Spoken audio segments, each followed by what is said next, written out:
What's up, guys? I'm just gonna give this a little bit of time, let everyone jump on. Obviously, got plenty to talk about finally with footy back. It's been quite a while. We've been waiting for some real stuff, so good to have some footy back.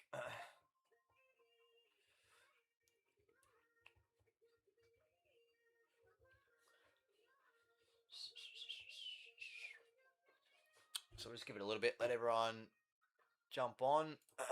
Make sure this is set up as well.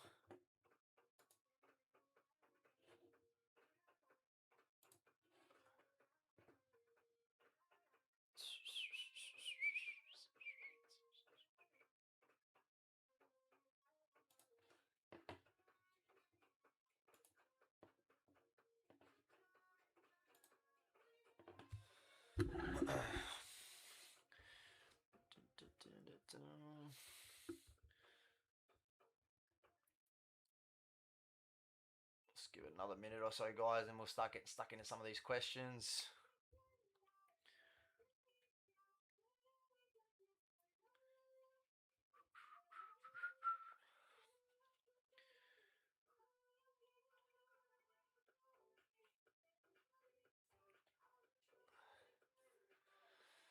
All right, let me pull this up. Let's go through some of these. What's up, guys? What is up? Footy is finally back. Absolutely love that footy is back. Yes, sir. It's been fun, even just doing a little bit of content over the last few days. Yeah, it's actually been really good just to have some footy back, talking about footy again, looking into some of this stuff. I haven't really done too much stuff before with the future stuff as well, so it's actually been fun having a little bit of look at that. I mean, there's some insane bits of value there, and the fact that we're just having a little bit of fun with it, it just gives us something else to follow throughout the season as well. Especially when one of them, I think, was from like $10 into $1 million. So there's definitely some value there. So that's going to be fun to follow as well. Would love to take Curnow first, second, third goal scorer. Look, I think he's going to get plenty of looks tomorrow. I think Sydney's going to annihilate Carlton out of the midfield. I was looking back to last game they played, albeit last year too. Even with the old ruck rules, TDK was out, and Brodie Grundy had 47 hitouts last year against Pitnet, and that was with the old ruck rules. Now, like, Pitnet can't wrestle him either, so Brodie Grundy might have nearly 60 hitouts tomorrow night, and potentially probably like nearly 150 points on Supercoach. Like, he could absolutely destroy them. And then, not to mention that he's hitting to a guy called Heaney, a guy called Warner, and a guy called Eric Goulden as well. So, pretty sort of crazy to think. And then that means if they can win the ball out of the centre a lot and move the ball very quickly on a very small ground, which is the SCG, Charlie Curnow is just going to get silver service all night, I think. Plenty of one-on-one looks. So, yeah, he's going to get plenty. The fact that Wiedering's playing with broken ribs too probably isn't ideal for Carlton as well, and that matchup that he's got. Looking at it before too, let me pull up the teams again behind us too, but I mean, a guy like Harry Dean coming in as well, it might be someone like Logan McDonald, or whether it's Amadi, whether they're so focused on Curnow tomorrow. One of these other guys could easily kick up and kick 4 or 5 against this Carlton defense, I think. So, we've been having some good discussions with all the Carlton supporters, which has been good. We've been doing some content around sort of some predictions throughout the year. It's kind of blown my mind, actually, how many Carlton supporters actually think that Carlton's a top 8 side this year. I just not sure where that confidence coming from. I think it could be on the back of 2 preseason games. I'm not sure. I think, yeah, a lot of Carlton fans are resigned to the fact that Curnow's not that good. He was crap anyway. We were happy to see him go. He might just remind everyone how good of a footballer he is, and maybe that it was Carlton's ball delivery and Carlton's team as a whole, their coaching, everything that has been wrong with Carlton for a long time. I think he just might remind us how good of a footballer he is, and then with some elite ball users, and like I said, led by Grundy in the middle with that elite midfield. You know, I mean, you stop Harry Mackay in that forward line, there's probably not too much else you have to worry about really either in that Carlton forward line. Haywood I really rate as a player, but I actually see this as quite a one-sided game. So it's kind of been hilarious to me that so many people actually think that Carlton might actually win this game. So it's going to be fun to watch. We've been having some good fun with this in the comments and stuff. So I'm happy to be proven wrong, as we all know. You know, we can all share our opinions. None of us really know at this time of year, especially. We've got nothing really to go off, so I'm just excited to watch some footy again. So, St Kilda top four, Trent, please. I do like the Saints. Got them in squeezing into the top 10, but top four might be a bit of a push.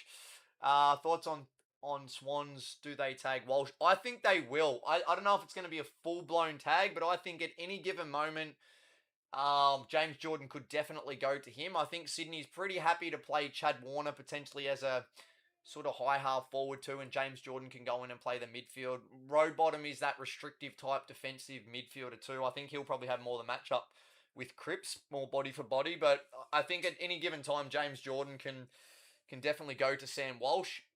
Looking back at that last game last year too, I mean, Sydney beat them with a lot of injuries last year when they played. I think Curnow kicked like he was their leading goal scorer, so he's gone. I think Chera was the leading disposal winner in that game for Carlton. He's not playing. And like I said, now Curnow's not only have they lost their main goal kicker, now he's playing for the opposite team. And all of a sudden, these ruck rules, I think Pitnet might just be a bit of a specky bag all night for with the way the new ruck rules are set up. I think they're really going to favour Brodie Grundy. So, um, yeah, I'm probably a bit more in the camp of this is where it lands for me.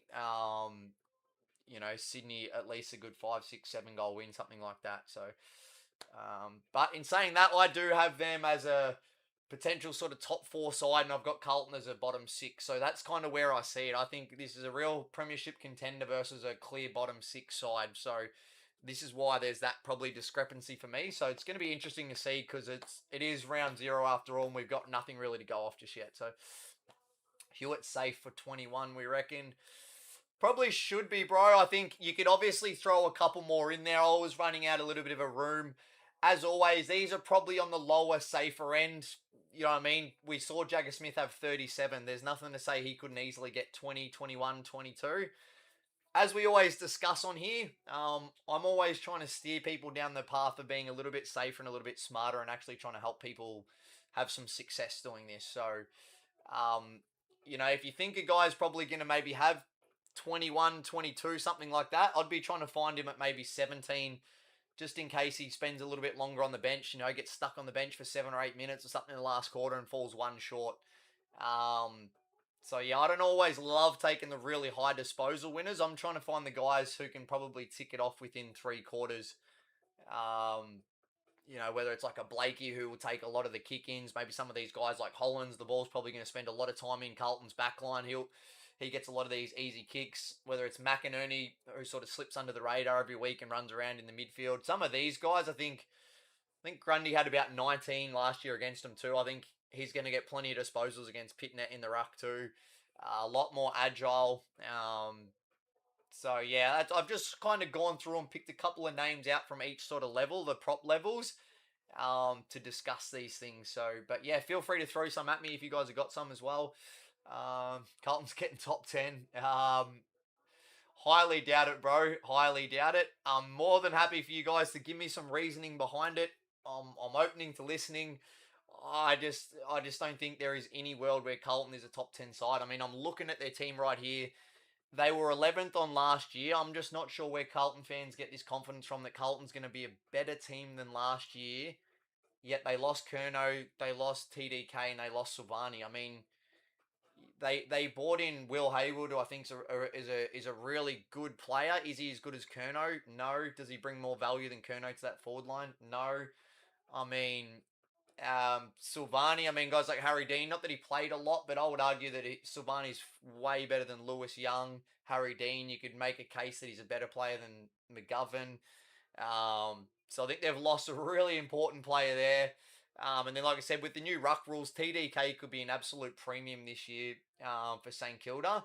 And now they're stuck with Pitnet, who can't really jump in a competition now that's changed the rules where you need to be an athletic jumping ruckman. So I don't know where Carlton fans think they're going to jump from 11th somehow and get better this year when they've given away 3 really good players and haven't really got much back in return. I'm just not sure I see it. So more than happy to have this discussion because I love having this discussion with people. It's great to get other people's thoughts. As I said, none of us are right or wrong just yet. We really don't know. But yeah, try to give me a bit more information so I can have a conversation. I can't do much if it just says Carlton's getting top 10? Like, give me some reasons behind. We can have a good chat about it. James Jordan getting tagged either Cripps. I think it'll be Walsh, bro. I think the game's gone past a guy like Cripps, let's be honest. I don't think many teams are going to be worried about Cripps if he has 25 disposals. He doesn't run and carry with the ball. He doesn't break the lines. You know, he's an inside big-bodied midfielder who will get a lot of handballs. You know, he's not going to get probably forward like a Heaney and a Warner and some of these guys and have a huge impact on the scoreboard.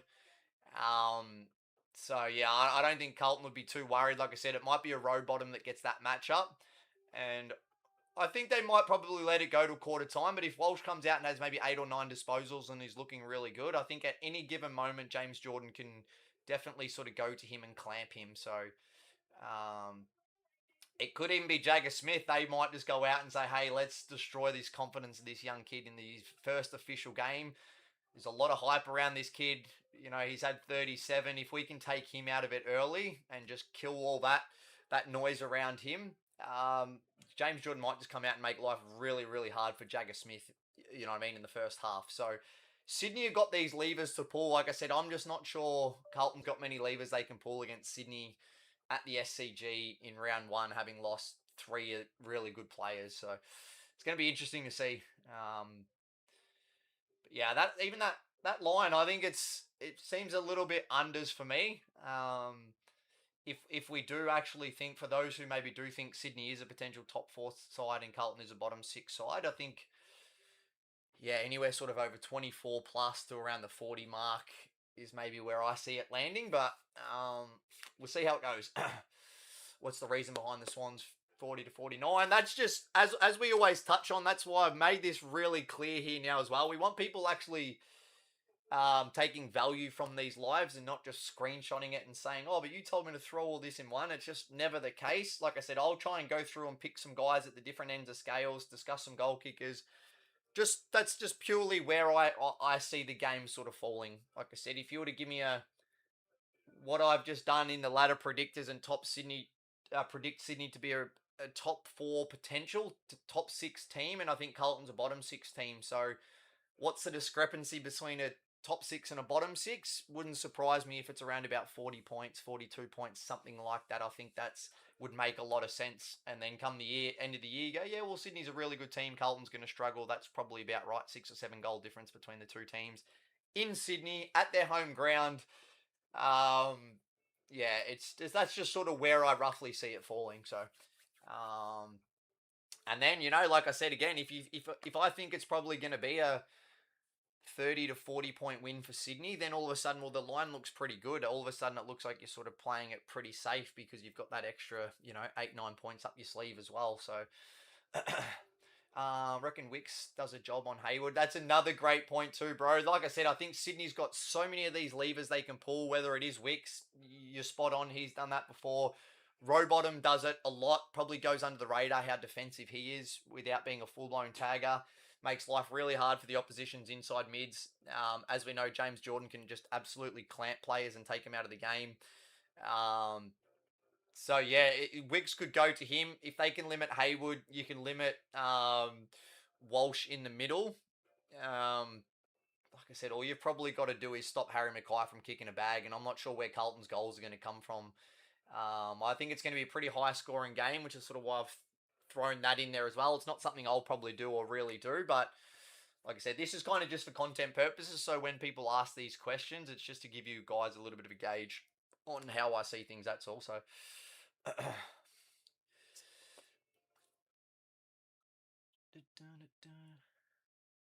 just lost $5,000. Well, that's not good. Should have been in our platform, bro, because we absolutely killed it. These odds aren't that great for the number of disposals. See this huge warning here and what we just discussed, bro. That would be you not listening. And who said it was that? There's a huge warning that just says there. So, but that's, like I said, that's why we literally do this and put a huge warning right there for you.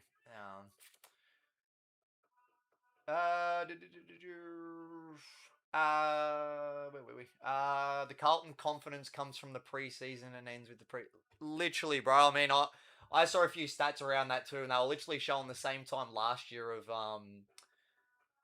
yeah, that was like basically all the sides that ended up in the bottom 4 and 6.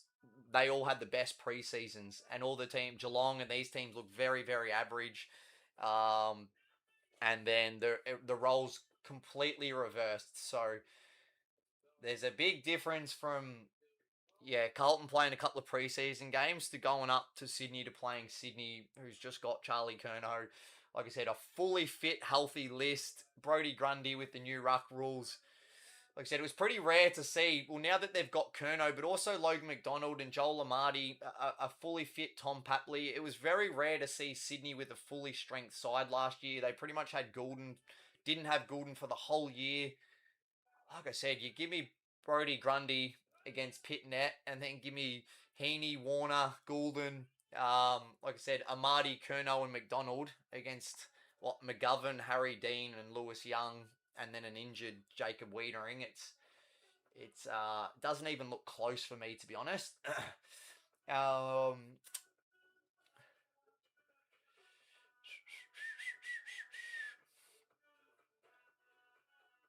all I'm seeing is Sydney nothing Carlton. You mustn't realise who these guys play for or these guys play for. I'm not sure what that one's supposed to be. Goulden straight to Curnow. Literally Grundy to Goulden to Curnow. Grundy to Heaney to Curnow. Rinse and repeat on a very small ground. Really clean center clearances. One long kick. Charlie Curnow one out. Curnow might even push up. I get the feeling that that's Wiedering's the obviously elite one. If Curnow pushes up a little bit and drags Wiedering away from that, all of a sudden you get Logan McDonald one out in the goal square against maybe a rookie and Harry Dean. Like Sydney are taking that every day of the week, so yeah, I'm pretty big on Sydney in this one. So we'll see how it goes.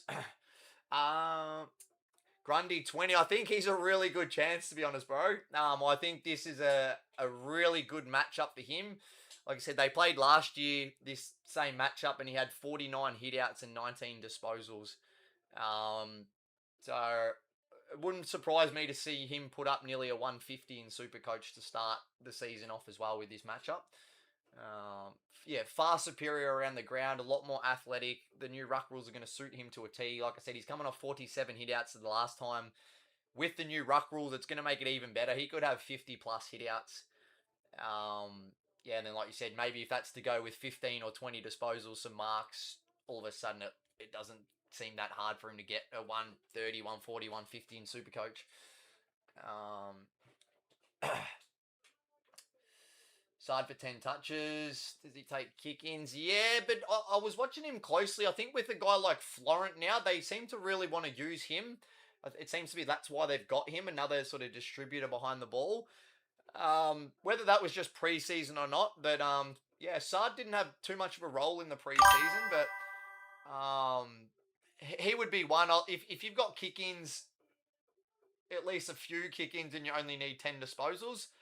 The only danger would be if he plays on a really dangerous forward, maybe like a Tom Papley who plays really deep, maybe at times close to goals and just drags him away from the action to try and stop his run and carry. Teams do it with Nick Blakey too. You've seen him have some games where you're like, fuck, he's just not getting the ball. And it's like teams just drag him to the goal square and keep him away from the action because he's so good with ball in hand. So that's my only concern for some of these small back pocket types that if they get dragged away and play deep, they don't have too much influence. So yeah, I think it's probably more a Hollins, maybe even a Florent, these type of guys who they'll probably look to get the ball in their hands quite a lot.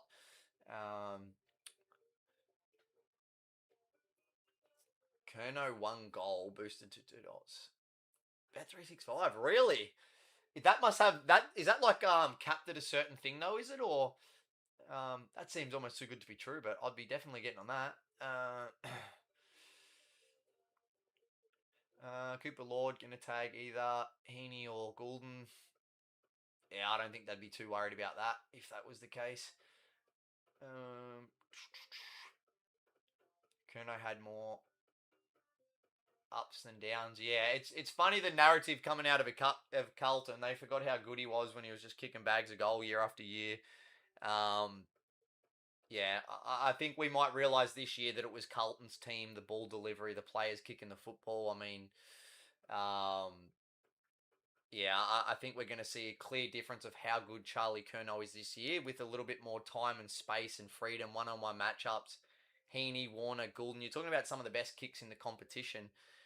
Quick ball movement, small ground. I think we're going to see the absolute best of Charlie Curnow. And then that narrative is going to die pretty quickly from Carlton fans that, oh, he's not that big of a loss anyway. He wasn't that great. I think we're going to see the absolute best of him. It might start tomorrow night. So, what you think about the Pies? I think we've already put the Collingwood one up, bro. So you'll probably find it on my page here. I think we did it today or something. A little bit of a rundown on Collingwood if you want to just go check that out.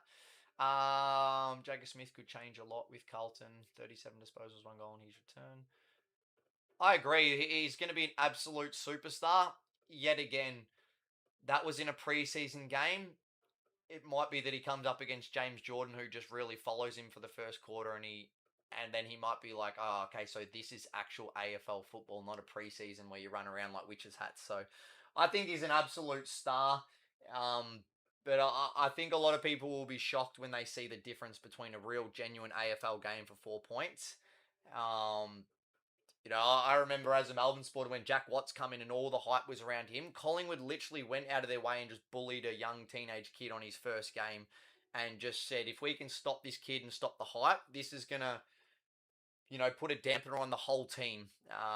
So it would not surprise me to see whether it's a Rowbottom or a James Jordan type to just say, do not let Jagger Smith get into the game. If we can keep him quiet, keep all the Carlton fans quiet for the first half, um, that takes sort of all the energy and the hype out of this sort of Carlton team and Jagger Smith and everything that surrounds it. So Sydney is that type of team. They've got the type of guys, very professional. So would not surprise me in the slightest, which is why I'll be probably staying away from maybe more of the Carlton guys and just banking on the fact that Sydney will probably dominate possession, have a lot more time with ball in hand. They'll dominate the centre clearances with Brodie Grundy in the ruck.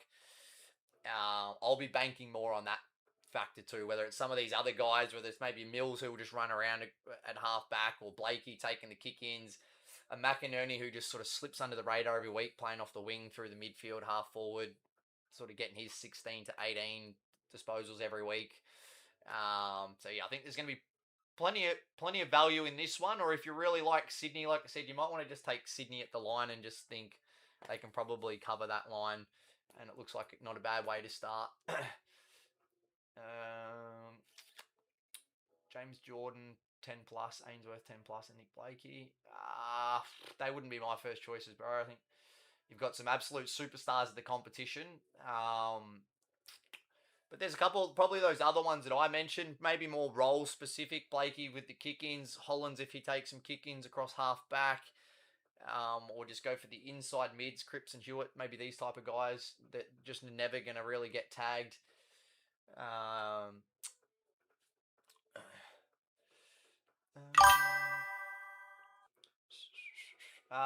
Gold Coast to be the last team to lose a game.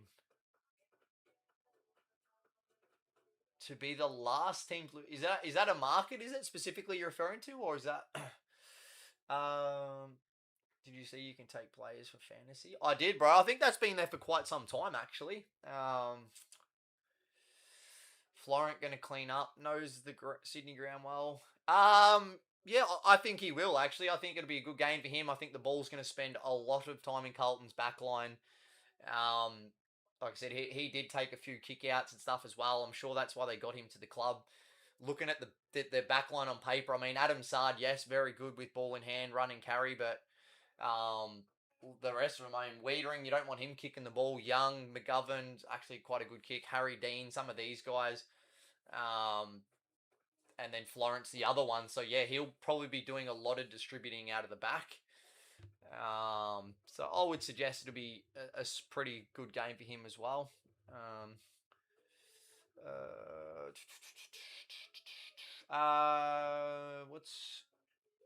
What's your favorite for tomorrow? That's what we have a group for, bro. That we do everything we do. We have our own Discord. We do not. I mean, you can see it right here. This is all sort of for content purposes and stuff. I mean, it's part of the policies on the flat platform as well that we can't sort of really encourage people to do that and stuff. But what we can do is come on here and talk some footy and bounce around some ideas, and hopefully you guys take some value from this, and then you can go out and make your decisions on what you want to go with. We're going to be locking in a clear plan. Be by lunchtime tomorrow, we'll have a very clear plan on what we want to do and look to continue the run. I think it's about 14 in a row from Sunday. We had 3 slips over Sunday, hit every single one of them at, I think, about just over 7.5x on Sunday to lead us straight into, which was the preseason, and then that leads straight into this game. So if we can just get another nice little winner and all of a sudden creep that up closer to a 10x in our last sort of essentially 2 days of footy, it's going to be a great way to start the season. So we'll be doing all that within our Discord. It's capped at $50. Yeah, no, well that's good, bro. I mean, I'd still take it, even if it's capped. You'll probably see a lot of that. Some of these ones that will give you little opportunities like that, but I'd be taking that for sure. Just take it. It's almost to the point where it's free money, you would think, and then yeah, maybe use that little bit of profit for something else that you like for the rest of the round. So then someone said it's capped at 20. So it might be just different for everyone too, maybe. Walsh 22. Yeah, look, he's capable, but I don't love taking guys for like high disposals when the value's not really there. I think he was one of the shortest even at 20, at maybe like $1.03. So I don't know, at 22 you might get like $1.06, 7 cents. There's a potential that he'll get tagged at times. It's probably going to take him, like midway through the last quarter to accumulate those disposals. So you run the injury risk for, I'm trying to get mine ticked off ideally by 3/4 time at the latest. We're trying to find guys that can do it in 3/4. Then if they get stuck on the bench in the last, if they get injured or rested in the last quarter, whatever it is, you've already got your feet up and you're celebrating. So yeah, I just don't like sort of taking the higher numbers, especially when the risk versus reward's not really there. You can probably go and take one of these guys at 10 or 12 and get the same value as Walsh at like 22 or 23, So then you got to ask yourself, what's the sort of safer, smarter pick that's going to get paid out quicker at less risk? So it's a market. GC Gold Coast is 460 to be the last team to lose a game. It's probably not a bad market. I just had a good look through all the fixtures and stuff too. I didn't specifically look at it for who their first matchups are to start, but I like it, bro. I like it. You've obviously done some research. Thoughts on Walsh. It's definitely an option in this one, I think. The problem is if he doesn't get tagged, he can run around and get 30 easily. Sydney might be just backing their self in that they're going to be a superior team. They're just going to go out and play and look to dominate the game. Especially if they're winning centre hitouts. Like I said, with Brodie Grundy having 47 hitouts last time against Pitnet, I think he'll have even more this time with the new ruck rules. They probably don't really need to man him up too much. I think Walsh will probably have to be more worried about following around Heaney or Goulden or whoever it is at times. So, yeah, it'd be an interesting one. Like I said, if Carlton are probably doing pretty well in the game and Walsh is dominating, I think they can go to him and limit him, or any player really at times. They've got the players to do it. So it might be a little bit of a risk. But yeah, I would definitely be leaning towards the unders probably more so than the overs if I was to do it. Heaney and Cripps usually go head to head. Yeah, and I mean, Heaney last year when they played, I think he had 38 disposals and 7 shots on goal. So, like I said, good luck if you're Carlton and you're getting dominated in the ruck by Grundy, and Heaney now doesn't have to play forward as much because they've got Amadi fully fit, they've got McDonald fully fit, they've got Charlie Curnow down there, Papley's a goal kicker as we know, so that just frees up Heaney to play more midfield minutes. And like I said, the last time these two teams met, he had 38 disposals and 7 shots on goal, so yeah, I've got it on my other screen here for you guys who are watching. Oh, isn't that good on here? Oh, sorry, bro. I'm forgetting I've got that on here. I'm probably just sitting too far away from the microphone. I've had to sort of break it up into different streams. So let me sit a little bit closer to the microphone. Yeah, I was going to say, I do have it on another screen through the YouTube and Facebook and stuff, where I've actually put a couple of Super Coach standouts as well with Grundy, Heaney, and Goulden for those reasons as well. Should maybe see if I can Turn that up a little bit too.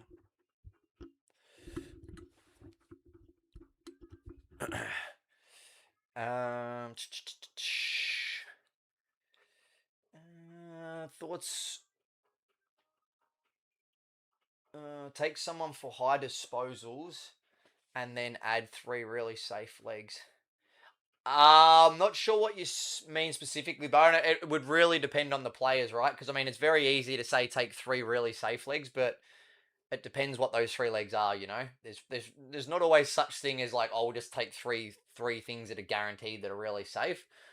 So it depends on what you're referring to. It's bonus on 365 for Kerno. Max, yeah, but I've seen max 50, max 20, now max 100. So maybe you guys are just all getting different stuff, but I'd be taking it anyway. And just saying thanks for a nice, easy win, and then do something else smart with that, and then do something else smart again, and just keep it rolling throughout the season. It's really the only way you're going to accumulate and actually have success over the season. Not by getting greedy and chasing really early. It's by stacking up these really nice, safe, easy sort of winners that come through consistently.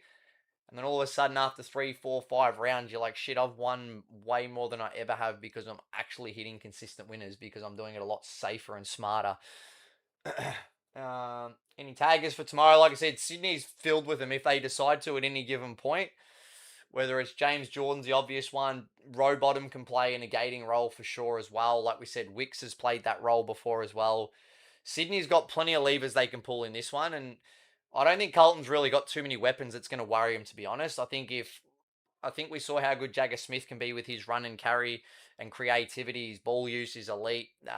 Walsh with the same type of player, so they could look to limit them at times, I would imagine. But you know, like I said, Jagger Smith was very good for his numbers and stuff.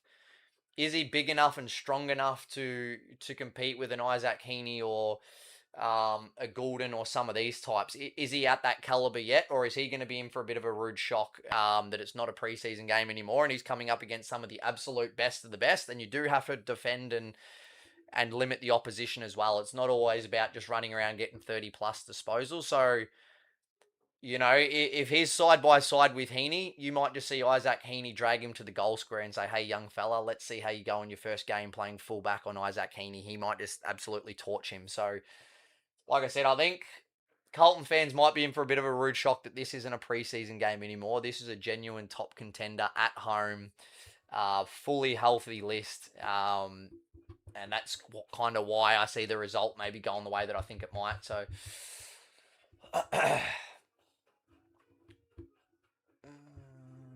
yeah, I'll have to have a look at this 365 one. Not that I'll probably use it too much, but I'm always up for a good opportunity and some free money. So,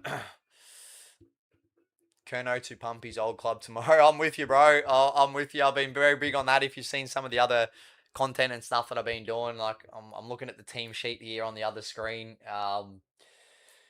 Like I said, if Brody Grundy has 50 plus hitouts again, with a fully fit Heaney, Warner, Goulden bursting out of that centre square on a very small ground, one kick and you're in the goal square at the SCG from the centre. So he's going to get one-on-ones all night. Wiedering's got a broken rib he's recovering from. Like I said, if it's not Kerno, it could easily be McDonald or Amati that absolutely maybe takes one of these defenders to the cleaner. So, but yeah, he's definitely the obvious one. It might be one of those real obvious ones where you're like, oh yeah, of course Sydney had a good win. Of course Kerno kicked, 2 or 3 or whatever, and they dominated all game because they're a better team. So,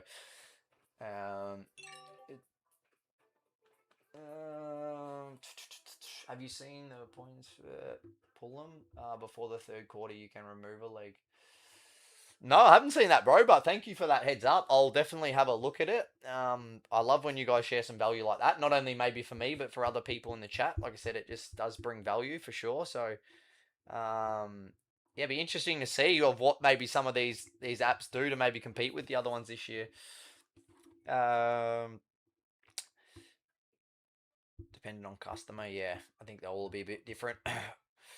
Roberts 14. I actually really like Roberts as a player. I think he's just been a little bit pushed out of that side at times. I think, he looked like a clear player who was going to be that distributor off half back. But I think with Callum Mills going back there now, Blakey, they love to get the ball in his hands, obviously, a lot. Um, Whether Jake Lloyd plays across half back on that wing, the same spot as Roberts. He used to do some kick-ins as well, which helped him, but um, not a bad one. I would probably say maybe take him for 12 if you can. You might only get it at, might be closer to like $1.15, but I mean, it's probably still not a bad way to build something around. Because he's probably going to be right around that 13 to maybe 16 mix. So, like I said, depending on how much you want to maybe sweat it out throughout the game, but he is named on the field, but I think Jake Lloyd's going to play a very prominent role on that wing as well. You've also got Sarong and McInerney named on the bench. They're all playing that same wing role, so they all might be on maybe some shared managed minutes as well. Be interesting to see how much Sheldrick plays as well, being that he is really only an inside mid. Are you back in Oz? Yeah, back in Oz now, bro. As you can probably sort of see here, I'm back in my office sort of set up here. So hopefully that volume's clearer now too, bro. I was probably just sitting a bit further away. I did have them all going through this new streaming software, but it just wasn't quite working on TikTok, so I've just had to split them up into two different ones. So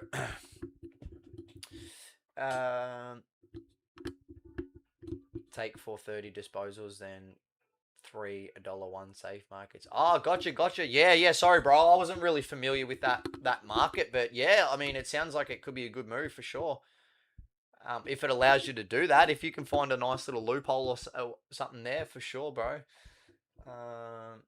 What's your super coach? It's actually looking pretty good, I must say. I won't be doing too many more reveals or anything because obviously we've got a super coach league where I'm giving away a lot of money for people in my members this year for our super coach league. So I'm definitely not going to go giving anyone a head start. I want to be keeping what I've done now to myself. I'm actually looking at maybe throwing another Sydney player in there and maybe getting rid of a Carlton player. I currently had Walsh. I'm not fully keen on him just with his injury history and stuff as well. And like I said, I feel like Heaney could be on track like he did last time against his team, 38 and 7 shots on goal. He could come out and have one hell of a game to start. If he is on Cripps, I don't know if we've seen Patrick Cripps too much at fullback. Cripps is a lot slower. I think Heaney can give him a bath around the ground. So I think it's going to be a huge night for both Grundy, Heaney, and then probably Goulden if they don't really lock down on him as well. And that ball use from those guys as well coming out of the midfield you might just see a bag from Kerno or one of these other forwards as well. So thoughts on Ainsworth 10? Yeah, look, you could probably put him in that mix. There's probably a lot of guys. I don't necessarily love taking half forwards. If I'm taking disposals, I'm either wanting the ball-winning midfielders or the guys at sort of half-back that run around loose, maybe take some kick-ins, these type of guys, more like a Florent or a Hollands or maybe Sard to a lesser extent. I'd be looking more at those guys, especially if I do think the ball's going to spend more time in Sydney's half of the ground. It just probably favours that end a little bit more. You'd hate for Ainsworth to be playing out of the forward pocket, you know what I mean, and the ball doesn't come down there too much. He might have a lockdown defender, whether it's like a Wicks or a Rampy or one of these guys on him as well by the looks. If it goes that way, maybe Callum Mills. So, yeah, wouldn't be my first choice, but I like you throwing some names out, and that's sort of why I've maybe thrown a couple of these guys in at different stages.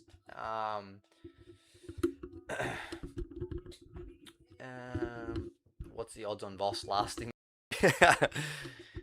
Yeah, at some point something's got to give, doesn't it?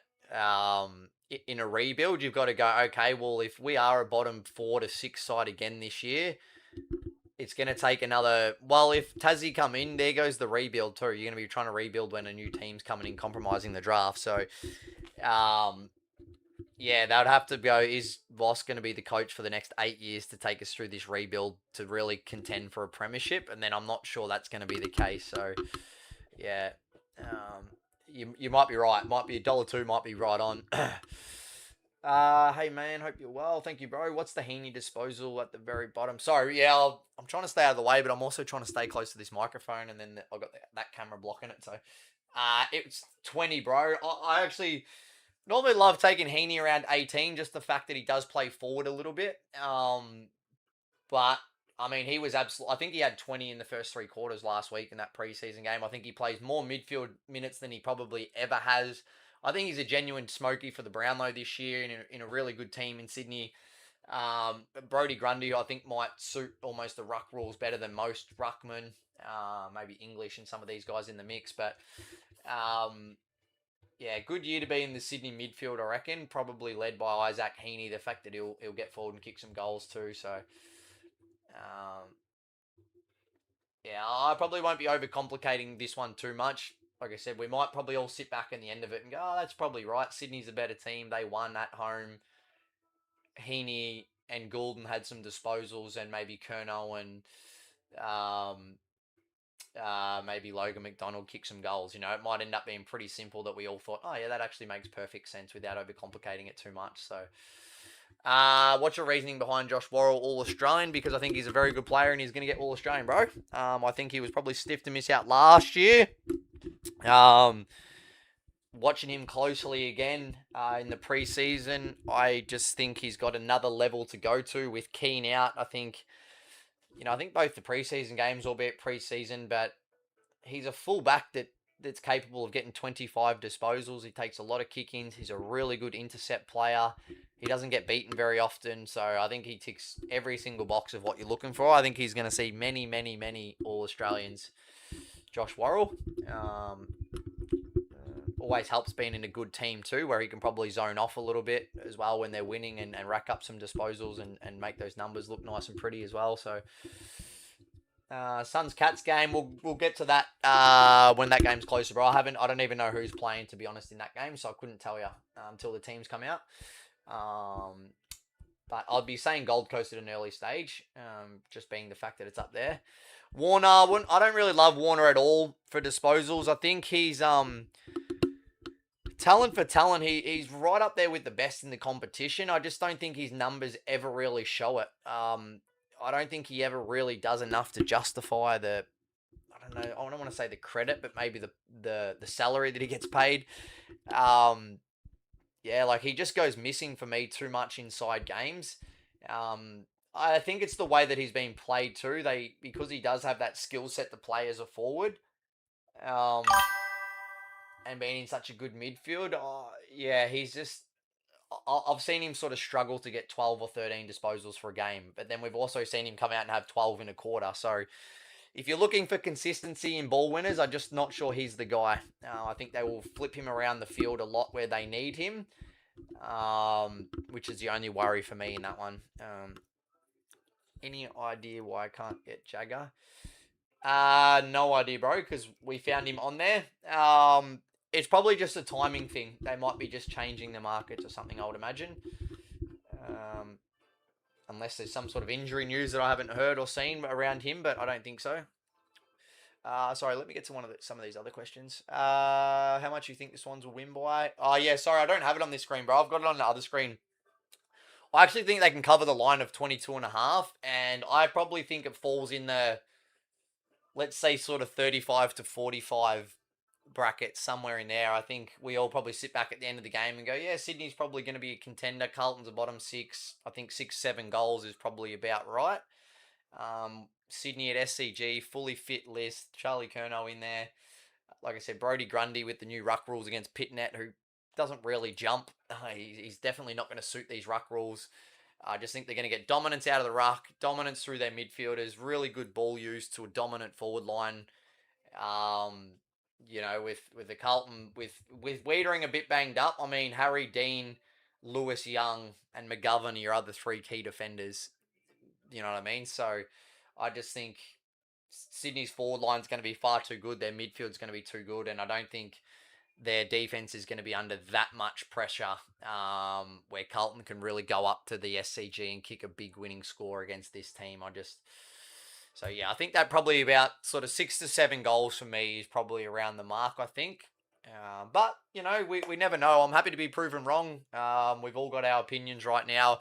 We don't really have any information to go off as well, which makes it hard. But, this is part of what I do and I enjoy doing it. We can put our thoughts out there and we get to sit back and enjoy it and see what happens. So, Sard, don't necessarily love it. If he does take the kick-ins, I think Florent's going to take some of those duties. I think he could be on Papley at times, so he'll have to somewhat be a bit more of a lockdown. They might drag him away from the football. Papley might drag him deep down to the goal square at times as well to exploit that matchup. So probably not one that I love. I would be looking more towards maybe like a Hollands or a Florent down there, I think, as a distributor. Chad, we touched on that one. Don't spam. Yeah, thank you. Who was that, David? Yeah, definitely don't do that. Don't come in and write 7 questions over and over again, because normally we just remove people like that. Because what you're doing is you're making it seem that you're more important than everyone else, and everyone else can't ask a question because you're superior to them, which we don't like. We try and give everyone the time to answer questions. So, yeah, please don't do that.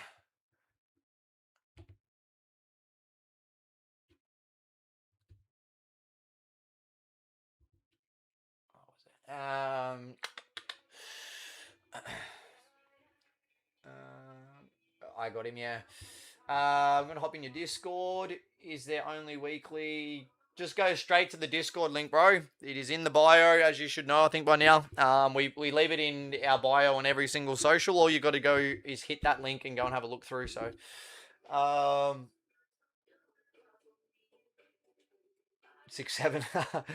I actually pulled myself up a few times saying that. There was a couple of teams where it was like 6-7 or 7-8 or whatever on the ladder, and I found myself saying 6-7 a little bit. 6-7 is crazy. It'll be a bit closer. Yeah, give me some reasons why, Jordan. I love getting your guys' point of views, but I need a bit more from you, bro, if we're gonna have a discussion. So give me some more. It's gonna be a bit closer because why? Do you know what I mean? Like, I'm trying to give you guys reasons from the forward matchups, the ruck dominance, the this, the that. Give me some reasons, bro. I'm all for it. Please paint me a picture of why Carlton's gonna really go up to Sydney and really make this hard for Sydney to win. Because it's yeah, I just do not see it, to be honest. And like I said, I think Sydney's a clear contender this year, and I just think Carlton's a clear bottom 6 side. I think they've actually gotten worse. Their list is worse than last year, and they finished 11th. I know there's a lot of hype around Carlton right now because they won a couple of preseason games. Like I said, I think they might be in for a little bit of a rude shock.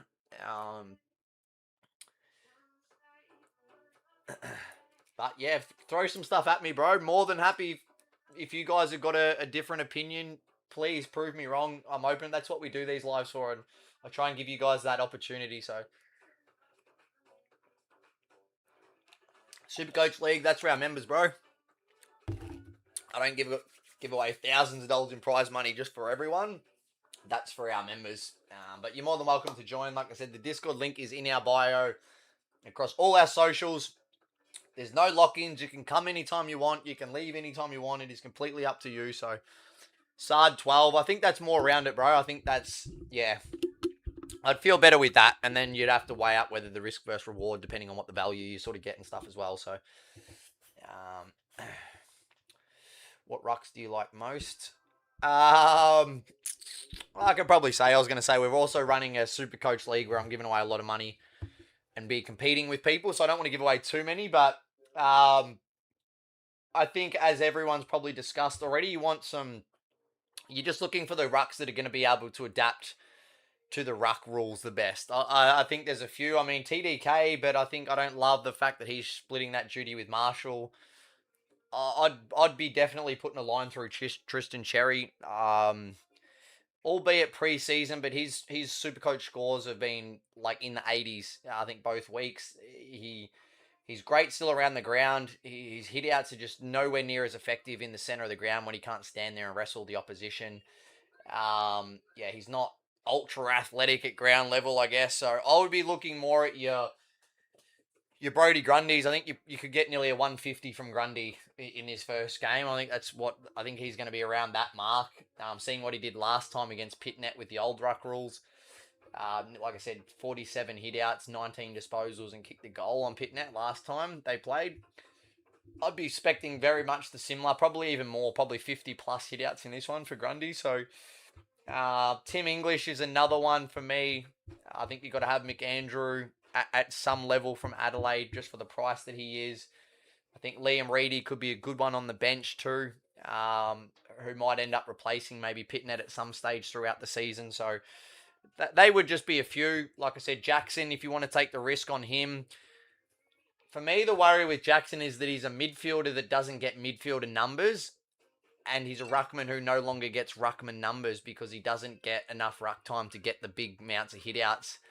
Like, he's a midfielder that's kind of getting 16 disposals and a ruckman who's only getting like 15, hitouts. So he's not really getting, value in either stat line right now. So I know there's a lot of hype around Jackson. I think that's a real worry for me that, like I said, he's not a premium midfielder and he's not a premium ruckman anymore because he doesn't play enough minutes in the ruck specifically. So, yeah, that would be, hopefully that helps, bro. 365 for the game tomorrow night. They have a special for Kerno. Yeah, appreciate it, bro. I think a couple of people have mentioned that. So for anyone that's listening, go jump on that, guys. From all reports, 365, a special. Yeah, where you can double your money. They've obviously capped it at whether it's $20, $50, but like I said, this is what the smart people do that have success in this space. Find these little gold nuggets. Don't overthink it. If you think it's a really safe thing, don't worry about getting greedy and throwing in extra stuff. If they're going to give you a free $20, take it, say thank you, and then look at the next game of footy and maybe you can try and turn that 20 into maybe 50. And then by the end of the weekend, you're like, shit, that free 20 that I got from that promo, I've now turned that into 120 or 200, and you've done a 10x on that just from being really smart, So, yeah, appreciate that, man. That's good advice. I love that because it's something I probably wouldn't have even looked at, to be honest. 365. I reckon Carlton have a chance. I don't know. My head just says this. Yeah, we can't do much with that, bro. But I mean, I get you. Sometimes you do. You just get that feeling. Obviously, I don't know whether it's from preseason you've watched. Maybe we don't know sometimes why we think things. I guess you could say. Well, I mean, I could probably point you in a few directions of why I think Sydney. Like I said, with the clear ruck dominance, the clear midfield dominance, the superior forward line. I think the home ground advantage, fully fit list, more experience. I mean, I could probably reel off a bunch of things. The worry probably is if you don't have any reasons why you think Carlton can win, that's probably the worrying factor for me. Would you ever, outlay money on something like that with a gut feeling? That's probably where a lot of people come unstuck. If you can't justify maybe one or two reasons why Carlton could win this game, that might be telling you something there that maybe there is no reasons for a reason, if that makes sense. But I like it. I've been having some really fun discussions with some Carlton supporters, so shout out to you guys. It's been making it really enjoyable. Like I said, I don't know any more than any of you guys as well. We can all share our opinions, and then we then get to sit back and watch it, and then you guys can take the piss out of me next live if I'm wrong. It's all part of the fun of doing this, So I like people putting their thoughts out there, whether we're right or wrong. You're going to be wrong a lot. You're going to be right sometimes. It's all part of the fun. So Blues by 10. Like I said, I probably completely disagree with you. Not to say that you're wrong, but please give me some thoughts. Why? Tell me why. Why is Carlton going to go up to a fully fit, go up to the SCG against a fully fit Sydney team? What is Carlton going to do that is going to make them win this game? Because I just do not see it at all, to be honest. But like I said, happy to get your guys' thoughts. But I'm getting a lot of Carlton's going to win, but I'm not getting any reasons behind it, which probably says a lot. Jake Lloyd, I do like Jake Lloyd. Yes, I like McInerney in that similar type role.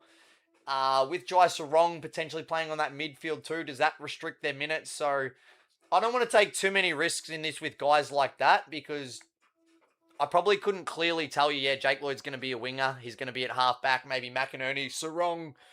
I couldn't probably tell you confidently that they're going to be playing a specific role just yet, being round one.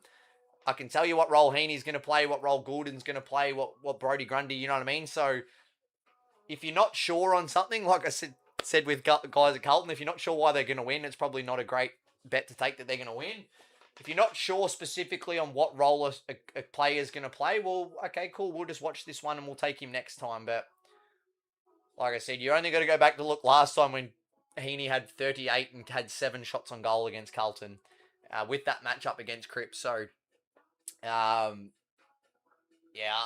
I would be looking at guys like Heaney, Goulden, Grundy, Curnow, maybe a Logan McDonald. If they're going to get a lot of inside 50s, a lot of one-on-one looks, Curnow's going to be drawing all the attention. You might see Logan McDonald or Amati. You wouldn't be surprised if both of them maybe kick 3 or 4 or something like that. You know, I think there's going to be that type of dominance from the centre clearance into the inside 50s, and it's just going to get overwhelming at some point for Carlton, I think.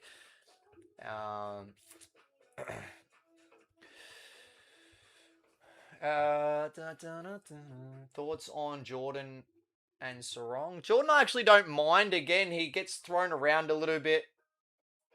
Half forward, forward pocket, midfield, wing. Still always finds a way to find the ball. So, Sarong would be a worry for me. I just don't know. You know, he could be potentially one of the most limited players. You know what I mean? He's probably you would say right at the bottom of the list in terms of when they pick. You know, you got your Goulden, your Heaney, your Grundy, all these guys. Sarong's probably right down the bottom. You know what I mean? So he's probably the guy that scrapes into the team, which I just wouldn't love taking a guy like that. Especially in round 0 when we haven't seen any of these guys. Who do we trust? Who are we most confident in? Who have been the most consistent guys? Who are playing a clear role that we know they're going to play? And that's Heaney, it's Goulden, it's Grundy, it's Curnow, it's McDonald, it's some of these guys. We know what they're going to do, you know what I mean? So that's what I'm looking for. But there will come at times, and I think this is where the skill comes into it. Maybe when everyone's looking at having to take Heaney and Warner and Goulden and Cripps and Walsh for like 25 disposals, if you've got that little edge where you can go and find these little gold nuggets in the back pocket for like 11 disposals or 12 disposals, where you actually get better value than the premium players, this is how you can also get ahead really quickly, pretty risk-free as well, when they're just sliding under the radar every week, getting like 15 disposals out of the back pocket, and you've got them for 12 every week, you know, so... Sydney, easy win. I'm with you, bro. Keen to kick things off this season. Yes, sir. Can't wait, bro. Pumped for it. We had an amazing NFL season. Had some really good patches in the NBA. Some sort of shit patches in the NBA, as is always going to happen with the NBA. We've still got that there. I'm still planning on having some fun with. I'm hoping to do some really cool, exciting stuff, potentially in the next week or two, which could be I won't give away too much, but yeah, some stuff we're going to maybe be doing with the NBA, which will give everyone some fun again on a daily basis with the NBA, and we'll obviously be banking on the AFL for that big boy sort of money as well. So, how's Carlton going to score? I'm with you. I don't know. I mean, Harry Mackay couldn't even kick a goal in the preseason, so I don't know where exactly where is Carlton going to generate a score. Not only do they have to kick some goals, they've got to go up to Sydney and probably at least kick 100 points, I think. If they're going to beat Sydney in this game with that backline that they've got, with a ruck dominance from Brodie Grundy, Heaney is a full-time midfielder, Goulden back, who didn't play last time they played either. No Chera in that midfield this year, who was their best ball winner again in this matchup last year as well. Like I said, their best goal kicker last year in this matchup was Curnow. Now he's on the opposition team. So, yeah, I'm with you, bro. And I haven't heard one good reason yet. I've had a lot of Carlton supporters tell me they're going to be a top 8 team and they're going to go up and beat Sydney. I'm still yet to get one valid reason of how Carlton is going to win this game. Like I said, more than happy to be proven wrong and to have this discussion. But I'm yet to see it. We can't have the discussion until I get something. So I'm with you. Walsh under. Yes, I would lean more towards the under than the over, simply on the fact that just James Jordan could go to him at any given time. I think it really depends how if Sydney come out with it and bang on like 7 or 8 goals in the first quarter and have a 6-goal lead, I don't think they're going to care if Walsh is running around if they've got an 8-goal lead. I don't think they're going to care. If Carlton come out really strong in the first half and Walsh is dominating and tearing them to shreds, then you could probably bet your bottom dollar that Jordan's going to go and lock him down in the second half. You know what I mean? So I do think they're probably going to let the game play out.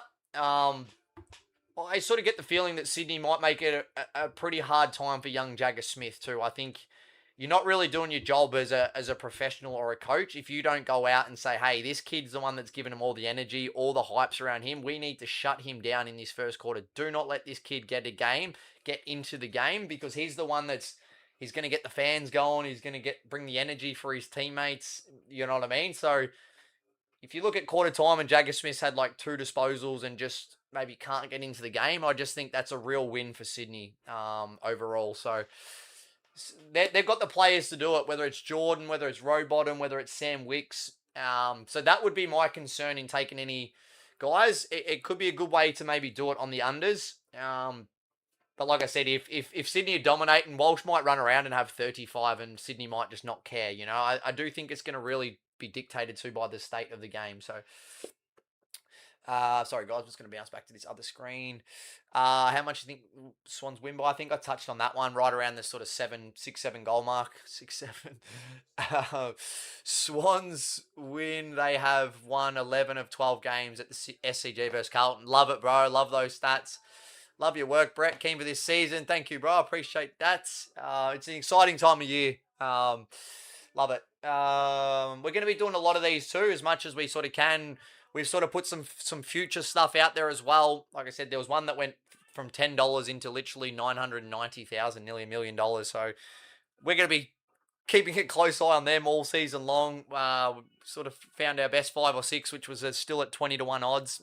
Maybe I think it was like 5 over-unders for the team totals all year. Feel free to go and check that out, guys. I think I'll put it up on my stories now if you guys want to have some fun with that too. Carlton win. Okay, I like it. Carlton win. Cripps, Walsh 30 plus. Kerno to do a knee before them. Okay, well, you've given me some reasonings. I think Walsh and Cripps could have 30 and Carlton will still get destroyed. I'm not sure. Yeah, I'm not sure that the impact that Cripps has these days on games as an inside midfielder with just a bunch of handballs, I'm not sure that's going to influence it too much, unless he's getting it out to Jagger Smith and Walsh on the outside and they're absolutely tearing it to pieces. But I like it. You've given me some reasoning. I hope not for Charlie's sake when the injury, but thoughts on the Giants? I've already chucked the video up, bro. Who was that? Chad, feel free to go and have a look, man. I've literally done a bit of a rundown then on today, I think it was. I really like them as a team. I worry that they've got a lot of injuries. They had a lot of 50-50 games for me, so it was hard to get a grip on them. I think a lot of those 50-50 games fell down at Engine Stadium. Engine Stadium, I think it is. Their home ground. So I kind of gave them the edge, but I think I had them around about 7th. In that logjam of sort of 6th through to sort of 10th in that mix there, where it might only be one game or some percentage that separates. Hayward, 2 goals. Look, I really rate him as a player. I think he's a really tough matchup, very smart, very good finisher. So, you know, on the ground, he's very familiar with playing against some opposition, maybe that he knows, maybe he's got a good matchup that he'll try and get to. They've got him named on the wing, which I don't love. But in saying that, they've got Jagger Smith in the forward pocket, so I'm not sure that's going to come through. But yeah, look, Hayward's probably the standout for me in that I think he's the most talented forward, for sure. So he would be the one.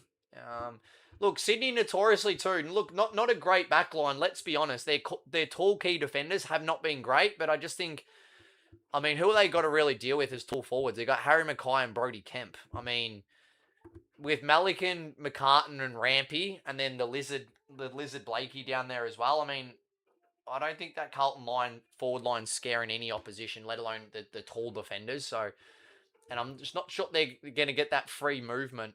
Like I said, Sydney can be a really, really good lockdown defensive sort of midfield unit with Rowbottom and these types where the Wicks maybe goes through there. I see a lot of position changes this season from a lot of guys we used to hit last year. Yeah, and it's, you're right, bro. And then it's, you know, this is why you monitor them, you know, nice and early. And like I said, maybe just stick to guys that you know right now. Look, like I said, I think we can probably look back at the end of it and go, yeah, Grundy dominated and had 50 hitouts. So that probably meant that it was going to Heaney a lot in the centre bounce, or it was going to Goulden. I think that means they got a lot of, you know, inside 50s, quick, clean centre clearances, which means Curnow got on the end of a lot, and Logan McDonald. It might be pretty simple. Yeah. Well, their best midfielders got a lot of the footy because of the midfield dominance, and they got one-on-one looks forward of the footy, so they kicked a lot of goals, and then Sydney won because they're the better team. You might be able to keep this one really nice and simple without overcomplicating it, which is exactly what we're going to look to try and do in this round zero. Because yeah, like you said, there's new guys in a team. Like whether it's Ainsworth, Haywood, Florent. Does Adam Sard play the same role now with Florent in the team? We don't really know. So, like I said, I'm always looking for consistency, which is your Heaney's, your Gouldens, the forwards, Brody Grundy and the ruck, these type of guys. So, Hewitt 19. Look, he's normally one you can count on. He's never ever getting tagged. He'll just be in there, probably accumulating those disposals. I think he's a really good player at what he does. So wouldn't be surprised. I'm not sure the value's really there, to be honest, off the top of my head. I can't remember if I threw him in. I think I did. Yeah, you'd feel confident with him. Like I said, I think they'll probably maybe put more of an emphasis on maybe trying to stop a Walsh and maybe even Jagger Smith, I think, with their run and carry and their damage. So, yeah, it wouldn't surprise me if him and Cripps still put up some big numbers, Hewitt and Cripps, as the inside ball winners. Sydney to win. Curnow 2 goals. Out the house on it. Love it. Love it. I think specifically if you were to even say take Sydney at the line and Curnow 2, I think you'll find that probably lands right on 2x. You can double your money with 2 legs just like that. Like I said, we might all sit back tomorrow or on the next live, or if I decide to jump on after the game tomorrow to maybe discuss some of this, we might sit back and go, oh, of course Sydney won. They're at home. They're a better team. And they got a shit ton of inside 50s against an injured Wiedering. Curnow's a really good player, and he kicked a couple of goals. I think it makes a lot of sense. So I'm with you. Less is more. Nice and simple. Plenty of footy to go. Like, it's literally the first game, so you don't need to be trying to risk too much early on. So, where were we? What's the thoughts behind the overs? I literally just put that up there because people love to touch on it a little bit.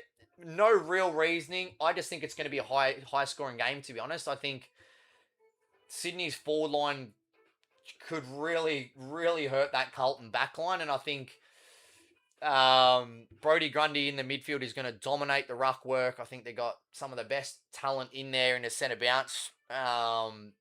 Yeah, I just think they're going to get a lot of clean centre stoppages, which means an inside 50 very quickly to one-on-one looks, and I think they're going to kick a lot of goals.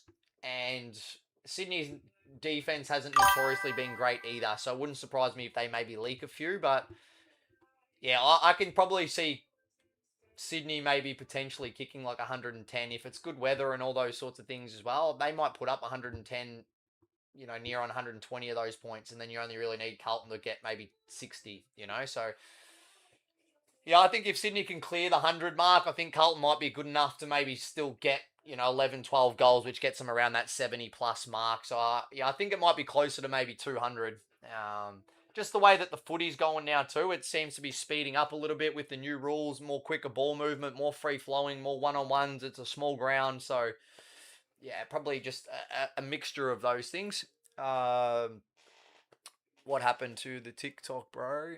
I'm just doing 2 different streams, bro.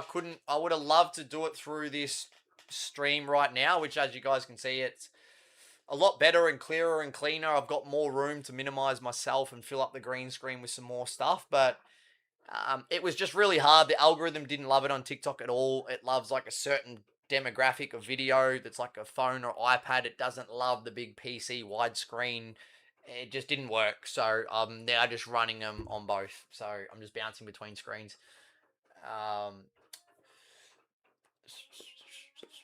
Thoughts on AFL fantasy market? Depends what you're asking specifically, bro. I'm only doing Super Coach, but depends what you're asking specifically. I've never really done fantasy, to be honest, but I'm all over it this year for just fantasy in general with the Super Coaches for both the AFL and NRL.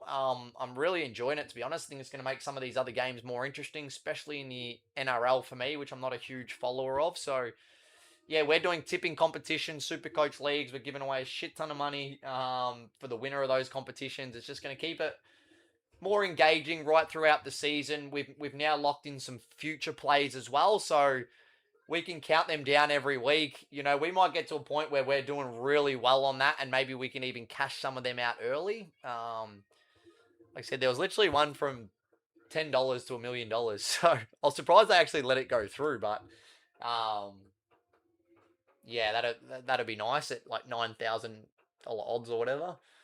But at least it's going to be a little bit of fun, ticking that off each week. It's just like I said, something else to keep it a bit more engaging. So, McCartan 10, Sard 13, Heaney 22, Hewitt 25.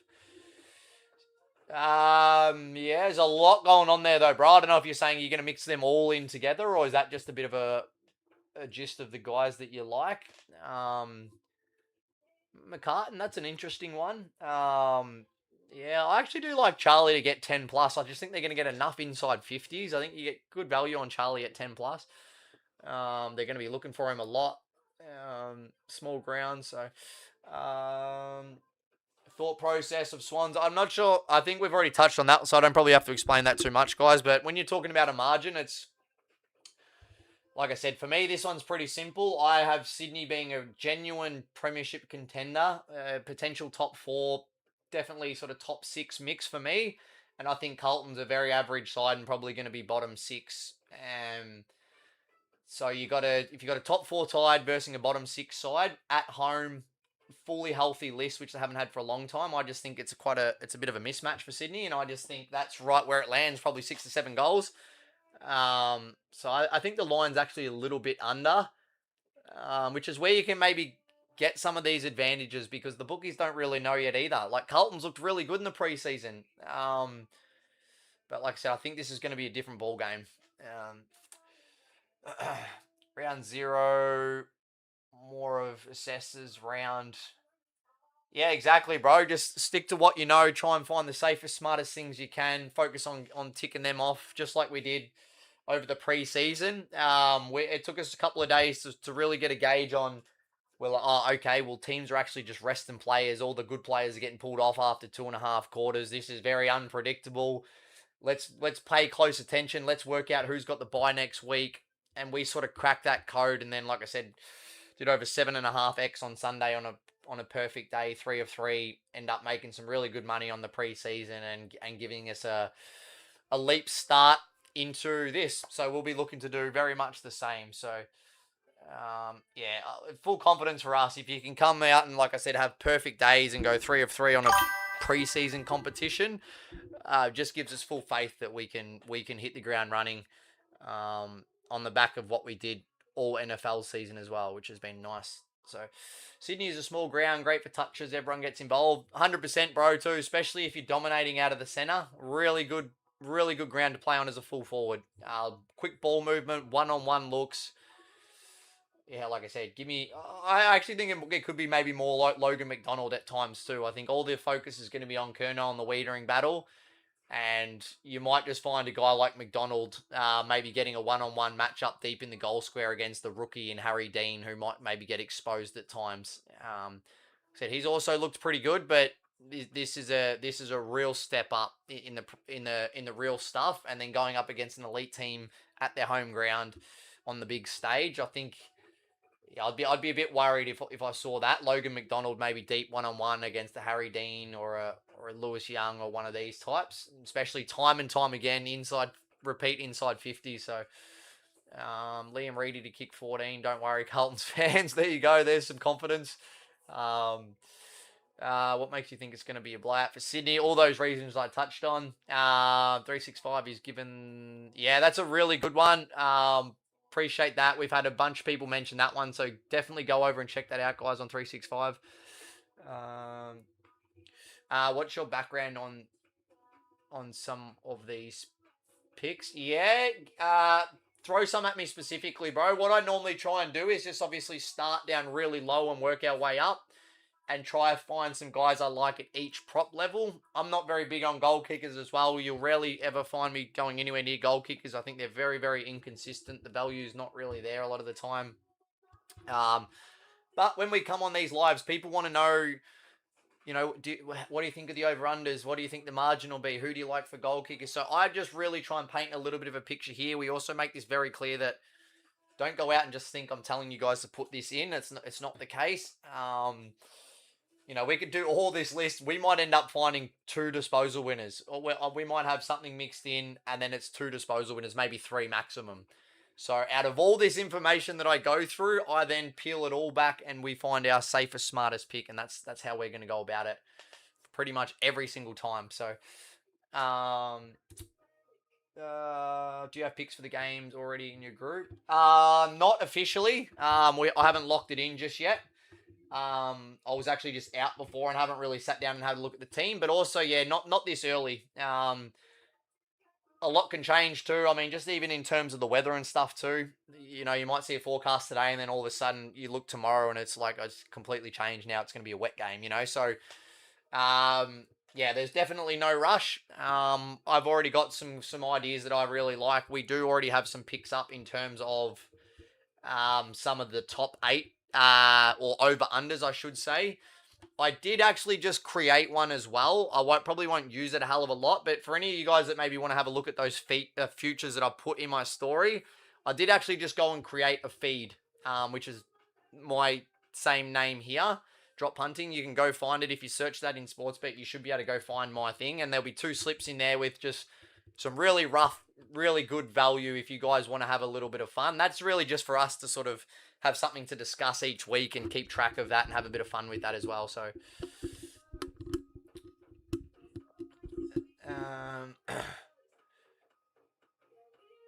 betting on Jagger Smith with a small sample size, probably not, bro. And it's a good point you bring up because I probably won't be, because the fact that Sydney have got almost 3 guys that can be really good taggers at any given time as well worries me a little bit.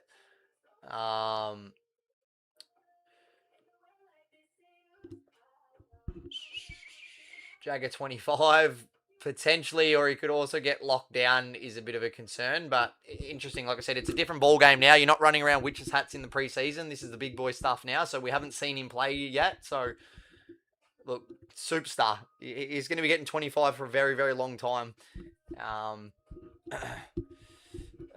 Did you notice SCG is a small ground and a lot of players rack up touches there? I did, bro. Is the smallest. I think it has been pretty much forever. But you're right, it can be a little bit more congested, which means more stoppages, which means, yeah, a lot of possessions for the midfielders too. The ball moves very quickly end to end. So, yeah, definitely, it's a good point you bring up. You think it'll be high scoring? Yeah, I've chucked that up there for that exact question, bro. They're pretty accurate a lot of those times with the lines, but yeah, I would lean more on the side of a high scoring game, to be honest. I keep in mind, I haven't had a look at the weather at all just yet. So like I said, a lot of this information now is, my opinions could change a lot if I sit down and look and it's going to be absolutely pissing down in a wet weather game. That can change it a lot. That's probably a lot more congestion, a lot more stoppages, probably brings more of the inside midfielders into the game, your Hewitts and your Cripps and these type of guys. You're not getting so many nice, easy, clean handball receives on the outside. All of a sudden, it makes it a lot harder for Curnow and McDonald, these tall forwards, to take easy, clean marks at full pace on the lead, So this is all the stuff that I'll obviously go through tomorrow.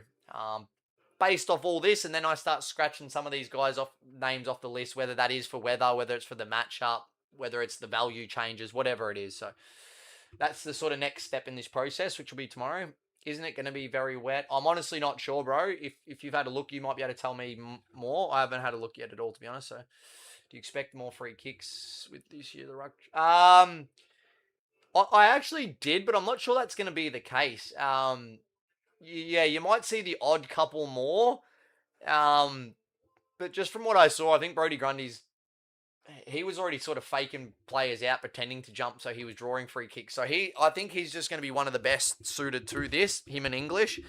Yeah, and like I said, if you go back and have a look at last time these guys met, I think it was round 10 maybe last year. Not that it's super relevant, but TDK wasn't playing, and Brodie Grundy had 47 hitouts against Pitt Nat with the old ruck rules. Now, if you're talking about a ruck who's not very athletic and doesn't really jump and might struggle with these new ruck rules, it could be Pitnet. And if you're talking about a ruckman who could suit them better than anyone, I think you're talking about Brodie Grundy. So, like I said, I think there's a real mismatch in that centre bounce, especially around the hit-out work, and then throw in, like I said, probably more midfield minutes than Heaney than he's ever seen now that they've got a guy like Curnow down there, McDonald's fit, Amati's fit, Papley's down there. I don't think you really necessarily need Heaney down there.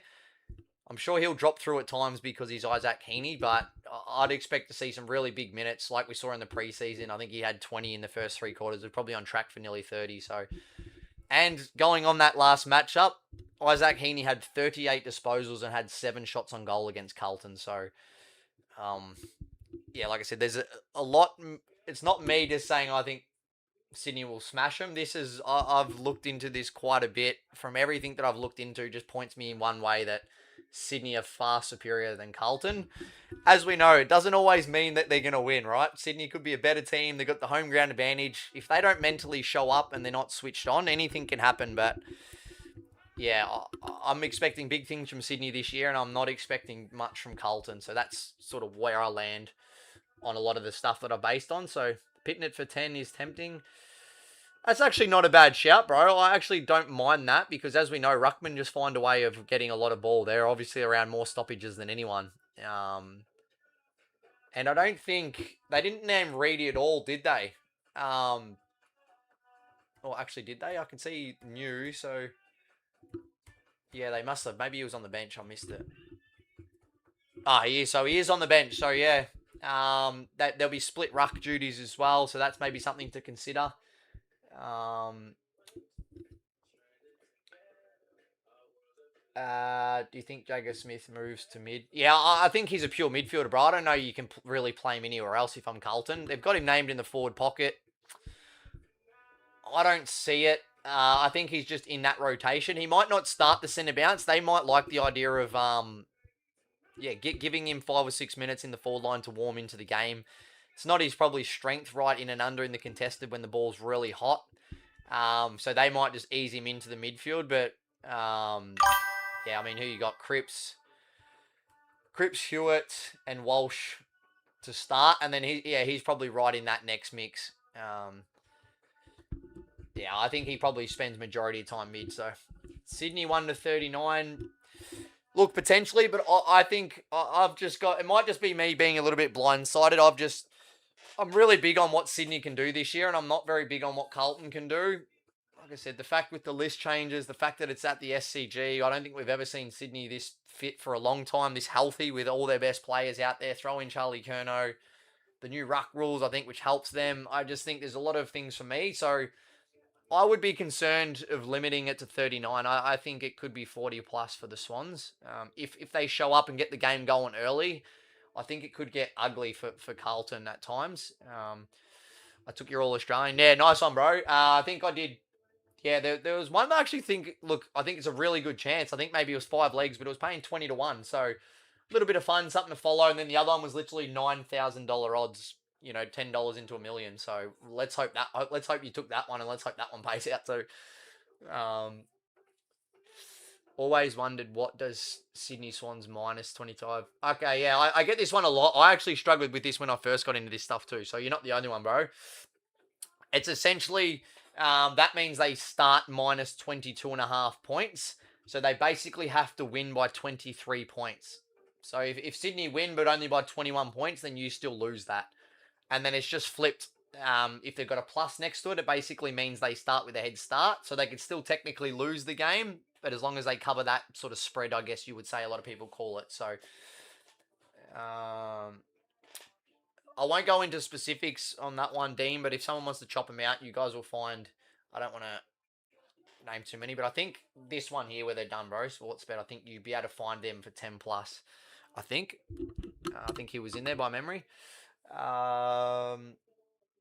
Win by 23. Look, wouldn't be surprised. Yeah, probably cover that line. Sorry, guys. I'm skipping you guys over here too. So let me get to some of these questions. No, I can't find your account at all.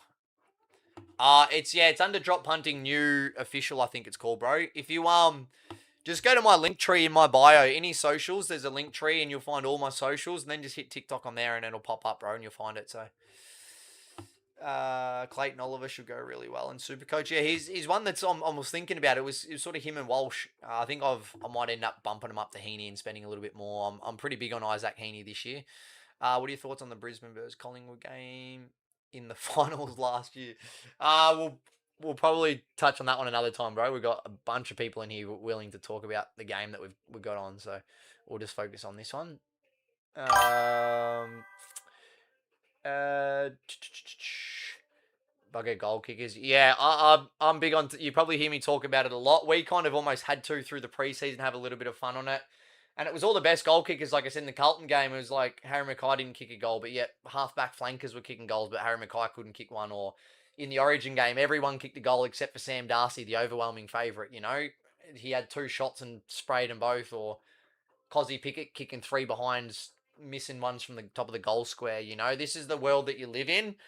You can have 20 of the worst kicks you've ever seen, but they still count as a disposal, and that means you're still going to win. So like I say to a lot of people, I'm sure as a lot of you guys know, if you played footy, you follow football, the idea is you go out there and you run around and you try and accumulate as many disposals as you can to help your team win. That is football in a nutshell.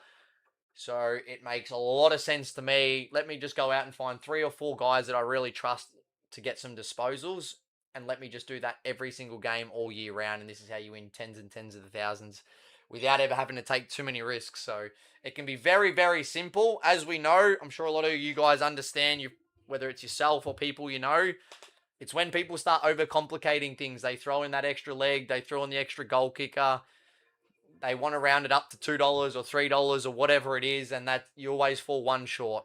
And then people start trying to chase that loss, and then they do it again and again, and it spirals. That is what happens. It's why like 99% of the country will never ever win on sport. And there's a very minute, small percentage that actually has success doing this.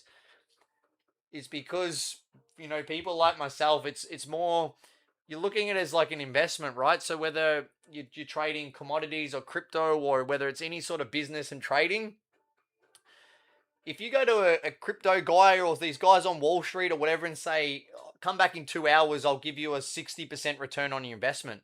Like, these guys get excited. They're like, oh yeah, my stocks are up 12% over the last 3 months. How good's that? If you literally go and look at some of these billionaires and they make 10% over a month, they're like, oh, my stocks are killing it, I'm up 10%. That's $1.10 odds. If you go out and get $1.60 value on a game of sport, most people scoff their nose at it and go, oh, it's not even worth the value. That's a 60% return on investment in like 2 hours on a game of sport, and it's tax-free. Like, this is where people go so wrong in this. And this is these discussions that I really like to have, and we try and steer people down this path. It's not about who can get the biggest, coolest multi that's paying so much that's the most riskiest and all that stuff. It's about who can get as many wins as possible, as consistent as possible, and all those little ones. You know, what do we got? 24 weeks of footy and then another 4 weeks of finals, and then we've already had some preseason. So you're talking about nearly 30 weeks. If you can just stack up some consistent wins over the next 30 weeks, you're going to do very, very well. If you keep trying to build these cool, crazy multis that you maybe hit one every 10, you're probably going to lose and get yourself in debt. And that's just the facts of this nature of this stuff. So I love having these discussions because, like I said, the idea is to start getting people to maybe just think a little bit more smarter, a bit more calculated, start tracking it, treating it more like a business. Instead of going to work on a Saturday for 8 hours and maybe you make $200 after tax, why not stay at home, have a beer on the couch and make $200 tax free? You know, doesn't that sound a lot more fun than going to work on Saturdays to make extra money? Like, you've got this right in the palm of your hand, and yet people will like maybe go to work on a Saturday to make that extra money, then they'll go home and fucking blow it all and throw it down the toilet on stupid bets again at night. So we're going to be doing a lot of these lives. I hopefully have more of these discussions because it is something that I enjoy chatting about. Like I said, the idea is when we do these lives that you guys take something from this and go out and have some wins and maybe change those bad habits, and then just, you know, keep doing that. So 10 into a million at $9,000 odds, or 90,000. Yeah, whatever it is, bro. Yeah, it's a big number. That's Yeah, go have a look at it. It's on I think on our stories across all socials, or if you want to go have a look at the feed. Oh, actually, I couldn't get that one on there. That was the only one they wouldn't allow me to share on the feed. But yeah, literally at 90,000 odds or whatever it was. Yeah, $10 into 999,000 because they actually cut you off at 1 million. You couldn't get anything paying higher. So I was like, oh, I could probably settle for that, but very hard. I mean, some of those ones, the way I had it that I predicted, where it might be like a team to win 14 games for the year, the line was set at like 13 and a half. So it's a very genuine 50-50. There was probably 5 of them. So, but like I said, I did end up finding maybe about 5 that I actually feel like, I think I even put them on there of what I predicted and what the lines are set at to give you guys a bit of a gauge as well. So yeah, like I said, before the season starts, maybe go have a look at my story, whatever app you guys are on, and I've broken that down for you. Maybe the best 5 that I thought, and you can sort of see it. Like, I had Brisbane winning maybe 19, potentially nearly 20 games, and I think the line was set at 15. So that's a 4-game discrepancy. So even if Brisbane are a bit worse than what I think they can still cover that easily. And I think it was maybe North. I think their line was maybe set at 6.5. I think I maybe had them winning 3 or 4 games this year. So you know what I mean? That's a pretty big discrepancy. So they were the ones that I really looked for.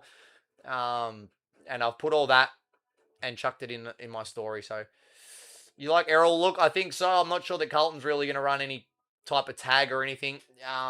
The only concern with Errol, I mean, he got injured again. He couldn't get through last season. I can't really remember the last time we've seen him have a clean run at it and dominate games. It just feels like it's been so long. So, but yeah, I mean, him and Heaney are the two sort of standouts.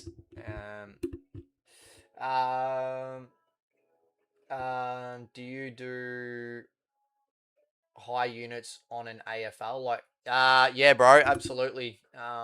They're my 2 sort of go-tos. Pull it right back for NBA and have a little bit of fun and stuff, understanding where the inconsistencies is. Oh, sorry, guys, it started fucking raining. Yeah, absolutely, bro. This is where we do our best work, AFL and NFL. So, yeah, I'll probably pull them back a little bit to start. You know, like last year, I might have started like $50 a unit. By the end of the year, it was like at nearly 500. That's just because it ties in with how much you're making. Obviously, as your bankroll grows, you can afford to grow your unit sizes with it. So we'll probably just pull it right back and just start off nice and small. But I'll probably be looking at doing, yeah, like I said, even if you're finding games that are really safe and maybe you're only getting $1.80 odds, but maybe you put down 5 units and then you win back, you know, just under 5 units. So you win back in like 4.8 units or whatever. You know what I mean? Like, you're still making really good chunks. And then if you're going to do that on like 6 or 7 games around at some really safe bets, all of a sudden you go, oh, it's $1.80, but it's another $1.80, another $2, another $1.80. Like, shit, I've got 8x this week. And then if you're doing like, say, 4 or 5 unit outlays, you know, just like we did on the Sunday, I was going to go pretty hard on the Melbourne game. That was going to be the one for us to build around. Unfortunately, that got called off when we're absolutely killing it as well. So we got, I think I got like over 7 units back in voided money, which I ended up doubling down on that Collingwood game as we sort of picked out the one for us.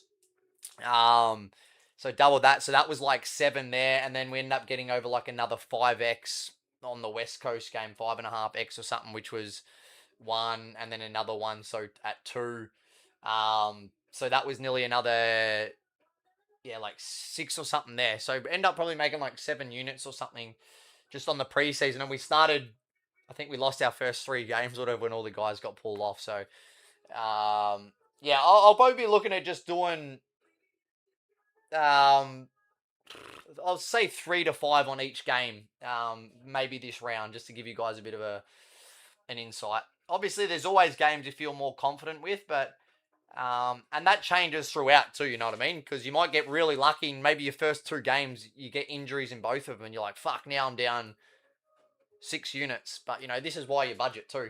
Then all you need is one game you can really target to turn that around. So, yeah, we won't be taking too many risks early, but in saying that, we've been preparing this for a long time. A lot of guys probably in Australia are like, just setting up now. You're probably just building your budget. You got to work your way into some profit. We fucking absolutely crushed it. We only missed on 2 rounds for the whole NFL season, the whole NFL playoff, won tens of thousands of dollars really, really quickly and continued that right through the season, right up to the Super Bowl. So we are absolutely in a prime spot to attack this when maybe most people are starting behind the eight ball. So, um, yeah, we'll be looking to jump straight in without going too crazy just yet. Like I said, there's probably maybe some guys that I really would like to take in this one, but I'm just not sold yet until I actually see him play a game or two in a new role at their new club or whatever that might be. So I think less is more in this one. I just think if you keep it pretty simple and maybe think Sydney's going to win, Heaney and Goulden for disposals, maybe Kerno to kick a goal, you know what I mean? You're probably going to more than double your money with just maybe looking at a couple of easy ones like that. They're the ones you look back at the end of the game and you're like, fuck, why did I have an old mate in the back pocket and this guy coming off the bench, and you try and get real creative. You look at the stats at the end and go, fuck, Heaney had 25, Goulden had 25, Grundy had 15 and a bunch of hitouts. Sydney won because they're a better team. Kerno kicked 2 because he's the full forward in a winning team. And you probably sit back and go, fuck, why did I not pick those really easy, simple, safe ones? So I get the feeling this is going to be one of those games where the good players for Sydney dominate, the good forwards kick some goals, and Sydney win because they're the better team at home. So, um, Roses for a goal. Yeah, look, I think that he's going to get plenty of looks. He could definitely get a goal. I think you're probably not going to go too wrong taking many of those starting forwards.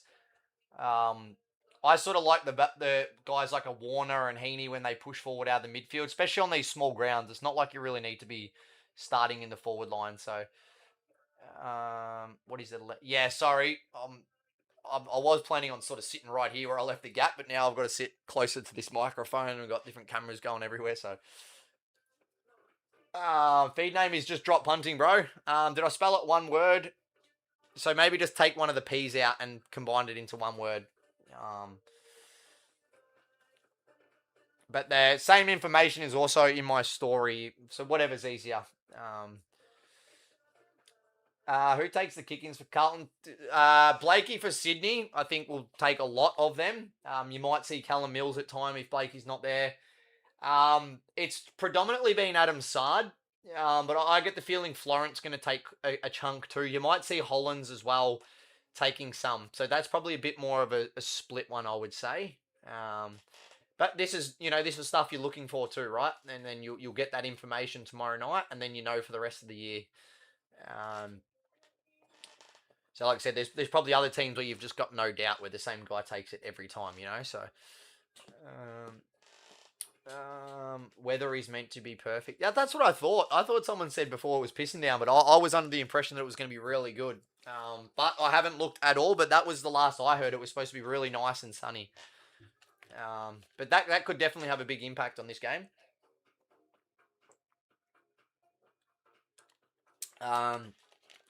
Lock under Walsh disposals, I think. Yeah, I'm a bit with you, Bazza. I think James Jordan might play a bit of a role on him at times. Look, he's such a good player. I think I don't know whether you agree with this or not. I think it might be a bit more of a situational type thing, whereas if Carlton's playing really well and Walsh is dominating, I think you've got to go and try and stop him and take him out of the game. I think if it's the other way around, if Sydney come out and kick 6 or 7 in the first quarter and maybe have a 5 or 6 goal lead to start the game and they're dominating, I don't think they're going to be too concerned about Walsh running around getting 35 disposals, because that means his opponent, Heaney, or one of these guys, is probably absolutely killing it and Sydney's killing it. I don't think they're going to be worried at all about any of the Carlton midfielders, and maybe unless they bring the game back where they feel like they need to slow someone down. But so I think the gameplay is going to dictate it a little bit, to be honest. Which, like I said, I think it could get to a point where Sydney just don't really care. Okay, cool, you can run around and have 40, but we've got an 8-goal lead and we're killing you guys. Maybe at some point you've got to man up as well, Walsh, or like I said, we've seen a lot from Jagger Smith on the offensive side.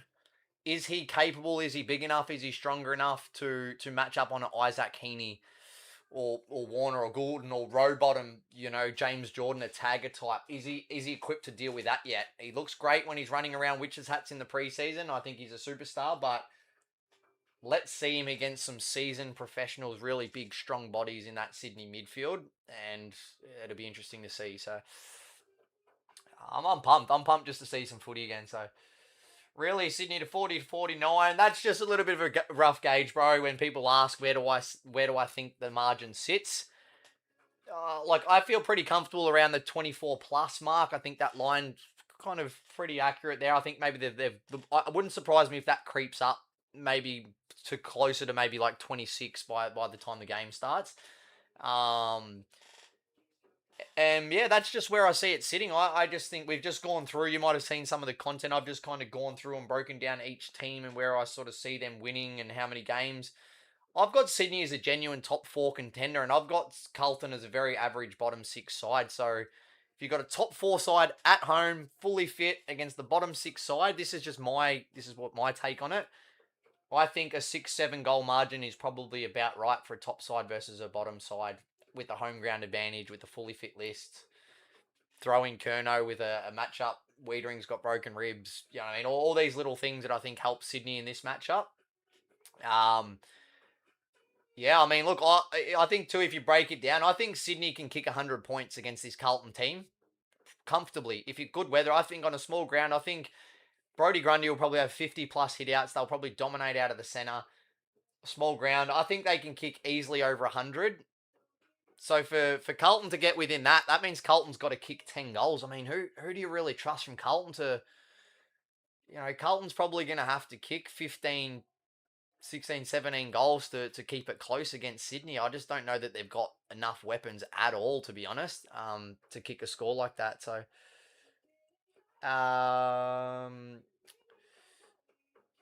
betting early in the season is super dangerous.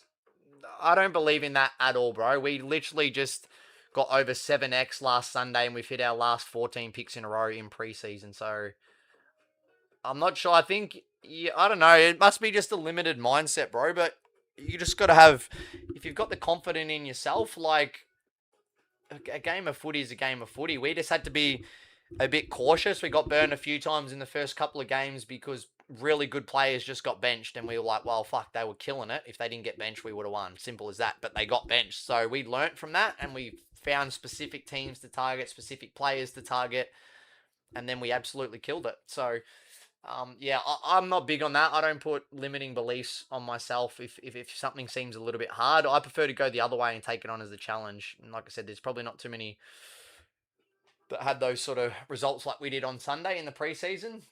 How long have you been running drop punting for? Probably over 6 years now, bro. I'm from all over the world. I obviously traveled quite a lot, going to big sporting events. Yeah, just taking on more of the American sports the last couple of years. I'm probably going to spend some time going through there again later this year when the NFL starts. So, Sydney have won 8 out of 9 against Carlton at the SCG. There you go. Albeit very different teams, very different coaches. So I'm not huge into those things, but yeah, they've definitely got the wood over them. And like I said, I think to touch on that result one too, I mean, Carlton were 11th last year, and I think their list has got worse.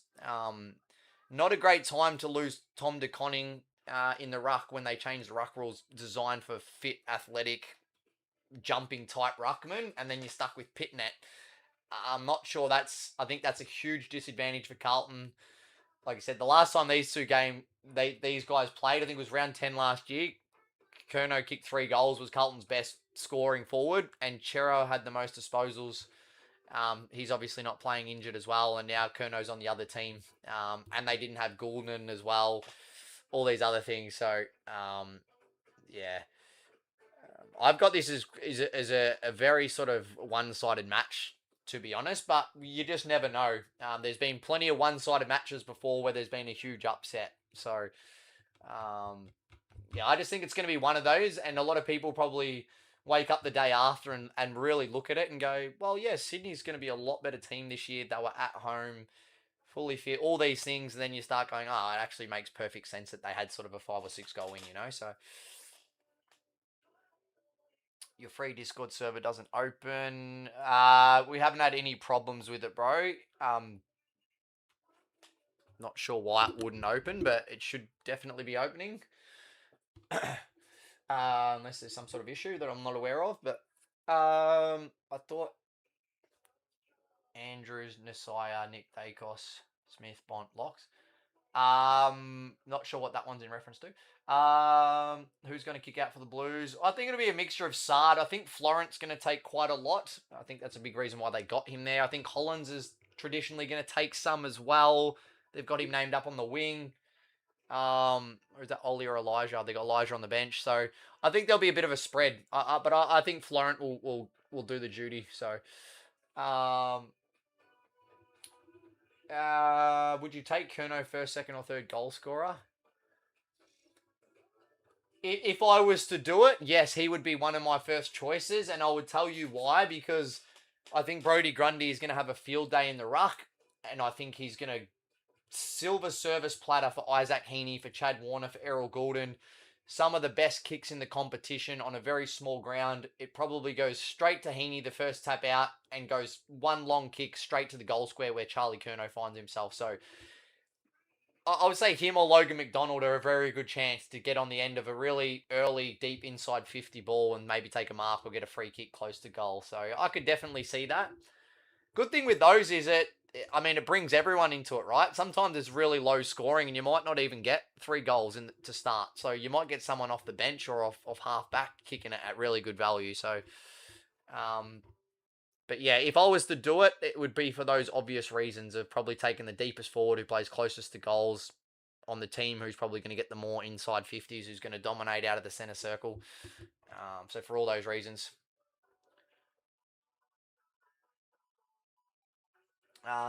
Sydney to win, take the 350. 350. Where's the 350? Or is that Carlton? Is that what you're saying? Or Sydney so short at $1.30 for first round? Oh, yeah, I just think the bookies are obviously the same thinking as me. I think a lot of people have Sydney being a really, really good team. They're at home.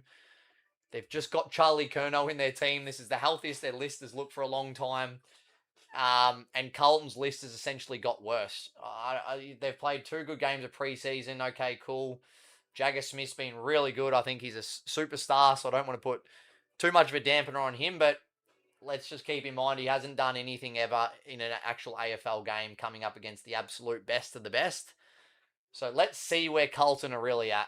I just think they might be in for a bit of a rude shock and might realise the difference between preseason and some real big boy footy against a real genuine premiership contender this year. But look, like I said, $1.30 Sydney head to head. Maybe you chuck in 2 disposal winners, Goulden, Heaney, and maybe you throw in Curnow or a McDonald to kick a goal. You know, it looks pretty safe, simple, smart, something like that. Whether you want to play around with the margin, I think it's a little bit unders that line, to be honest, as well. But yeah, look, you might take maybe Sydney -10 or something just to bump that up around $1.50 or something like that. Heaney and Goulden for disposals. You know, then you look back, Sydney to win by a couple of goals, Goulden and Heaney to get some disposals. And all of a sudden, it looks pretty simple. So, like I said, it might be one of these games where less is more, and definitely don't overcomplicate it too much. So, Amadi or McDonald. Goals are really hard, bro, to be honest. I'm probably not the best person to advise you on it because I really don't. I just think there's so much luck and guesswork involved. You can kind of break down the matchup, maybe where you think they're going to play, but a lot of the time, like I said, we saw in the, Harry Mackay was one of the ones that didn't kick a goal for Carlton. Everyone else, the bloody half-back flankers were getting up there, the wingers were kicking goals, midfielders, yet the guy who played closest to goal all game and is their best goal kicker couldn't kick a goal. So this is what happens with goal kickers. It's just very unpredictable. For a bit of a gut feel, I really like Logan McDonald in this one. I think a lot of focus is going to go on Curnow. He's going to probably get that Wiedering matchup.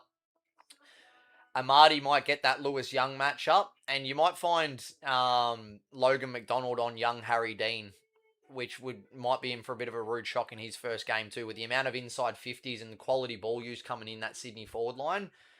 I think it might be a Logan McDonald, the one that maybe pops up for 4 or 5. I'm sure Curnow will get his 2 or 3. I mean, look, he could kick 6 or 7 on Wiedering with the broken rib as well. So, pick your poison, I would say. I'm sure they're probably all going to get shots. It's just who kicks the straightest. I'm sure Papley's going to get a bunch of shots on goal. Roses will probably sneak for one. I think Amadi, Curnow, and McDonald are all a genuine chance to kick goals as well. So, like I said, I think they can kick a pretty big score in this one, Sydney.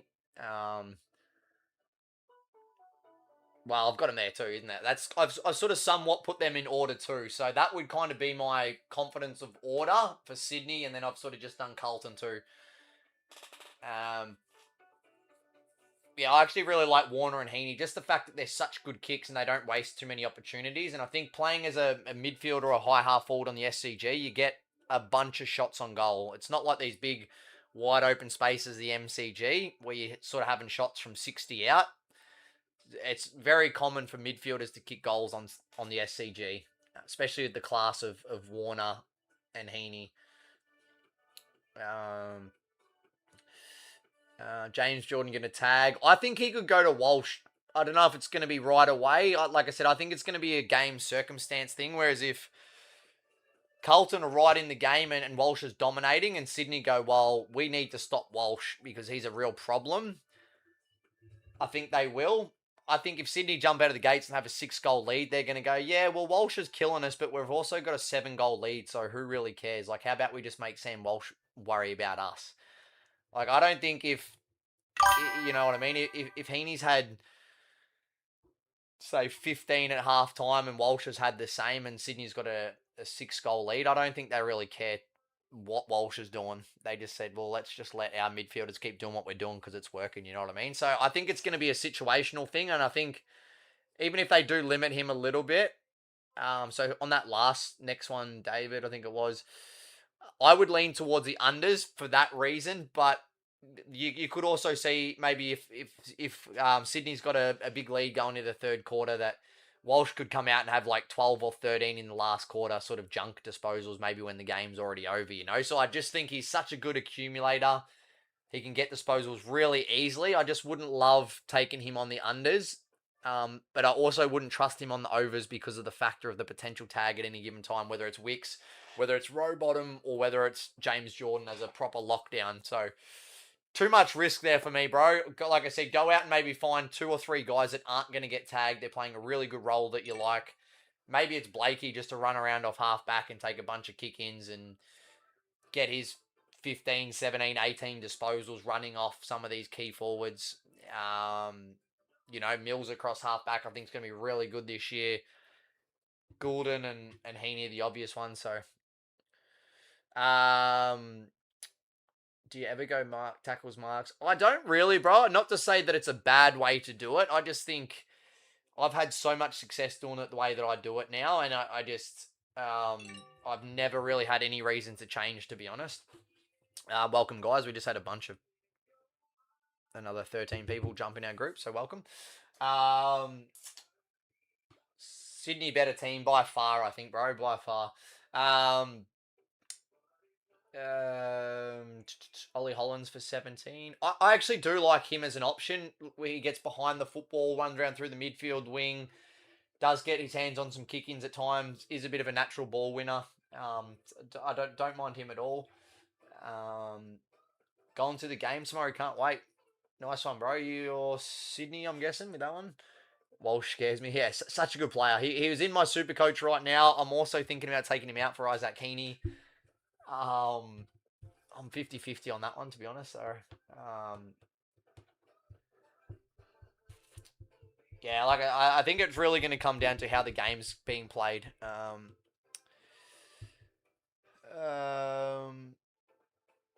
Might need some advice from you about betting from overseas. Yeah, bro, fire away. ExpressVPN is probably what you're after. You'll be able to use that in 90 different countries. I couldn't recommend that high enough. I've had some of my biggest wins when I was living out in the Amazon fucking rainforest in Peru, of all places. So if it works out there, you should be able to, wherever you're traveling to, bro, it should work fine. So welcome, guys. Fuck, it's getting hot in here. All these screens. I might have to put that fan on.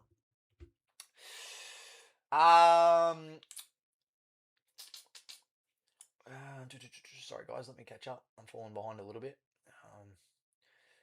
Let me quickly go through. Do you bet on unders on player over? I'll definitely be having a look at it, bro. If I think there's a matchup, we were very effective on Caleb Sarong specifically last year. If you guys remembered, he got locked down a few times. James Jordan was one of them.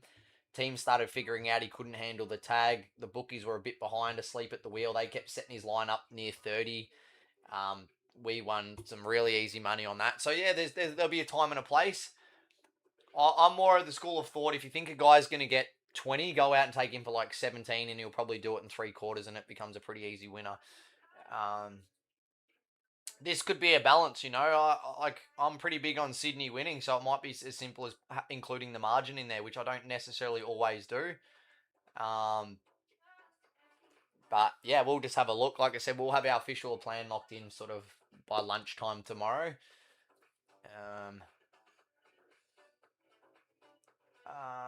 What's your thoughts on Lockie Whitfield and Supercoach? I don't think you're going to go too wrong with it, bro. I think there's a much of a muchness with some of those guys. I think I just actually made a change then. I've got Sinclair in mind now. I really wanted to find a way to get him in.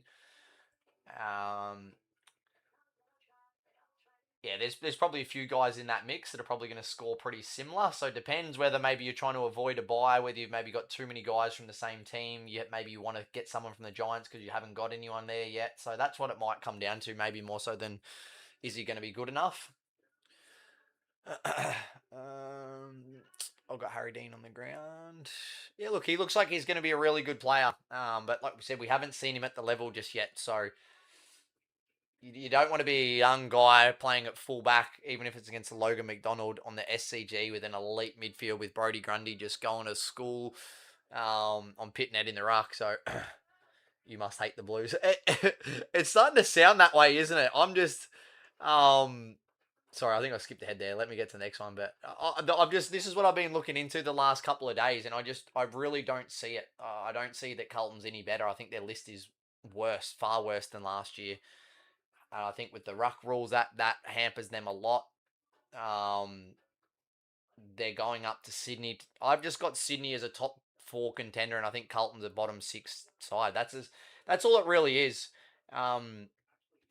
When you got a top 4 team against the bottom 6 side at home ground with the advantage with the fully fit list, I think 6 or 7 goals is right around the mark. I think if you go back and look at history, normally when the top 4 sides versus the bottom sides, you end up with a sort of 5, 6, 7, 8 goal win at times, and that's pretty stock standard. So I don't think it's actually sort of too crazy to think that Sydney can have a 7-goal win at home against what I think is going to be a bottom 6 side in Carlton. So, but there's also been a lot of other people that had completely different views, which I've loved. Some Carlton's fans, I've sort of ruffled some feathers with them, which I love. It's all fun, you know. I've got no idea, just like you guys. None of us should be pretending that we've got any more idea than the next guy. But like I said, this is what I've been spending my time with. I'm not afraid to sort of put it out there. If it comes with some criticism, I could be completely wrong about all of this, but you know, it's not going to stop us rocking up and having some fun doing it all again. So, and it's good for you guys too. Throw some out there, and then you guys can have some bragging rights. You can take the piss out of me on the next live. Like I said, it's all part of the fun. But right now we're on like a 3-game win streak with our last 14 perfect picks at over like 7.5x. So we're going pretty well so far. So we don't need to take too much risk in this one. So we're looking to keep it pretty simple. So, so you reckon Sard won't take? I was watching it closely in the preseason, bro. I don't know if it was management or whatever it was, but yeah, he just didn't seem to be taking too many. Florent was taking a lot. I don't know whether he was on the bench at the times. I didn't look too deep into it, but yeah, I wouldn't, if you're only going to purely take Adam Sard for kick-ins, what I would say is maybe just be wary. And I think he might get the role on like a Papley too, so you got to imagine he might get dragged maybe deep at times as well. It's not like you can really run off a guy like Papley. You know, that's very dangerous. So he might actually have to play a bit more lockdown with a tough matchup like that. I just think that's kind of what they got Florent there. That same sort of role that he was playing at Sydney, I think, as a ball user out of that back line. And from what I saw in the preseason, he was definitely taking some kick-ins, Florent. I think it'll probably be a mix. Maybe I don't think they're going to care. Whoever's closest to the ball, whether it's Sard, whether it's Florent, maybe it's Hollands at a time. It's paying $2 for Kerno. Yeah, thanks for that, bro. I think that's probably been some of the best advice on here. A bunch of people have come to the table with that, which I love. So yeah, go double your money on Kerno just to kick one goal. I think it's a very good promo. Even though if it's capped, but like I said, these are the little slight edges you're looking for. You know, you might find that 3 or 4 times this week where you get these really good options, and yeah, maybe you only make $20 profit, but then the next time you make another 20, and then you made 60, and then you can maybe flip that 60 onto something and maybe double that, and then you made a go to what look I shouldn't say free money, but what looks to be a really safe option. Um, Go on F1 tomorrow. Hopefully, I'm home. Nice, bro. F1. Where's the F1 tomorrow? Um, I rate Sard for 12 as well. I think 12's good. I think 12. Yeah, 10 to 12. I think 15 might be a bit of a stretch. Look, and look, if you probably in the same belief as me, and you think probably it's going to spend a lot of time living in the Sydney forward line, then it makes sense that he's going to be around the ball quite a lot. It is a very small ground too, lots of end-to-end action. So yeah, it's probably not a bad matchup for him. Should I grab Heaney and Goulden on my super coach? That's a tricky one, bro, because you probably don't want, like, say, when Sydney have a bye. I think is that round 3 too. There's um you don't want to lose all your premium guys on the same game. So it might be one of them. Maybe you wait till after round 3 and then bring maybe the other one in. You know what I mean? Also, from the research that I've done, I've never been huge on Supercoach. So I've really just taken my ego out of it and just really followed from what I've seen for some previous winners and stuff. And they really didn't seem too fussed about the buys. They said, I picked the cash cows that I thought were going to make me heaps of money. I picked the superstars that I thought were going to get the highest scores. All the rest is a bit of, irrelevant. So, um, yeah, and depends too. Are you just in a private league where you're just trying to beat some other people, or are you trying to win the prize where you're beating everyone? Because that can have a big thing to it too. You might just go, oh, okay, well, I'm gonna have maybe one down week in my private league, but then the rest of the year it really doesn't matter. If you're trying to compete against everyone else in the country, you're probably gonna have to be really switched on and be making lots of changes and maybe getting those extra 20 points in a bye round. That could be make or break. Whereas I'm just really doing this for our league in my group. That's all my focus really is, which doesn't actually officially start scoring to what, round 2 or 3 or something anyway. So, Harry Dean to go to Amadi for sure. Yeah, it probably makes sense to me too, bro. I think that leaves Young on McDonald, I would say. You got McGovern down there as well, so depending on where he goes as well. But I think McDonald might be the one for me, who maybe slips under the radar a little bit with all the attention going to Kerno. Probably drawing Wiedering as well. I think a guy like McDonald might get some mismatches deep and kick some really easy goals from the top of the goal square. You must hate the Blues. I really don't. Actually, majority of my family members go for Carlton, but they're all actually realists too. It's actually been really fun. So shout out to the Carlton supporters, how passionate they've been. But it has blown me away a little bit, the amount of Carlton fans that think they're a top 8 side, even though they were 11th last year and their list has gotten worse. And they've lost an elite ruckman in a time where the rules have changed as well, which is going to hurt them, I think, more than they realise. Especially against a Brodie Grundy, or when it's against a Tim English or a Luke Jackson.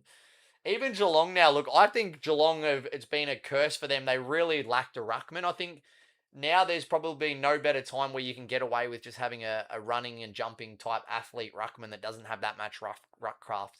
Whether that's a Reece Stanley, whether it's Blitzarve, whether it's a Sam DeConning, it is now the best time where they just throw it up, you take 2 steps and you run and you jump. So Geelong might have actually benefited really well out of this and might have solved their ruck problem. Who knows? They might have had something to do with changing the rules. That wouldn't surprise me either. Really don't mind Carlton 1 to 20 as a Swans fan. That's a strange take, bro. I would say have more confidence in your team, bro. I think Sydney is going to be a very, very good team this year. I just think they've got all the pieces. They had that down year last year with the new coach coming in. A bunch of injuries. You've got Charlie Curnow. You've got Errol Goulden, hopefully fully fit. McDonald back, Amati back, all in the same forward line. Papley, um, as long as they can get a little bit better behind the ball, I think, which was Sydney's sort of weakness. Like they look absolutely stacked to me. Um, and I think Carlton's at the other end of the scale. See this 365 had the Mega Beast. Yeah, appreciate that, bro. A bunch of people have mentioned that. Sorry, so by all means, guys, go head over to 36 and cash in on that. I would say.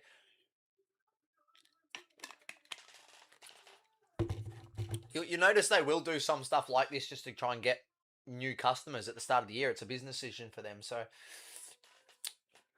uh, I've got Bont, Butters, and Dacos. Can't fit in any more primos. I like it, bro. I like it. You're doing a lot right. Butters is in for one hell of a season, I think, and Dacos obviously. But I mean, throw Bont in there too. But probably those two, Dacos and Butters for me, right up there at the pointy end of the Brownlow. I would have thought. With my man, maybe Isaac Heaney as well in this one. Hollands for 14, yes, depending on which one, bro. Elijah or Ollie. As you can see, Elijah you can actually get lower, and then you've got to bump it up a little bit more for Ollie. Sard 14. I'm not fully sold on Sard just yet. I think a lot of his are kick-ins. I think if he gets a really tricky matchup with Papley, that might keep his hands full for a bit, but the ball's going to spend a lot of time down there. So Sydney 9.5.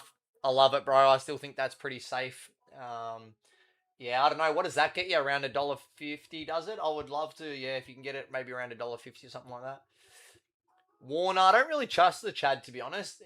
He drifts in and out of games too much for me. I think they really like playing him forward of the ball as well. But look, he really probably should in this matchup. But yeah, I'm just not fully sold on him as an accumulator. He sort of drifts in and out. He can have such a big impact, but it's not always in the stats column. Sydney aren't top 4. I think maybe top 7. Yeah, I think I had you guys will be able to see when I did it, but I think it was in that 4 to 6. I think 4 to 6 somewhere in there. Oh no, I haven't put it up yet, but I think it was maybe 4 to 6 mix, which might be one game different from 7. So, looked at that today. Sard didn't take one kick, and there you go, bro. So that was just my conclusion of it. I didn't go too deep into it, but I really didn't notice him take many at all, and I did notice Ollie Florence. So you might be able to tell me if my gut feel was right on that one, but McGovern, Lewis Young, Dirksen, Boyd all took kick-ins. There you go. Not one from Sard. So there you go. That was something so good. Thanks for that, bro, because that was my conclusion. I couldn't tell you the stats, but F1 Melbourne Grand Prix, it makes sense, yeah. I was just thinking that must be Melbourne somewhere, or Australia anyway. Just finished setting up the F1. Gonna be the biggest year we've had. Nice, bro. You set it up. Nice. Didn't even know it was on, to be honest. What is the biggest flex option? I'm stuck on that. Oh, I don't want to give too much away for mine, but I also don't really care too much. I've got McAndrew from Adelaide. I think I've actually got 2 rucks that maybe have a bye at the same week, so it was very important for me to try and get some flexibility where I can maybe move my flex into the ruck. I've also got another ruck option on the bench, so I can put both of them into the ruck for the weekend to cover. So I was a bit strategic around finding multi-role guys, if that makes sense. And he's obviously really cheap. And obviously rucks are going to score pretty big. You know, you'd be think he's sort of minimum sort of 70, and then his ceiling's up over 100, I would say, as a athletic ruck this year. Charlie, 5 goals could easily happen, bro. Easily happen. You're going to get so many clean looks inside centre 50. I think Grundy could score near on 150. Supercoach probably have 50 plus hitouts. He had 47 in this matchup last year against Pitnet with the old ruck rules where Pitnet was able to hold him and wrestle him as well. like I said, he could have well over 50 plus hitouts and put up one hell of a super coach score, Brody Grundy. I think last year it was like 19 disposals, a goal, and 47 hitouts. So I would expect much of the same from Brody Grundy. Could be, yeah, probably another sort of 17 to 20 disposals for Grundy, 50 plus hitouts, and probably, yeah, 130, 140, 150 score on Supercoach, I reckon, for Brody Grundy. That's just another early take. Could be way off, but we'll see. No goals for me all year. I've learnt my lessons. I'm with you, bro. I really, this huge warning right here.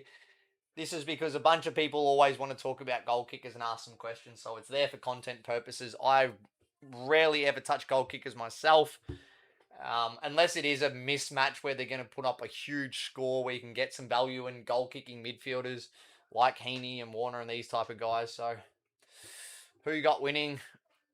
Right up there, bro. If I was to have a stab in the dark of where I think the margin sort of lands, it was maybe be slightly lower than that. That was just how I had to do it. But let's just say the 6 to 7 goal mark, I think, for me, is in what I see as a top 6 side against the bottom 6 side at home, fully fit, Wiedering a bit banged up, mismatch in the ruck. I just think the top 6 side should probably beat a bottom 6 side at home by probably at least six to 8 goals, and I just think that's where it probably lands, to be honest. Kerno to kick 3 could do that in the first quarter. Let's be honest. He's never seen so much talent kicking him the ball. Like, he's probably never seen delivery like this in his career. So, for as good as what he has been at times, I think with a fresh start on a small ground with elite ball users, yeah, good luck stopping him one out on a lead, especially with the broken rib for Wiedering. So, Blues will flog them. Highly doubt that, bro. I'm sure that was probably a bit of a joke as well. Sydney Moneyline, Hollands, Jagger. I like it. Yeah, I mean, pick and choose your players, but I think that's potentially a good way to do it. That could be very similar to the way I go about it. I haven't actually looked just yet. Yeah, like I said, yeah, whether it's Curnow for a goal or McDonald for a goal, or whether you like the disposal winners, if you can mix it in and get $1.30 to start your multi on the money line, I think it's not a bad way to do it. Shit, you might even want to bump that up to maybe -10. I think, like someone said before, maybe try and get it up around $1.50. And then you could maybe take Hollands and Jagger Smith for less disposals. Do you know what I mean? So what do you see as safer, the margin or maybe the disposals? Yeah, if you wanted to get around $2, you could maybe do Sydney, let's say -6, get a little bit more value there, and then pull Hollands down to maybe 12 and Smith to 18. Do you know what I mean? Something like that. And then you would just have to ask yourself the question, is it more riskier changing the margin, or, is it more riskier changing the disposals or whatever?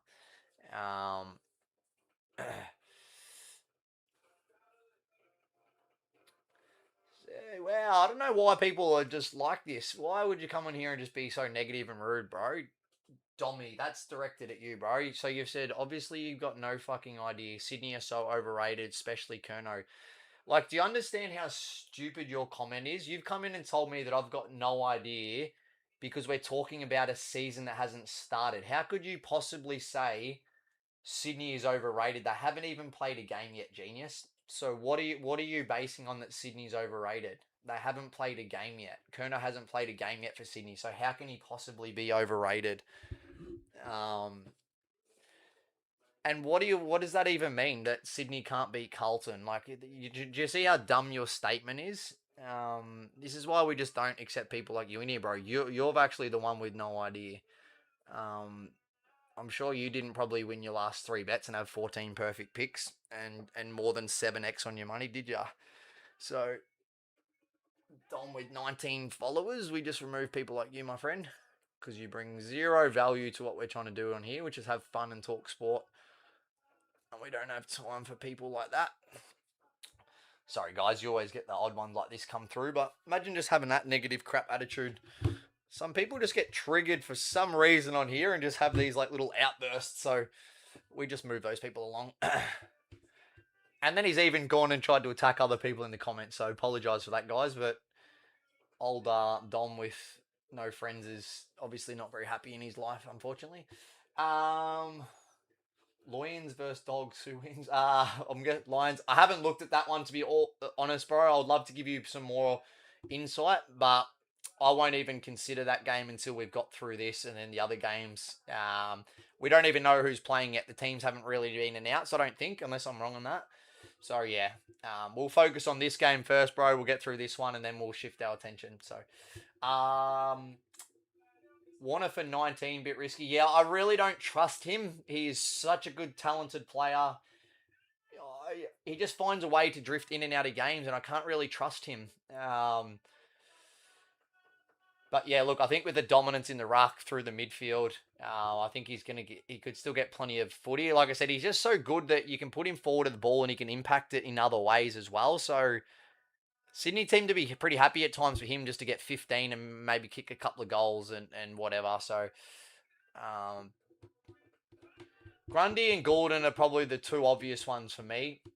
I think you can maybe even throw Grundy in that mix. The fact that you might be able to get him for 12 or 13 or 14. I'd probably trust Grundy at 12 or 13, maybe more than I would Warner.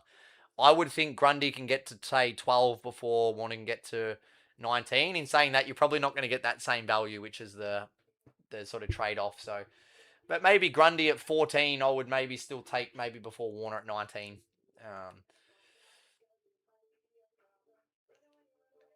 Sorry, guys who are trying to add me. I actually look quite hot too. I don't do lives with other people. It just doesn't really bring value to what we're trying to do here. But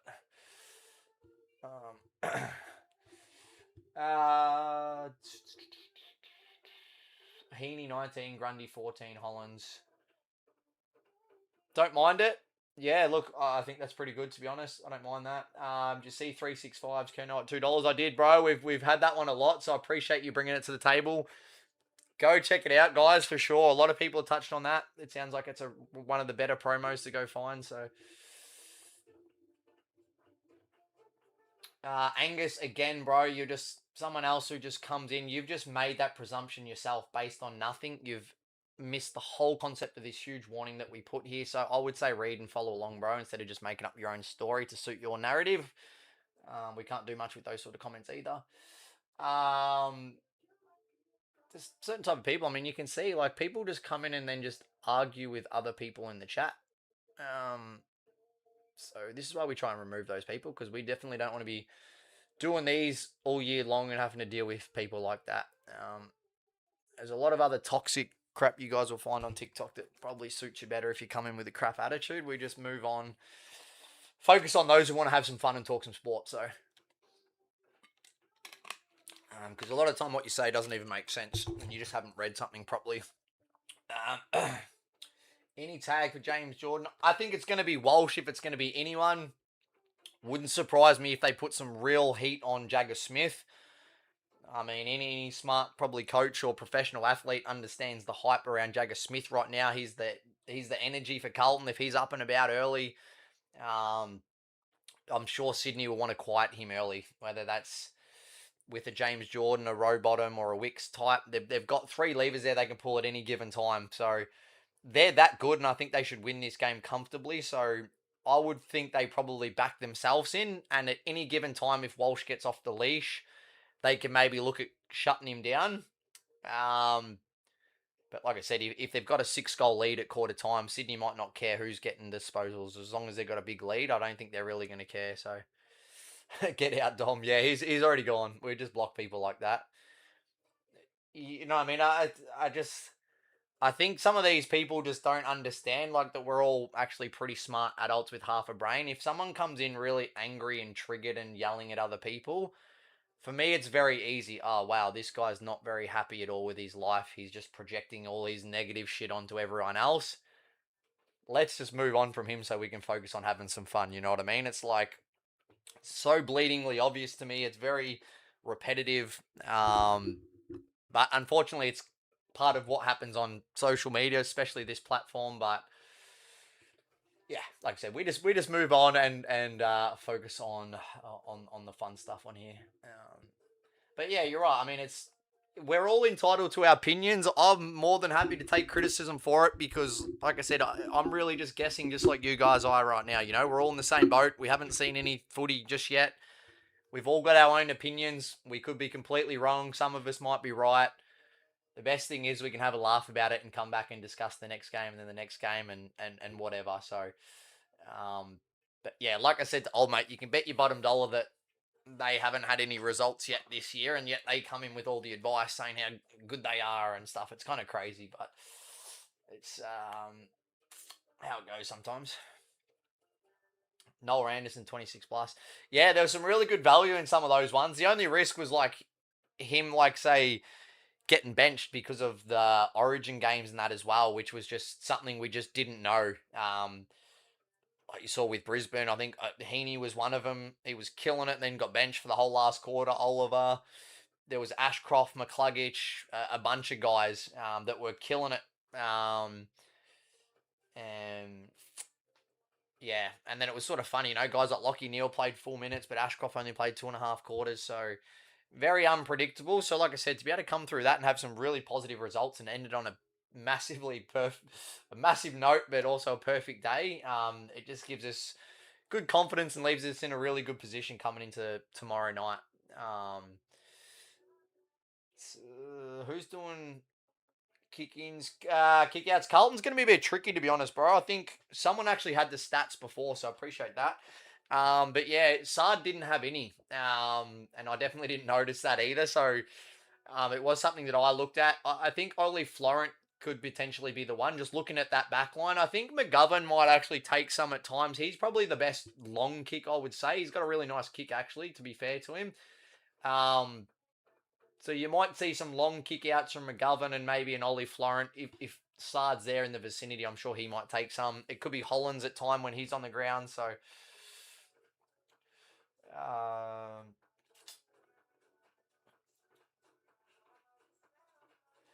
um, no Walsh. I didn't have him there. No, just because I mean, to take him at 20 plus, you probably get $1.03, and then it's not always about taking the best player. It's like, is it a smart pick?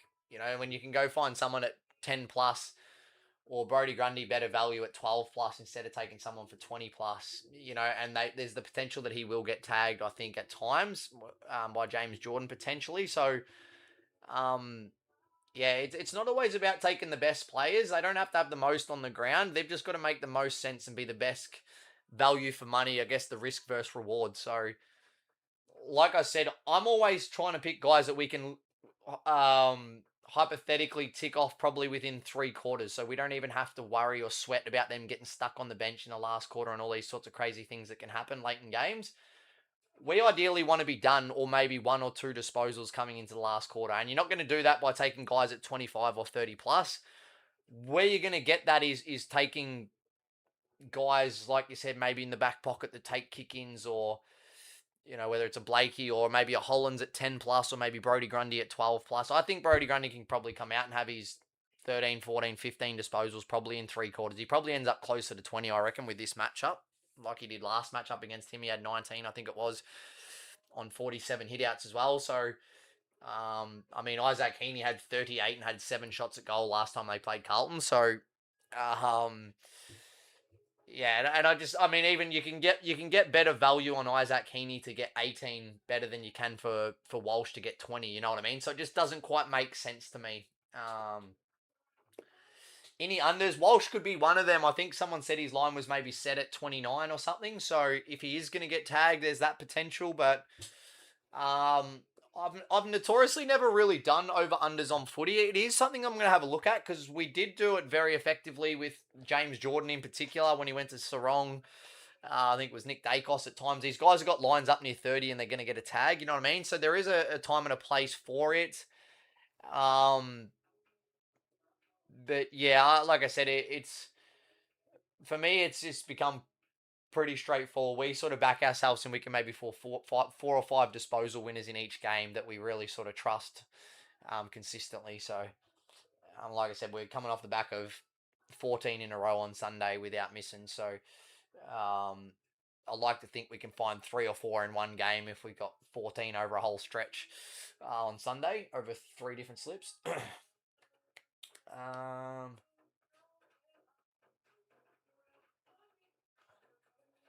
can you share your state? No chance, bro. I see people saying stuff like that all the time. Like, how about you send me your pay slips for work and then I'll know whether I take you serious? You know what I mean? That's like asking someone, hey, just show me your pay slips or show me your things out of your life.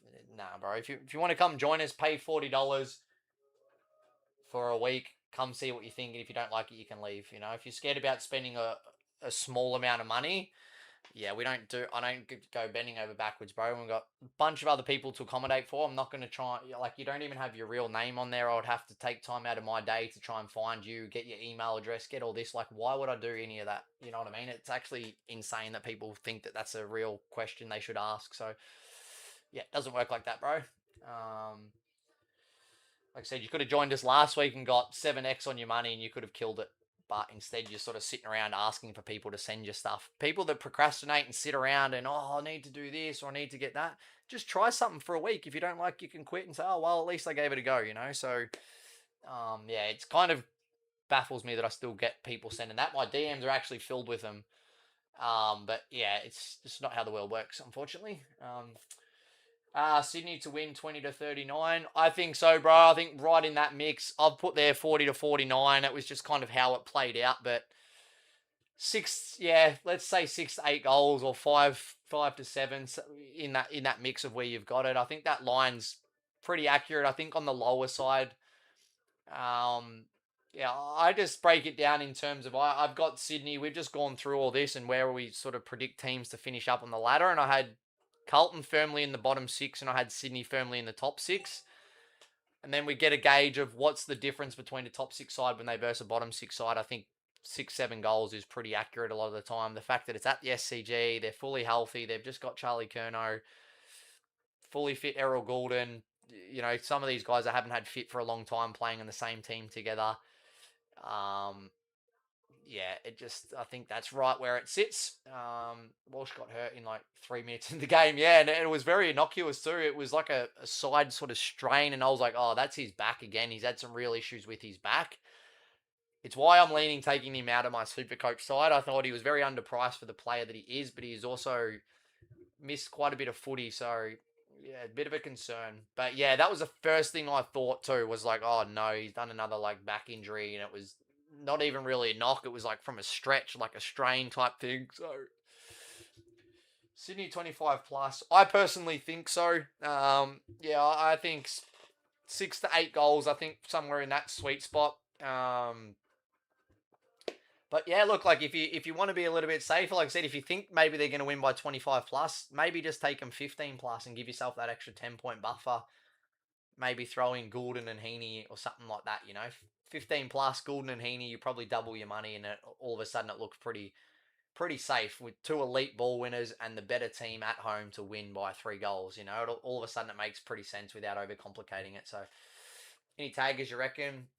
I would say James Jordan's the obvious one, bro, but I think that's a good call by you. I think maybe a lot of people don't understand that Rowbottom probably is not a full-blown tagger, I guess, but he is probably one of the more consistent defensive type midfielders. Like, think of maybe a Josh Dunkley type, who's never really tagging, but he's very defensive-minded, if that makes sense. So Rowbottom is definitely one of them.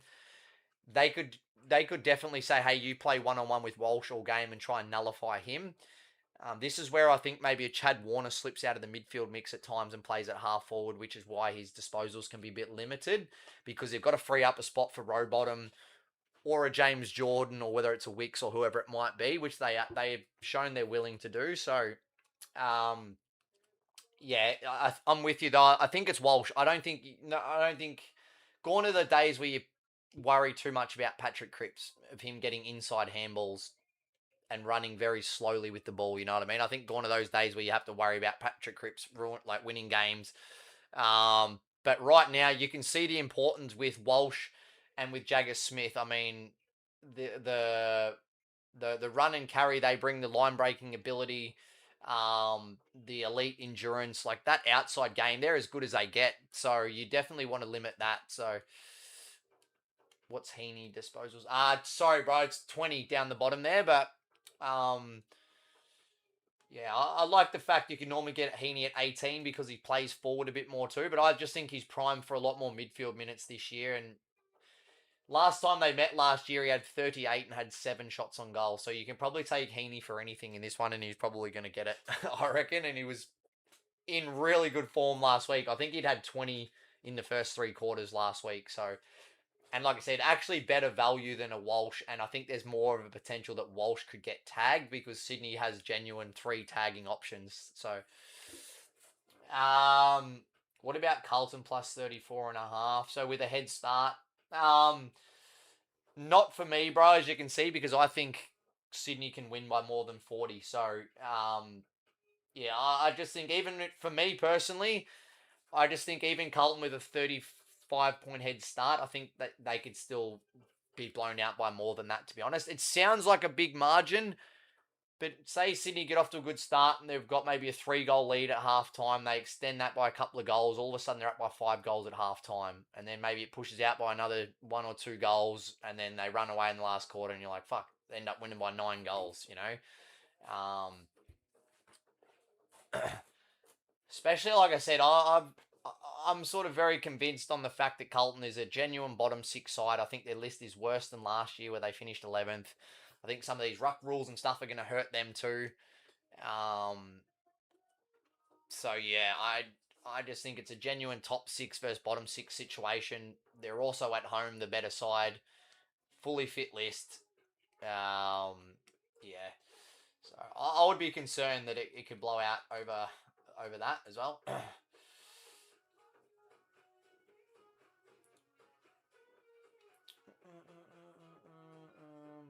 See, this is why we just remove people, bro. Like, you expect me to justify yourself. You've actually got no idea. You've just got no concept of how the world works. You won't show this because you can't, because there's no profit. Like, you're just so dumb, bro. You think the whole world revolves around you. You don't even have the courage to have your name on here. I don't even know who I'm talking to. And you expect me to take time out of my day when there's all these other people that I'm trying to, you know, give the respect to answer them, and you think bloody old mate hiding behind a fake profile deserves my time to go and screenshot all my results just to do you a favor because you deserve it more than everyone else? Like, what world do you live in, bro, where you're that important?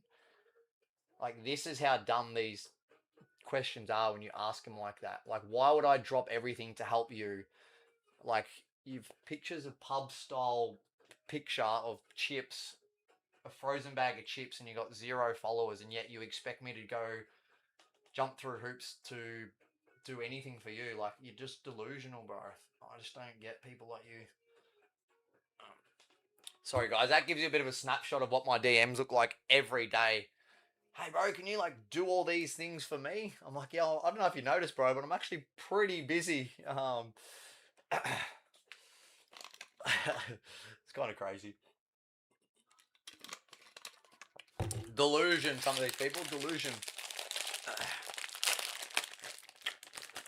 So I come prepared tonight, guys. Got some prime and some snacks.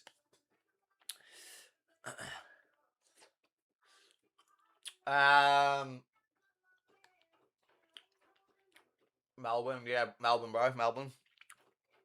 I'm a resident in Dubai these days, but I've got a house here in Melbourne. I'm back in Melbourne for a bit at the moment. And Dubai's turned into a war zone, so probably won't be back there for a bit. So 140 plus is a big call. I don't actually think it is. That's just a bit of a gut feel, like I said. Whether they win by that much, I think Sydney win the game. I think they can probably cover that line. Yeah, would I take them for 40 plus? Probably not, because it would just maybe be an unnecessary risk when I could just take them for maybe minus 10. You know, maybe you think to maybe more win by 2 or 3 goals would be a lot safer and smarter. But I do think they have the potential to win by 40, so I would feel confident if I was to maybe take them to win by 2 goals, you know? So, just because I think that's where Sydney might win, it doesn't mean it's a smart decision to go and place something on that, if that makes sense. And that's why I put these things up here. It's sort of personal opinion of where I think the game can land. Now, is that a safe, smart way to try and have success in this game? No, it is probably not. I would play it a lot safer and a lot smarter, so...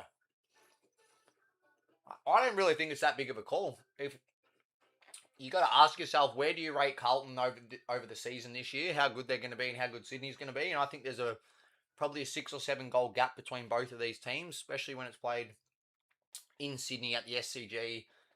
In if it's going to be perfect weather too. Brody Grundy's potentially going to have another 50 hit outs against Pitnet. Some of the best ball users in the midfield. Charlie Curnow full forward. A lot of signs point for me for a big Sydney win. So, I would say it's more crazy that I'm getting DMs, people telling me that Carlton's going to win this one. But like I said, this is part of the fun, and you have these discussions, and if Carlton come out and have a big win, then you guys can come on and laugh at me as well, So it's all part of the fun.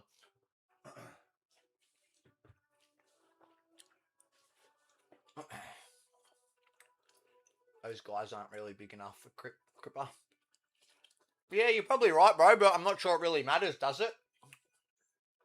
Like, Cripps being big, but what does that really mean? That he's going to get disposals? Can you go play fullback on Isaac Heaney if they're matched up on each other and he drags him forward? Is he fast enough and agile enough to keep up with Warner or Goulden or Heaney? I think he's probably too big and slow and stiff for those guys. So Cripps might be big, like you said, but what does that really mean, bro? Because like I said, last time these two teams played last year, he was matched up on Heaney, and Heaney had 38 and had 7 shots on goal. So, I think that's just a fact. So,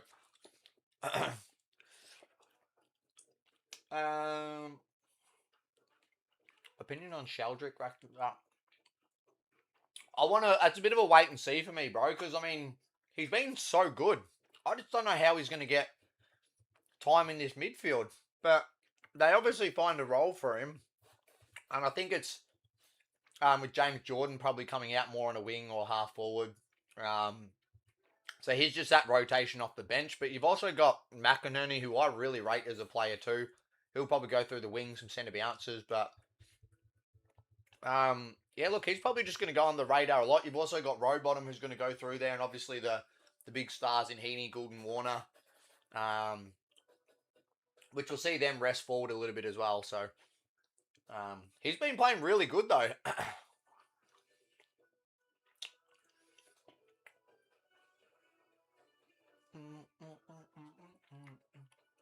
This person's still writing rubbish.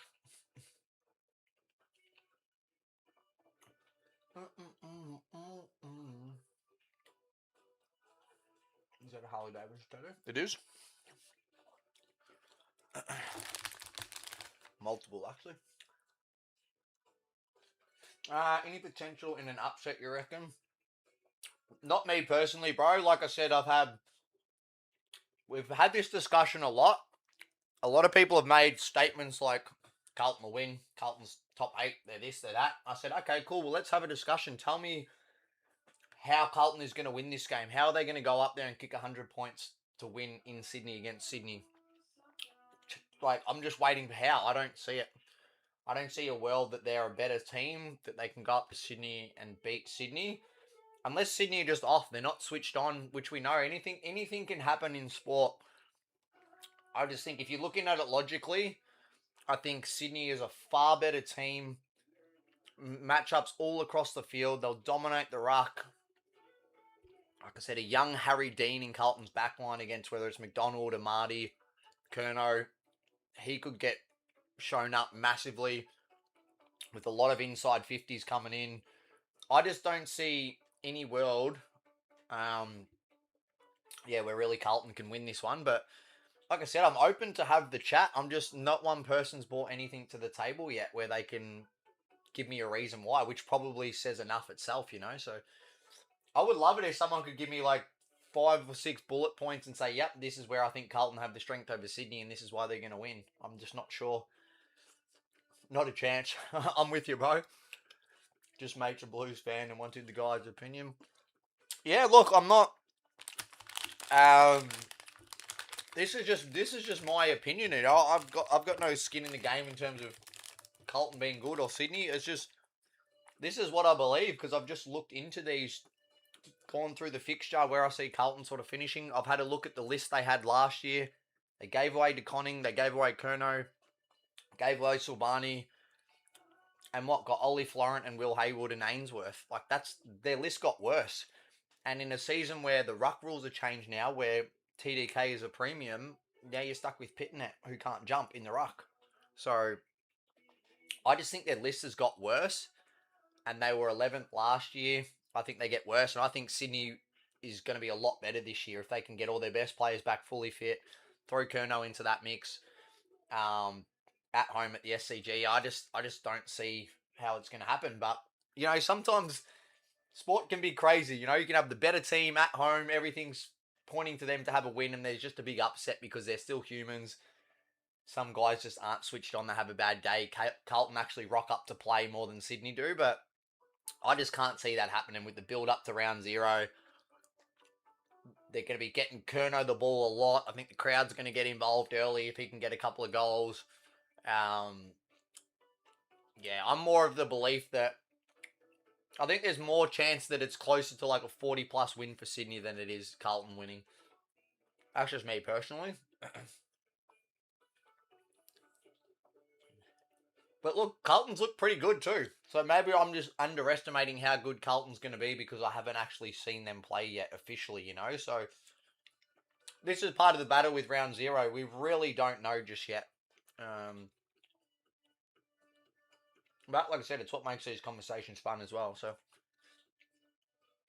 are you worried about Wiedering matchup with Curnow? Jacob Wiedering with the broken rib on Charlie Curnow with getting delivery from Heaney, Warner, Goulden. Domination out of the centre from Brodie Grundy on a small ground where it's easy to get the ball deep within one kick out of the centre square. Nah, I'm not worried in the slightest. Do you have a re-rod? I don't, bro. I actually sold mine a while ago. Like I said, I live in Dubai. Well, I've got a residency in Dubai. I live in Dubai, Asia, the US, South America. I sort of travel full time, so I had a breakout for years. Sold it. No real need for it anymore. But I get a V-Rod. Sorry, I shouldn't be eating. I get a V-Rod every time I go to Thailand. I just hire one over there. This is good fun. No chance. Yeah. Yeah, I like it, bro. Like, I would love to have a good discussion with someone if they really think Carlton's going to win. I just think people that have said Carlton's going to win, they kind of went quiet straight away when I just asked them to explain themselves a little bit more and give me some reasons, which probably says it all. I really don't think there is, unless Sydney just show up not switched on and not focused and don't play at their best. Then anything can happen. But as we know in sport, there's levels to these things. Like I said, I could probably go through numerous things in the forward line, in the midfield, in the ruck, the home ground advantage. I could point so many things towards Sydney. I'm really struggling to even find one thing for Carlton, which, like I said, probably points to a 6 to 8 goal win for me. He would have played on him at training, knows all his tricks and leading patterns. Yeah, I'm with you, bro. That was my sort of thinking when you mentioned it too. I think there's definitely a case for that. But I mean, you've got to look at it the other side of the coin too, right? Charlie Curnow probably knows all Wiedering's weaknesses and how to get hold of him, So it's a 50-50. Who's to say that all those times they played on each other, who's to say Curnow didn't dominate? Or maybe Wiedering dominated. We don't really know, but I just think you put a guy like Charlie Curnow in a forward line of an elite team on a small ground with some of the best ball users in the competition, with Brodie Grundy dominating out of the ruck. It's just a perfect recipe for Sydney to kick a lot of goals against what looks to be a below average backline. I mean, Harry Dean, Young and McGovern, Sard and Florent, it's not setting the world on fire. When you got Curnow, McDonald, Amati, they're 3 proven goal kickers too. I mean, Amati's kicked some big bags of goals. If you don't want to sleep on him, throw Tom Papley in that mix as well. when Heaney and Goulden are resting forward as well, or Warner, sorry, I should say, not so much Goulden. You're talking about some of the best goal-kicking midfielders. They're just absolutely stacked at their home ground against what I see as a pretty average opposition. So it's going to be interesting to see, but leading patterns against Walsh Cripps kicking to him, not Goulden Blakey. There you go. It's a good argument. I like it. As well, I love you guys mentioning stuff like this, though. That's the whole point of it. You guys throw some stuff at me, I'll share my thoughts, and then we can hopefully meet in the middle and have a good discussion about it. Jagger Smith can't be stopped. Look, I love the kid. I'm with you. I think he's going to be an absolute superstar. He's never played an official AFL game, so the big difference from playing on some witches hats in a preseason game to going up to Sydney and playing against a tagger like James Jordan or Rowbottom or Wicks, or even one-on-one against Heaney or Goulden. You've also got a match-up too, so, you know, like I said, Isaac Heaney last time these two teams played had 38 and had 7 shots on goal. If Jagger Smith is manned up on Isaac Heaney might have 40 and kick 5 goals. He's a small, young, skinny kid. He might be really struggling if he gets matched up on Heaney or some of these guys, and Heaney just goes, cool, you're on me at this stoppage. I'm going to sneak forward and go to full forward. You're going to have to come play full back for the next couple of minutes. That's not going to go very well for Jagger Smith, so it's going to be interesting to see how they go with that. He's obviously an elite player, endurance, running, ball user. I think he's going to be one of the best players for a very, very long time. This is why I think Sydney might put a bit of an emphasis on quietening those, those things down early and maybe trying to limit him in the game. Just to take some of the excitement away from Carlton and the fans and all that sort of stuff. So Sydney's got the capabilities to do it with Jordan and Wicks and Rowbottom, these type of guys. So Hewitt on the unders.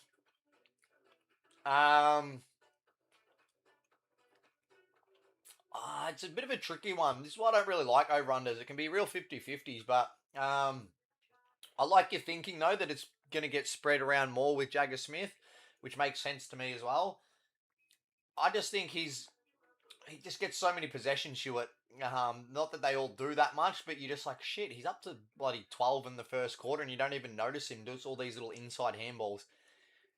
He's very limited. You're not going to see him resting forward, kicking goals. Like, he's just an inside midfielder. You just drop his magnet in the center and you pretty much just leave it there. And he's an accumulator, so my worry that he could have more. Like, Sydney's not tagging him, you know what I mean? So if you're going to look for unders, I would say maybe is Sydney going to tag a Walsh or a Smith or one of these types? Hewitt will probably just do his thing. And I think even if he has 30 disposals, I don't think Sydney's going to care too much if Hewitt gets 30, So any tags, so hopefully that covered that one as well. Do you think Curnow celebrates against his old team if he scores? I would say so, yeah. It sounded like it got a little bit frosty towards the end with him and Michael Voss and stuff. So, yeah, I'm sure he'll be looking to rub it in a little bit. I'm sure that he's got some really good friends still at Carlton that they're probably already going back and forth on their WhatsApp groups or whatever. So, I'm sure to be in good spirits. Who's winning the Rising Star? Jagger Smith by the length of the straight. I don't even think that's going to be close. As we know with these futures, you got to stay healthy. You got to play every game. You know what I mean? Like I said, unfortunately, Bohemi got injured before he missed the whole season. So you're only one injury away from losing an award like that, which is why it can be very tricky and probably not the smartest way to take bets like that, unless you're going to have a little bit of fun like we did and go out and get 90,000 to 1 odds. Then it becomes worth chucking $5 or $10, But yeah, I think he's by far and away the best for sure. I think maybe Sharp from the Bombers would probably be the next one up there. I really like Lindsay from West Coast too. I think he's going to be a superstar for a long time.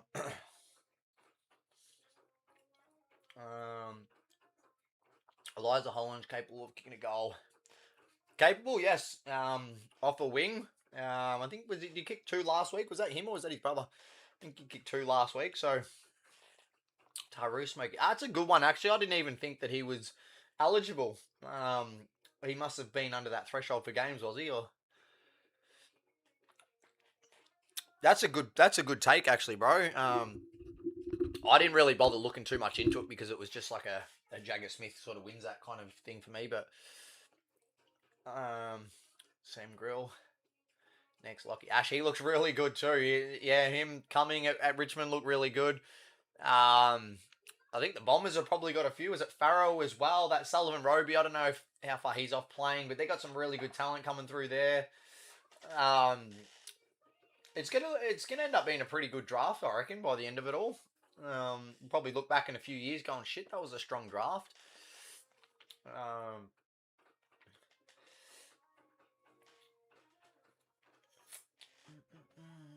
Saints to beat Pies. Yes, yes. I haven't had a good look at that yet. So if I get time, we'll probably do some more of these lives before these other games too. If I get time, don't hold me to that. But I think Howie and I think Moore, and they're going to probably have some other outs as well. But I know there were two of them. And look, Saints are doing a lot right. They're building a pretty good list. I think they've got a lot of natural growth within their team already.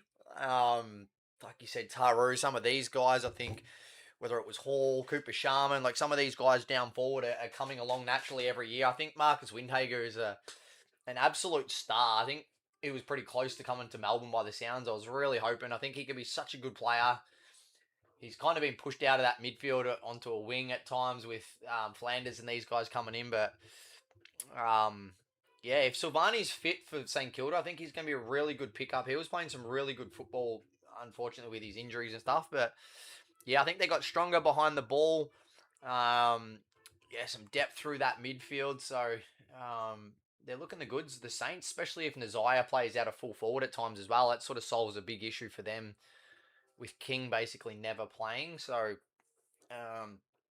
yeah, and like I said, if you're breaking it down simply like we're sort of trying to do with the Carlton Sydney game, I think, like I said, I think Collingwood's list gets worse. I mean, they're all get older. They're already one of the oldest lists. A lot of those guys haven't even played yet. With Steele and Howie and Moore, Pendles didn't play. Backup ruckman and a key forward, and then you've also lost Mychek, who's been their best goal kicker for quite some time. So, yeah, you would say their list got older and it got worse.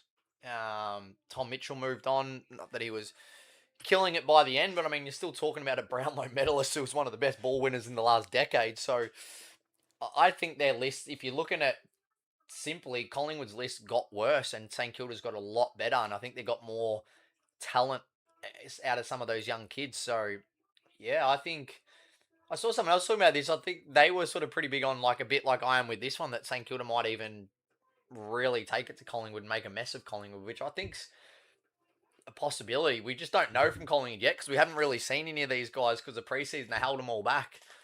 But yeah, would not be surprised if St Kilda win and win pretty decently. Did you see Kerner Mego boost? I didn't personally, bro, but I appreciate it, Josh, because a lot of people have come through and mentioned that, which I love because you're just bringing value onto this and helping other people out. So yeah, guys, there is a really good promo boost apparently on 365. I might even go look at it myself. I don't even know if I got 365 on my phone. I think I do actually. I just never really use it. Yeah, I would say that sounds like too good to be true. Or, I mean, too good to pass up. Sorry. So, yeah, I'd be going to check that out for sure. I go for the D's. Unfortunately, fortunately, I guess depending on how you look at it.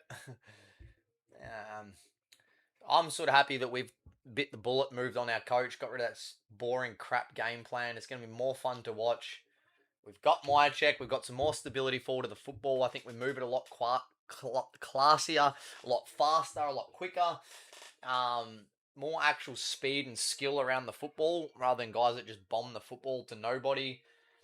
I think getting Mychek in helps Bailey Fritsch. I think it helps Van Rooyen. I think our ball movement helps all of our forward line. I think we're going to see, from what we've seen a bit in the preseason, like I said with Carlton, I'm not buying too much into the preseason, but yeah, I think Melbourne's still got a lot of premiership talent on that list as well. I think we're going to be pretty solid behind the footy. You still got Max Gawn. I think getting Jack Steele is a really good pickup.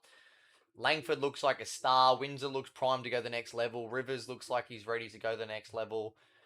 Like I said, you got some genuine goal kickers with Bailey Fritsch down there with Myercheck, and Van Rooyen looks really good already this year. So, yeah, I'm pretty bullish that Melbourne will be on the improve this year, albeit maybe not a bunch of wins. But like I said, I don't really care if we win or lose. I just want to be able to watch my team play some good footy and kick some goals, which I think we can this year. So,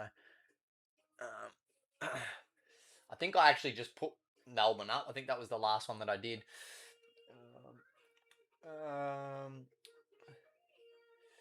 Thoughts on Sydney to win, Kerno 2 goals and total points? I love the first two. Totals I wouldn't touch. I've put it up there as a little bit of a gauge just because when people ask me just to sort of share my thoughts, but I would leave that out in all honesty if it was me. I would probably prefer to even like go Sydney minus like 10 or something and just take out the over-unders, you know what I mean? Or something like that. But yeah, I think there's a nice simple combination there, whether it's Sydney into Kerno, whether it's maybe Sydney into Heaney and Goulden, and Kerno maybe, you know, something like that. If you sort of break it down and go, yep, Sydney are probably going to dominate clearance with the domination from Brodie Grundy in the ruck. They're going to get a lot of quick, clean, inside 50 looks, one-on-ones for their forwards. I think there's only going to be so much that Carlton's defense can handle before that dam wall sort of breaks open. I just see them getting so many good, clean looks inside 50. And if you give Charlie Curnow one-on-one with space to move, as good as Wiedering is at the type of defender he is, I don't think he's ever been that great where he can, like, beat someone on a lead, you know, like with leg speed. You know, he's not that type of guy. He's very good under the high ball and reading the play and all that sort of stuff. But if you get Goulden, Heaney, or Warner breaking out of the center with no pressure on them and just hitting them lace out, yeah, look out. I think. So yeah, I would probably even more leave the overs out and maybe like even say Kerno 3 goals. I would probably feel better. Just the chance that it can pay out quicker too, so you don't have to sit around maybe sweating on that over under too. I normally try and steer clear of any of the results or over unders like that. Like I said, we want to ideally be ticked off at 3/4 time with our feet up and joining the game, celebrating some wins, you know. So, do you go to games?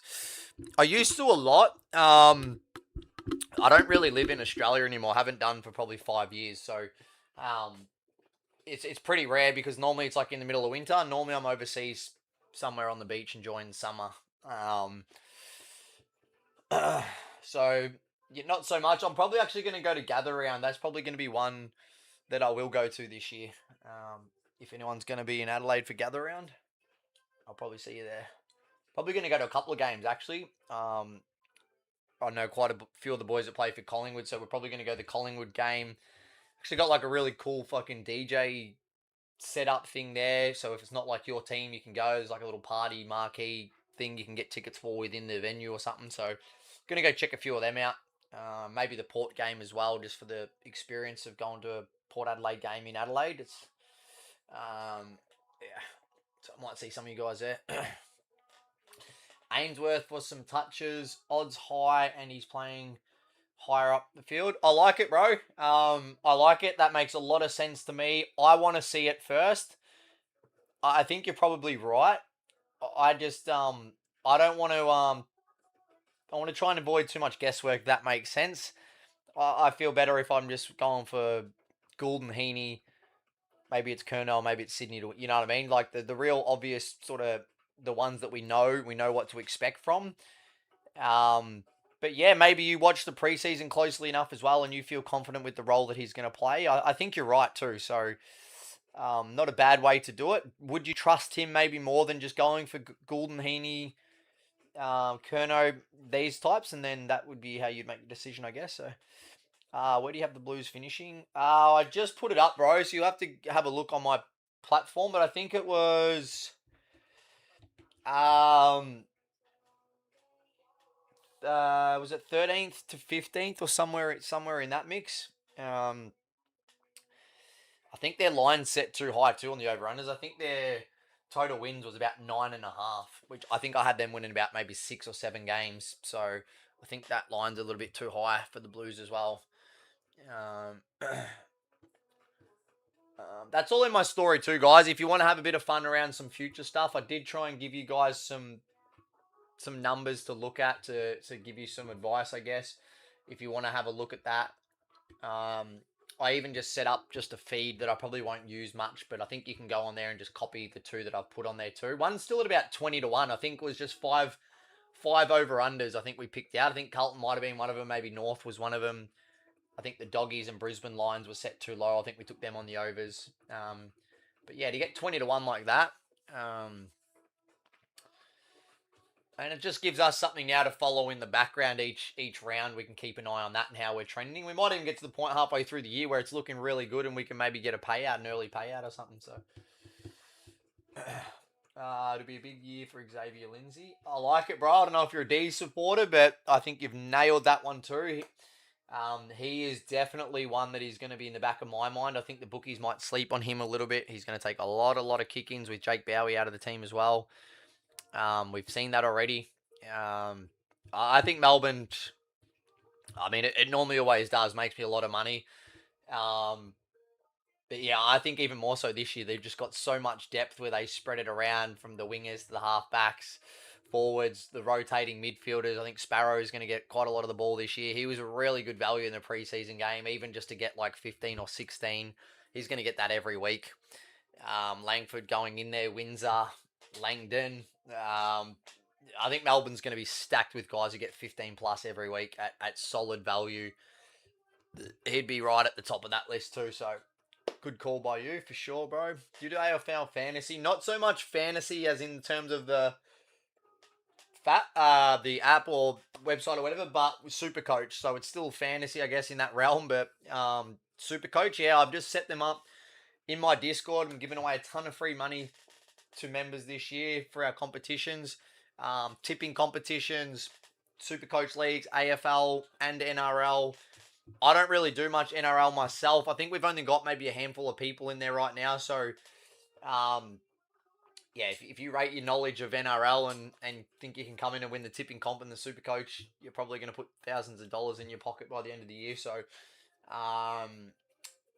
yeah, I'm sort of all on board with it just because of that I'm including it, and I'm actually really enjoying it. The Supercoach is actually quite fun. Kerno for 1 goal. I saw that, bro. I appreciate that. Who's that, Dave? Yeah, we've had a bunch of people saying that.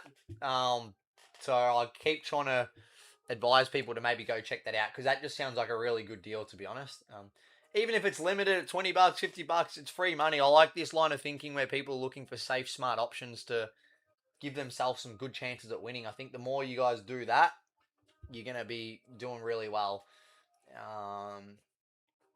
And like I said, maybe it's some of these apps too this time of year. They're all trying to win your business, so they're going to go out and give you some offers like that. So they would have just put that in their budget, their spend for the month or whatever, realizing they're probably going to lose a bunch of money, but they're probably the trade-off would be that more people are going to go download 365 and start using them, and then, then in the long term it'll be better, I'd imagine. So Kerno would know how to beat Weeders. Exactly, bro. I think someone maybe made the point before of saying it the other way. Oh, Wiedering knows how to beat him. But yeah, I would think you'd look at it that way. And it's really going to depend on the ball movement up the field.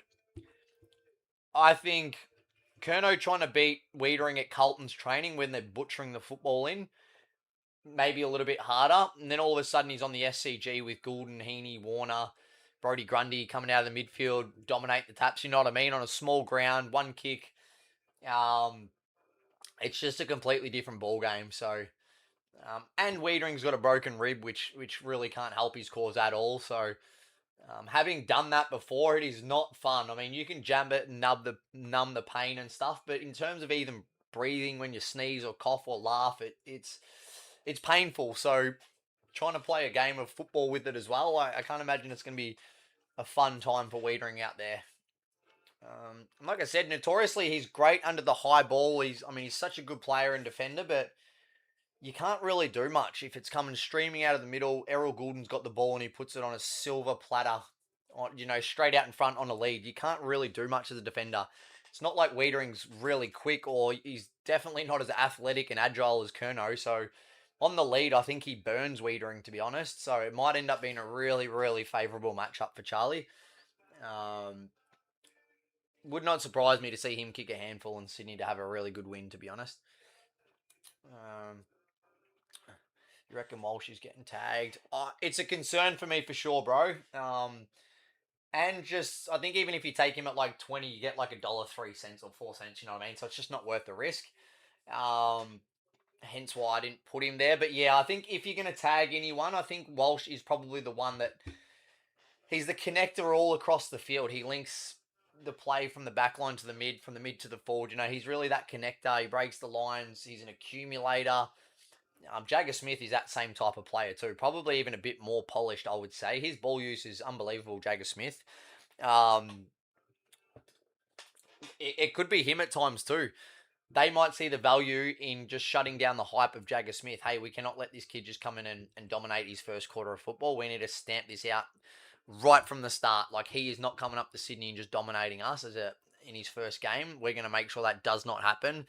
Keep the Carlton crowd out of it. Keep them quiet, So I think Sydney's, I wouldn't put it past them, and they've got the players to do that. So I don't think they would be caring too much. If Cripps has 30, I don't think they care less. If Hewitt has 30, I don't think they care less.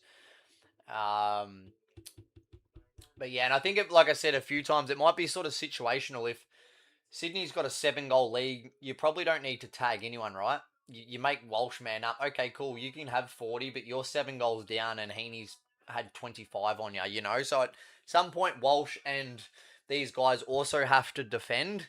So I just think there could be times in the game where they just say, cool, you can run around and get loose, but if you're going to leave Heaney, Warner, or Goulden free by themselves to get forward and kick goals, they're way more impactful, those guys. They'll get forward and kick goals and change the game. I'm not sure Walsh is going to push forward and kick 2 or 3 goals and decide the game, I mean, he's not a Heaney in that sense or a Warner. He doesn't really have that ability about him, Walsh. So either does Cripps or Hewitt or any of them, really. This is why I think it's such a big gap for me in the differences in these teams. So bullish on Walsh for touches. Hopefully that one answered that a bit too, bro. Look, he could end up just getting a bunch when the game's sort of over. Sydney are just controlling the game. They don't really care. They don't man him up. It's like, okay, cool, you can have 37, but Heaney's going to have 40 as well and kick 3 goals, and we're going to win the game, so who really cares? So it might get to that point where stats become irrelevant, and he just runs around and maybe has 10 to 12 in the last quarter to pad his stat sheet a little bit. So yeah, that's why I've just left him out. The risk versus reward, the value, the potential of a tag. Too many things.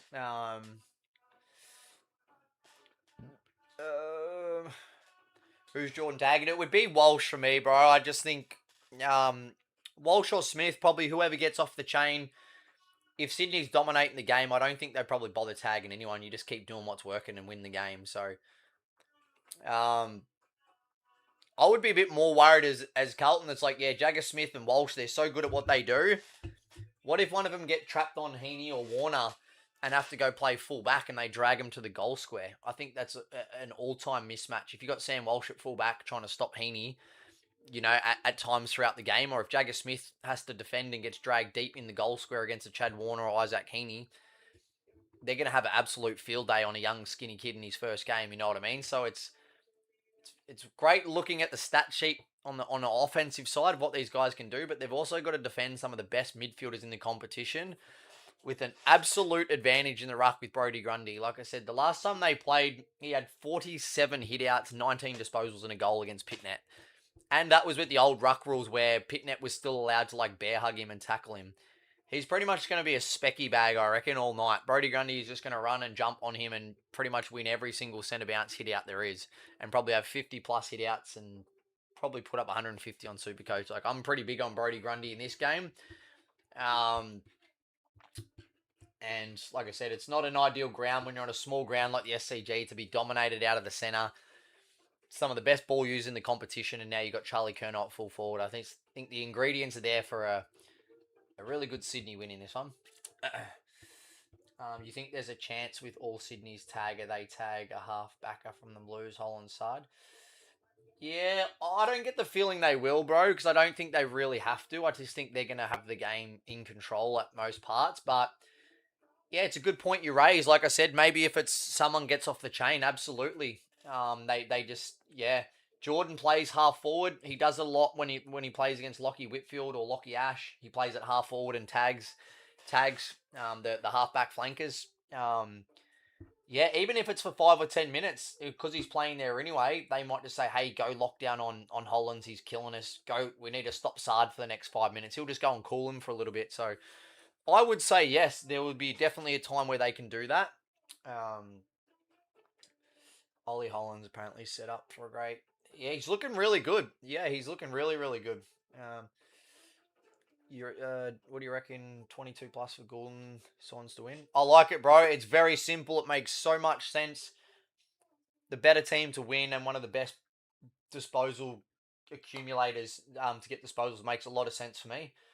Um, yeah, and then I guess the question comes: do you want to go at 22, or could you maybe make Goulden a little bit less? Look, I like it, to be honest. I don't think you can go too wrong in this one if you take, say, Swans to win, whether it's maybe Goulden or Heaney for the disposals, and whether it's maybe a Kerno or maybe even a McDonald, who I think might get some really good mismatches when they're all focusing on Kerno. I could see Logan McDonald probably just sitting deep in the square with a bit of a mismatch, kicking maybe 3 or 4 goals as well himself, or whether that's a Marty or one of these guys. So I think this is the game where you want to just say less is more. We've got no real information yet in terms of real games to go off. Just try and keep it as safe and simple as you can. Just focus on getting the win, building some confidence, and then moving on to the next. Like I said, for us, we're in a really good spot where we've hit our last 14 picks over the last 3 games and got nearly an 8x on our money on the last preseason game, on the last day of preseason, last Sunday. So we definitely don't need to be taking any risks. So yeah, we'll be looking to do exactly the same, bro. Keeping it nice and simple. Is this rugby? It is not. I don't see Sydney winning 40 plus. I see it being closer than that. Yeah, I like it, but tell me why, bro. Tell me why. Um, yeah, look, I mean, I think I think they can cover that line of 22.5. But I love it. Like, give me the specifics. What can Carlton do to keep this game close? Like, what is it? Have they got a better forward line? Is it a better back line? Have they got a mismatch in the ruck? Like, I probably reeled off 20 things where I think Sydney have got the advantage. I'm yet to actually get anything from someone with that point of view. So I'd love to hear it, bro. I'd love to hear it. I reckon this new look Blues team could be decent this year. I think so too. I think they're going to make some improvements. But one thing I do know is the preseason lies to everybody every single year. Go back and look at last year's results. All the best teams coming out of preseason were all like the bottom 6 sides, and all the top 4 sides just really did nothing, or majority of them anyway. They really don't take that preseason. I think this is what's happened. A lot of people have gone, "Oh, Carlton's this awesome team this year. They've changed everything." It's like, no, they were 11th last year and they gave away Kerno, TDK, and Silvani, and their list is essentially worse than last year. And that's where I see it, and I just think they're sort of facts. I think we haven't seen them play a genuine game this year in a real game, and I think they might just get found out of preseason actually counts for absolutely nothing, and that TDK has left a huge hole in the ruck department with the rules the way they are this year. And I think people are going to start realizing how good Charlie Curnow is as a player when he's actually in a good team that can actually kick the ball to him well on a high level. That's just my take on it. So, like I said, I would love to actually get some specifics from you guys who think this is going to be a really close game. Paint me a bit of a picture of why Carlton's going to be super competitive. Like I said, I love to have these discussions. I would love for you guys to prove me wrong or challenge me on any of this. This is what it enjoys me. It's fun having these discussions. I'm definitely not sitting here saying that I'm right and this is going to happen, but I'm just sharing my opinions. For better or worse, that's just the way that I see it on the facts that that I've seen. So I like it. Rowbottom, I don't trust Rowbottom at all, to be honest, bro. Especially with Sheldrick coming in the team now as well. Um, Other guys, McInerney and these type of guys that go through there in that rotation. Just don't trust him as a ball winner. He might be one of those ones that has a bit of a defensive role at times too. Carlton are a team that eats up deficits late, even when they're out of the game. Okay. I think Carlton's roster is a lot underrated and won't be a smack around team. Yeah, I like it, bro. And you could be completely right. We just don't know. But I've just gone through and broken down the who I think's going to finish where, and I just see Sydney as a genuine top 4 contender, a top 6 side, and I think Carlton's clearly a bottom 6 side. I think they've got a worse list than last year, and they were 11th. I think they drop even lower down because their list is worse this year. I'm not sure. Underrated list, underrated roster. You'd have to give me names. I mean, Harry Dean, we don't know. McGovern, Sard, Lewis Young, Ollie Florent. Can that compete with Sydney's forward line? I'm not sure. Hayward, I think, is a really, really good player. I like him. Cripps, I don't think is getting any better. I think he's progressively getting worse nearly every year. I think the game's going past him. Hollands looks good. Could definitely go to another level. So maybe he's one of the guys you're talking about. Lockie Fogarty, is he ever going to get any better? I just feel like he's just the same guy every year. Harry Mackay, is he just going to get double teamed more without Curnow? Does he get any better without the help of Curnow down there? Ainsworth looks like he could be a likely type for Carlton. I think he'll bring some value. Ashton Moore down there. Moore, however you pronounce it. Brody Kemp, and then Jagger Smith, they got named the first. You know what I mean? Ashton Moore, Brody Kemp, Lockie Fogarty, Ben Ainsworth. It doesn't set the world on fire, does it really? Like, that doesn't scream huge spike up the ladder. Zach Williams has been the same player for probably 3-4 years. Hasn't really got any better. Hasn't really gotten any worse, but hasn't got any better. Elijah Holland's okay. Reedy on the...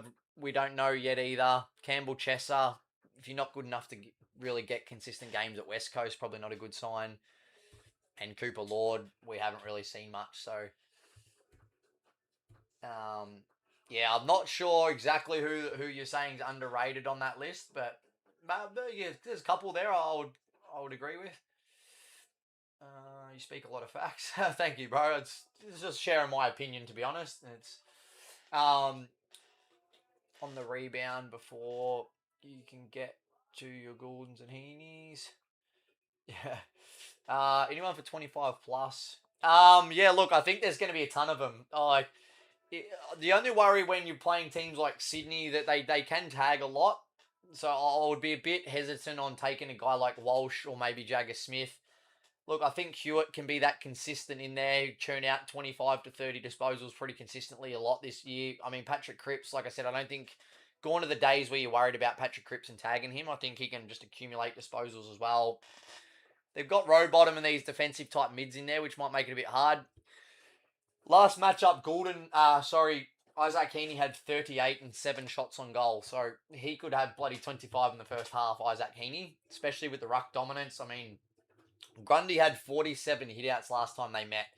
This exact matchup, Net versus Grundy, and that was with the old ruck rule. So he could have 50 plus hitouts, which means a big chunk of them are probably going to go to Goulden or Heaney or Warner. So I think potentially Goulden and Heaney could both have 25. I think Hewitt could definitely cover that. And if Walsh or Smith doesn't get tagged and just run around loose all game, they could definitely accumulate more than 25. So for me, it's just not a way that I like to go because there's a lot of risk that comes with that, taking those big numbers. 2 goals, as you can see there. I think McDonald's going to be the one for me and Curnow. Obvious reasons. Look, Heaney could easily push forward and kick a couple of goals. So can Chad Warner. Papley's capable of kicking 2 or 3 at any given time. I think Sydney's going to get a lot of really good looks inside 50 on a small ground with good weather. They could easily kick 100 to 120 points, I think, against this Carlton team. So there could be a lot of goals, a lot of multiple goal scorers too. So, Can anyone help joining Discord? It's not letting me join. Yeah, I'm not sure when you say it's not letting you join, bro. I'm not sure why, but it should be really, really easy. I think we had about 20 people join up while I've been on live, or maybe even more now. So you should be able to go straight to the link in my bio, hit the Discord link, and then you just got to pick which package you want, click it. You just got to make sure it's set up with your WAP too. It goes through WAP and Discord, so it could be just a very simple error. There's also some really easy, like 30-second clip videos on YouTube that will be like, click this button, do this, and then that's it. So I'm not sure what it is, bro, but it's working perfectly fine on our end. So this season, a lot of teams have focused on forward pressure, especially with the faster movement. Yeah, maybe this is where Carlton can improve. Maybe they like the guys they've got who can move the ball quick. I mean, do they really have elite ball users though? Like, can they really move the ball really quick at high speed? I mean, Jagger Smith is elite. Walsh is pretty good in that department too. I mean, Hayward's a good user. The Hollands pretty solid, I guess you could say. Adam Sard, Florin off half back. So yeah, look, their ball use probably isn't too bad. Yeah, I just see it as a bit of a mismatch, to be honest. Like a really a good contending top side against probably a bottom side. But you just never know, right? Like we've seen plenty of good sides lose the bottom sides because they get a little bit ahead of themselves, and all these things start coming in. It becomes a bit more of a mental battle than a skill battle. So we just don't know. But based on just the facts of how good I think Sydney can be, and probably where I think Carlton's at, I just see maybe a 6-7 goal difference between the two sides. Based off preseason, I like the pressure and want that is 100% I would agree with, and I think that is why Carlton won those games and looked really good. I just think they were a lot better prepared. I think a lot of these teams don't really care about the preseason. I think Carlton went in treating it like a real game, which could also be a bit of a worry for Carlton, that maybe there's a bit of fake, sort of in those results. That maybe they were trying a lot harder than other people, putting more pressure, and maybe that's why they were getting the wins. Maybe this might be a bit of a rude shock of like, oh, okay, when teams actually turn up and put in their best as well, maybe we're not as good as what we thought in those preseason games. We see that every year in the preseason. We saw it with the Doggies too. They vote for their best and fairest in the practice game. They treat it like a genuine game, and they looked really, really good. So,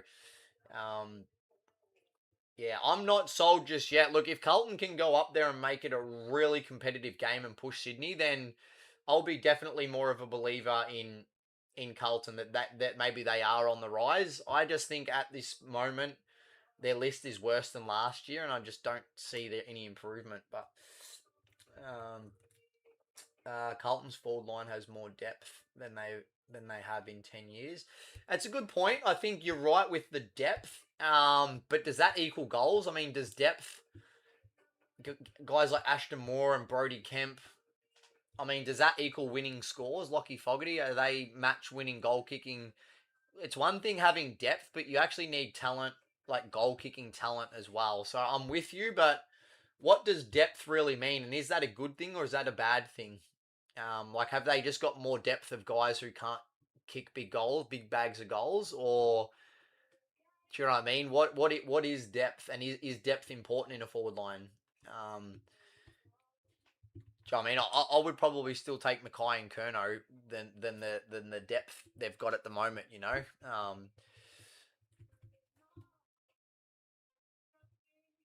But I like it. I think you're spot on too with the depth for sure. I'm just not sure. Maybe you can tell me if you think that's a big positive, or maybe that's a win for them going that way. I just think losing Curnow and having Kemp at full forward just isn't a good thing for me. I don't think that helps Carlton at all. I think that side would look a lot better with Curnow at full forward, to be honest.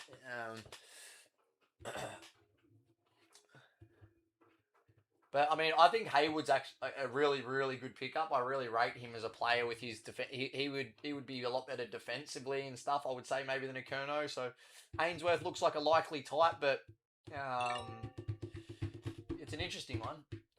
Ollie Florent 14. I actually like Florent. I think he might get his hands on some kick-ins as well for sure. Hey mate, how are you? I'm good, thank you, bro. Pumped actually, bro. I have some footy back. We had a really good preseason overall. We're on a nice win streak at the moment. I think our last 14 picks we've nailed at nearly an 8x in one day on the back of our preseason on Sunday, which was good. So, yeah, things are good, bro. Things are good. Footy is back. Hope all is well. Cannot wait for tomorrow. Yes, sir. How good just to be talking some footy again. We're going to have some NBA on in the background. I might be doing some more stuff with the NBA coming up over the next few weeks, maybe right even up to the playoffs. So, yeah, man, good time of year. Who wins out of the Hawks Giants? I'll tell you when it gets closer to the game, bro. I honestly haven't even had a look at their teams and who's playing. I think it's a road game for the Hawks too, but I would probably lean towards the Hawks at the moment, just with the injuries from the Giants. In saying that, I couldn't even tell you who's playing right now because I haven't looked. So, it's a bit of one of those cliches that a lot of them use in football of one game at a time, but that's literally all I'm doing. I don't waste any energy or time on any other games except for this one right now because all we're focused on is getting this right and then to get the next one right and then the next one right, and then that's how we do it. So, I'll probably have to get off soon, guys. I didn't even realize it's like after midnight, but shout out to you guys because anytime we get really good questions on here, it makes these lives really enjoyable for everyone. So, but I'm going a bit cross-eyed staring at all these different screens. So, I'll probably maybe another 5 or 10 minutes, guys, and we'll get through as much of these as you can. Like I said, if you guys want to come join us in the Discord, you can join us at any time throughout the year. You can also leave. Depends if you want to get in for the tipping competitions and win yourself some money, prize money as well. Supercoach leagues, they're obviously started already in the NRL, but you only miss 1 or 2 games, so it's not the worst thing in the world. But yeah, that'll obviously be finalising tomorrow. So if you do want to get in for our all-inclusive, which has included all that, like I said, with all the prize money as well as all the crypto stuff, we've already got in there. We're going to be doing some gaming competitions throughout the year too, probably around NBA 2K and stuff. To fill in the days sort of Sunday to Thursday when there's no footy. We're going to be running some tournaments each week as well, giving prize money to people. So, yeah, if you guys want to jump in that, it's all in the same link in our bio. Papley 11 I'm not sure what that one's supposed to be. Maybe 11 disposals, was it? A lot of people are underestimating Carlton. I don't think so, bro. I think what you're saying is based on 2 preseason games, you think Carlton's going to be really good. I think their list is worse than last year, and they were 11th overall last year, so I think they probably slide even lower because their list is actually worse than it was last year. And I think a lot of teams around them actually improved. St Kilda and some of these other teams, I think they're all making moves in the right direction. I just feel like Carlton's list is actually worse overall structurally. In a time where you need athletic, agile ruckman, they lost Tom DeConning and got stuck with Pitnet. And like I said, now you've got Brody Kemp at full forward instead of Charlie Curnow, and Silvani's now gone out of that back line, who I would probably play Silvani before a lot of these guys, even though he was injured a lot at Carlton. I'm taking Silvani before Young or Dean. McGovern looks, you can make a case for, but I think, you can build a case that he's probably better than him too. So you've lost one of your best defenders, could be one of the best ruckmen in the comp, and what has been one of the best full forwards in the league. So Carlton's lost 3 huge pieces, and they've really filled it with Will Haywood and Ainsworth. I'm just not sure I see the value. So yeah, you'd have to maybe give me some more specifics, bro, again, but I'm not sure. I think what you're saying is they've been really good in 2 preseasons game, and now there's all this hype about Carlton on the back of 2 preseasons. So, but I love it. I like it.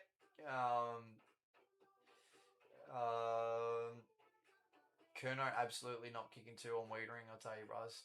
Sounds like you just might be a Carlton supporter, bro. Again, that's a very vague statement, bro. You're giving me no actual facts or details. I could probably break down to you how many inside 50s I think they're going to get, because I think Brodie Grundy's going to have an absolute field day against Pitnet. Why do I say that? Because he had 47 hitouts last time they played, and that was with the old ruck rules. He's got some of the best midfielders there. It's a small ground, 1 kick in your inside 50. Sydney at home, yeah, I think Kerno could probably kick two in the first quarter if I'm being honest. To say he's not capable of kicking two because he's playing on Jacob Wiedering, who's got a broken rib. Do you see the where I don't see the logic in what you're saying? So I like it, bro, but give me some facts so we can discuss it. It's very easy to say someone won't do this or this won't happen, but yeah, give me some facts and then we can discuss it. Hollands, Goulden, Heaney, Warner, Hewitt. Um, yeah, look, I like it, bro. But again, you start living in that risky space where you're doing like 7 league multis and needing 25 disposals from a lot. You know, they could all be tracking really well and then they get injured in the last quarter or something. And you're like, fuck, why did I take this guy for 25 when I could have taken him for 10? He was done a quarter and a half ago, you know? So it's, as we know, bro, if sport was that easy, it would be very easy. But when you start getting 1, 2, 3, 4, 5, 6, you know, 6 leagues in a multi, it does start getting risky, especially when they're big numbers. Um, but yeah, look, I think you've picked all the right players. I like it too, but I mean, Warner could be the one for me. It wouldn't surprise me if he ends on 18 or 19 because he spends a bit of time at half forward. Maybe because of James Jordan's got to go in the midfield and maybe run with Walsh at times, so they push Warner out to half forward. You know, so maybe he ends up with 18 and 2 or 3 goals rather than that 20 disposals, which we've seen a lot from Chad Warner. So just a lot of moving parts there. That's all. Losing Kerno was a big loss for Carlton. That's what I think. You know, the funny thing out of Carlton, a lot of these supporters I've seen from some of the comments and stuff, there's now this narrative out of Carlton supporters that, oh, he was crap anyway. He hasn't done anything for years. He was always injured, blah, blah, blah. Kerno will probably go and win the Coleman this year, and you'll just go, oh, okay, so he's actually a superstar. It was probably just the Carlton game plan, the ball movement, the foot skills that was actually rubbish, not so much Kerno. I think, yeah, I think we might sort of see that, oh no, Charlie Kerno is as good as, he's the favourite to win the Coleman. So there's this whole narrative at the moment painted by, I think, a lot of Carlton members that Charlie Kerno was just never any good, and Carlton's got more depth without Kerno, and they're better with Brody Kemp at full forward. It's not realistic. I don't think. You don't lose a guy like that and basically you don't get another full forward in like Brody Kemp. Like one's the favourite for the Coleman, and Brody Kemp might be lucky to kick 20 goals for the year. You know what I mean? So you're giving up a Coleman medalist to get Brody Kemp. I'm not sure that improves Carlton at all, which a lot of people are sort of suggesting. So like I said, I'm just trying to base my stuff off some of these facts here. You take a superstar like that out of full forward and place a very, very average player in there. You take TDK out of the ruck with the new ruck rules, and you got Pitnet, who's one of the most unathletic there is, who can't really jump. So, like I said, I could probably paint a picture of reasons why I think Carlton slide and are worse than last year. I'm still sort of yet to see anything that goes against that, which I keep trying to find. So I do like it. I love that you guys are throwing some of this at me, and it creates a good discussion, which I'm loving. So on paper, last year we were better. This year we are focusing on stretching defense and lowering eyes. I think that's a good point too. You're right. Just because you're technically not as good on paper, I think it's actually a good point too. I think, and this is something we don't know, so I'm happy to be proven wrong here. Just because you don't have the big names, it doesn't mean they're not all going to play very important roles and play good team footy. Because I think Melbourne's going to be a bit the same. I think we're actually going to be better this year, but we've also lost Oliver and Petrarca, so you could say, well, Melbourne's way worse on paper. But like I said, when looking at that, they were actually two of the worst inside 50 kicks and just bombed the ball. And, so I think we've actually changed our game plan a lot. So I can definitely see the similarities there of maybe that, yeah, Carlton might not look as strong on paper, but maybe the game plan and stuff. So I think there is a bit of relevance to that, and I think you're probably right. But does that mean they're going to go up to the SCG and beat Sydney? I'm just not sure. So you're right. Maybe they get a little bit better. Maybe they can improve a little bit on last year, but not too sure it's going to help them against this Sydney side in Sydney. So we'll see. Walsh tagged. I think he's going to be the likely one, especially if he gets off the chain. If Sydney are just dominating, I don't think they really bother about tagging anyone, to be honest. But at any given stage, that's why I wouldn't take him for disposals. You know, he might come out and have 15 in the first half, and then they go, oh, we've got to tag him, and then he ends up on, you know, just scraping across like 21 or 22 where there's not much value anyway. Unless you're going to probably take Walsh to get 25 or more, you know, to get 22 disposals at maybe like $1.08 or 10 cents or whatever it is, it's probably not worth the risk considering he could get tagged as well. So you could load Brisbane $1.44 with any player and win and make a stack. I like it, bro. It makes a lot of sense, right? You're just keeping it very simple. What's the most likely thing that's going to hit this weekend or that you can trust, and just think outside the box a little bit. You don't have to do it all in one multi. It doesn't have to be a same game multi. There's nothing wrong with piecing a couple of games together. Yeah, that's what your focus should be on. What's the safest, smartest way I can make some profit this week, or this day, this game, whatever it is, and just rinse and repeat all season long. Stay consistent. Don't get greedy and chase like all these other people do and throw in extra legs. Just focus on getting a win. And yeah, you'll do very, very well. So, PointsBet doing a remove one leg before the third quarter reduced overflow. I did see that, bro. Thanks for that. I didn't see it, but someone told me. I'm gonna have a look at that because, yeah, and this 365 one, I'll probably spend a bit of tomorrow going through that. So I do appreciate it. That's good advice for anyone else that wants to have a look at that. Carlton junk, Motlop injury, defense weak, poor tools, ruck weak, problems everywhere. This is my thinking too, bro. Pito lost 8 kilos, gotten fitter for the new rules. That's a good point too. I think, does that help him jump and out jump Brody Grundy? I'm not sure. You know, I mean, again, I think you're probably spot on too. I didn't know that either, but you're right. That definitely helps. Does it make him more athletic where he can jump higher? And so, do you know what I mean? I think the new ruck rules isn't about being fitter and running faster around the ground or more endurance. It's about, can you run and jump at the centre bounce? Because he might just be a specky bag where Grundy just runs and jumps on him. Like I said, he did have 47 hitouts against him last year, so it wouldn't surprise me if he's up near the 50 plus again. How do you research each pick? Again here, bro, pay very close attention to what this says right here. If you're referring to this, these aren't actually specific picks, but I do try and go through from, say, the bottom end to the top end and everything in between. You know, everything. This is just so we can break down the game. So if you guys, what do you think of some goal kickers, or who do you think it may be disposals? I can just go, hey, here's a sort of starting point. Let's discuss some of this and whatever. I mean, how do I research it? I mean, I guess simply, bro. I mean, this is what I do. Like, I watch every game. So yeah, I don't really watch too much of these rubbish TV shows that are like just journalists that have probably never really played footy. Half of these nerds and shit that report on football. I don't really pay too much attention to any of them. I'll sit down and watch the games of football myself and make decisions based on that, really. You know, and I've been playing footy since I was 4 years old, you know, so watched a ton of footy, you know, so this is kind of, and like I said, it's what I do now, so it's what I do every day, whether it's NBA or AFL, NFL, whatever it is. So when most people are at work, like tomorrow, I'll be sitting here again, maybe going through some stats. Like I said, I had a look at the last time they played these specific matchups.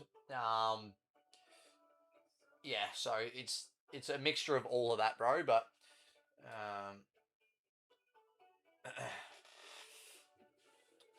reasons for Heaney 20. I mean, he's one of the best players in the competition. He had 20 in 3 quarters last week. Looks to be playing more midfield minutes.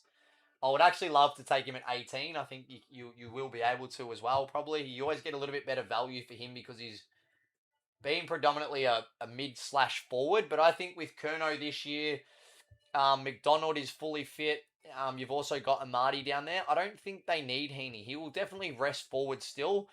On this small ground, though, I think you'll get more goals out of him and Warner just as a genuine midfielder, just floating forward on this small ground. And last time he played Carlton, round 10 last year, he had 38 disposals and 7 shots on goal. So, it's a great matchup for him as well. And like I said, he had 20 in the first 3 quarters and then got benched last week. So he's in good form. He'll probably go head to head with Cripps at times as well, I think, so they can't sort of tag him. And I just think he's too quick and explosive for Cripps outside of that stoppage. Wouldn't surprise me if he pushes forward and kicks 2 or 3 and has nearly 30 again, Isaac Heaney. I actually think he's a real sort of smoky for the Brown. I think we've seen, I think was it last year or the year before, but I think he just polled nearly every game for his first 5 or something sort of crazy before I think he got a little bit injured or something. But yeah, probably the obvious reasons, right? He's going to be one of the best ball winners on the ground, I would say. Him and Goulden. I don't think there's as much risk of any of those guys maybe getting tagged as much.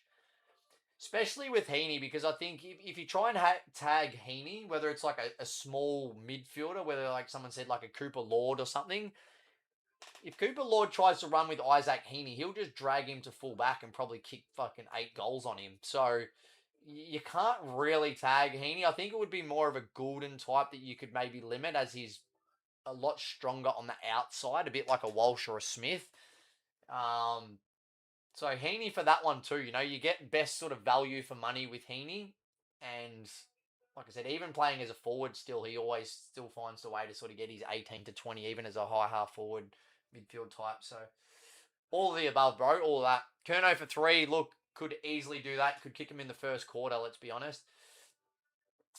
Carlton have a fair enough midfield and runners. Yeah, look, I think they've got a really balanced midfield too, to be honest. Like with Cripps and Hewitt as the inside balls, I think Jagger Smith's going to be a star, and I think Walsh is already somewhat a star if he can stay healthy. But yeah, they've also got to defend as well, right? So if Sam Walsh is matched up with Heaney and Heaney pushes forward out of the stoppage and Sam Walsh has to run with Heaney and he ends up in a back pocket on Isaac Heaney, tell me who wins that battle. Do you know what I mean? I don't think Heaney would have a problem playing in the back pocket for 5 minutes on Sam Walsh. Do you know what I mean? They don't. I think there's levels to this stuff. Cripps and Hewitt, these type of guys. Like I said, Walsh, Jagger Smith, they're all great at what they do. You've also got to go and man up on the Sydney and stop them. And then you've got Brodie Grundy dominating the hit-outs, which just gives it just gives them first use and gives them an advantage. So I think you've got to flip it on that other side. How good is Walsh as a defender? How good is Jagger Smith as a defender? Can they man up on a Chad Warner and an Isaac Heaney when they go forward? I think they will just get absolutely destroyed on the defensive side of the ball as well. So yeah, I'm not sure they're capable defenders as well, those guys. As good as they are with the run and carry, like I keep saying, good luck if you're trapped on Isaac Heaney or Chad Warner and they take you to full forward. Yeah, it's not a place you want to be as a Carlton midfielder in the back line, manning up on one of those two, or a Goulden for that matter as well. And I just don't think they've got the capabilities on the other end to do that. There's going to be so many PCLs. It's a good point, bro. And we nearly already saw one in that Geelong game or the Carlton game with, was it Shannon Neal? Went into the ruck for 2 minutes and fucking nearly did his injury, hey? So,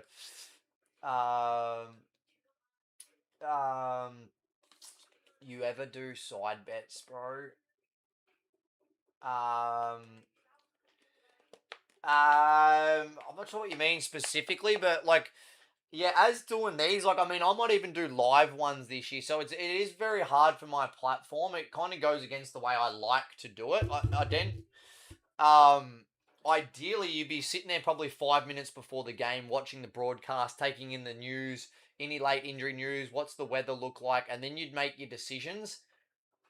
I've got guys that are playing footy that are at work. Like, I have to probably put picks up 6 or 7 hours in advance just to cater for everybody. So this is where a lot of people go wrong too. And then if I do have like a game like last minute, they'll be like, oh, you didn't show me this. You're cheating. You're lying. You didn't get these results because I didn't do that. It's like, bro, like what do you expect? There's only so much. So, yeah, look, a lot of the time it's already like planned in place, but especially when it's like on a Saturday, like it might be game after game after game. And if I'm sitting there on the couch watching it, maybe one of our slips loses or wins or whatever it is, and there's 5 minutes before the next game, it's like, yeah, I'm gonna make a decision based on what I've just seen. Okay, shit, well, we just won on that one, so now I've got a little bit of extra profit, so I'm actually going to up my unit size on the next one. Like, I don't have time to, like, jump in the group and post it to everyone. Hey, guys, we've got 5 minutes to go. I'm going to slightly change this. Let's hope guys at work and playing footy, let's hope they can run off the field and check their phone just so we can cater for everyone. Like, you got to live in the real world too, so I put as much detail and effort and time as I can into it. We've got like an early predictions channel where like there'll be picks up already, like these ones from here. Like every day, normally like the night before. So everyone in our group chat now can be like, oh, I like this, I like this, I don't like that one so much. What do you guys think of this? Everyone can start discussing all this and have a bit of a plan, and then we'll sort of lock it in tomorrow around lunchtime. But yeah, like we might lock in a something for lunchtime. Then, like I said, maybe 5 minutes before the game, 10 minutes before the game, someone pulls out in the warm up. Do you know what I mean? So there's going to be people that take this more seriously. There's going to be people that might be out drinking at the pub or something, and they don't get to check their phone, and they miss that there's an injury. So it is very tricky to sort of cater for everyone. So like I said, we just try and have a bit of a rule of thumb that we'll put some really early stuff up with plenty of time so everyone can discuss it, and then we'll normally give people, you know, like I said, a good sort of 3, 4, 5 hours when we can of notice. But you also still need to have the right team information too. So um, it can all be a little bit tricky. It obviously makes my life a lot harder than me just being able to sit there on the couch, like I said, 5 or 10 minutes before and make the decisions for myself when you're sort of catering for hundreds of other people at a time. But, you know, in saying that, we've been really, really successful with it. We managed to absolutely kill it on the NFL when we were dealing with what a 14-hour time difference, and guys were at work and having to get up early, and yet we still killed it from there. So football should be absolutely easy enough. So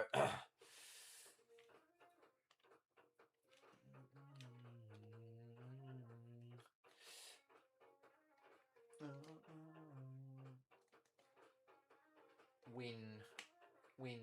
I'm not sure what that. I'm going to the military anyway. Who cares? Okay, I'm not sure what that's in reference to. Would you do a bet the game stays under 25 points? Like a bet between me and you? No, bro. There'd be no point in doing that.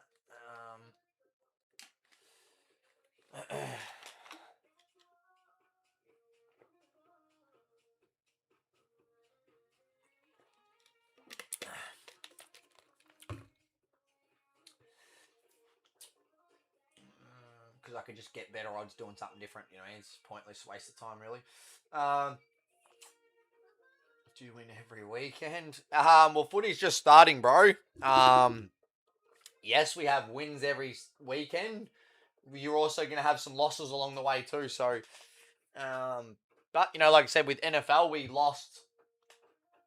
You're not really talking about bets or days or games or whatever. You're talking about sort of whole rounds, I guess. If that's the way that I do it anyway. But yeah, we lost 2 rounds out of the whole NFL season and all the playoffs, Super Bowl and everything. So, win more than most. Let's just put it that way. So, but yeah, you gotta absolutely. So, like I said, the first couple of days or whatever of the preseason, like we had a bit of fun with, knowing that it was there's probably going to be some ups and downs. We didn't know how they were going to attack it, some of these teams, and we were doing really well in every single game, and then the best players just got taken off and didn't come back on, so we missed. But then we made some adjustments, and then, like I said, by the end of on Sunday, we'd had some really good wins. Our Melbourne one got voided as well because of a weather of all fucking things, of lightning, even though it didn't even rain. So we should have had a huge win there, but it was a bit of a blessing because all that money got refunded, and we loaded up and hit 3 perfect slips over 14 picks on Sunday and got nearly 8x on our money. So like I said, just because you lose the first couple, instead of crying and whinging and complaining about it, we just looked at it. Did we do anything wrong? Why did we lose? What can we change? And then by the end of the round, we hit 3 perfect winners, and like I said, got nearly 8x in one day. So yeah, this is all part of it. You wouldn't even believe we had guys already. I had one guy already like whinging after the second day. Oh, this is shit. Brett's not going to win anything this week. Oh, well, this is betting, blah, blah, blah. Was having a full fit. The season hadn't even started. And then we went out a couple of days later and just continued on and absolutely killed it and walked away a really good weekend overall. But this is people's problem. Like, you can be 2 days into a pre-season, which we're not even taking serious, we're having a bit of fun with, and people start crying and sooking and whinging and they're ready to quit. And then people wonder why they never have success in this. If you're not willing to see something out for the whole season and get better each week and improve and learn and do these things like anything else in life with business and trading and crypto and shares, you're going to have good days, you're going to have bad days. It really is a mindset that separates people in this industry.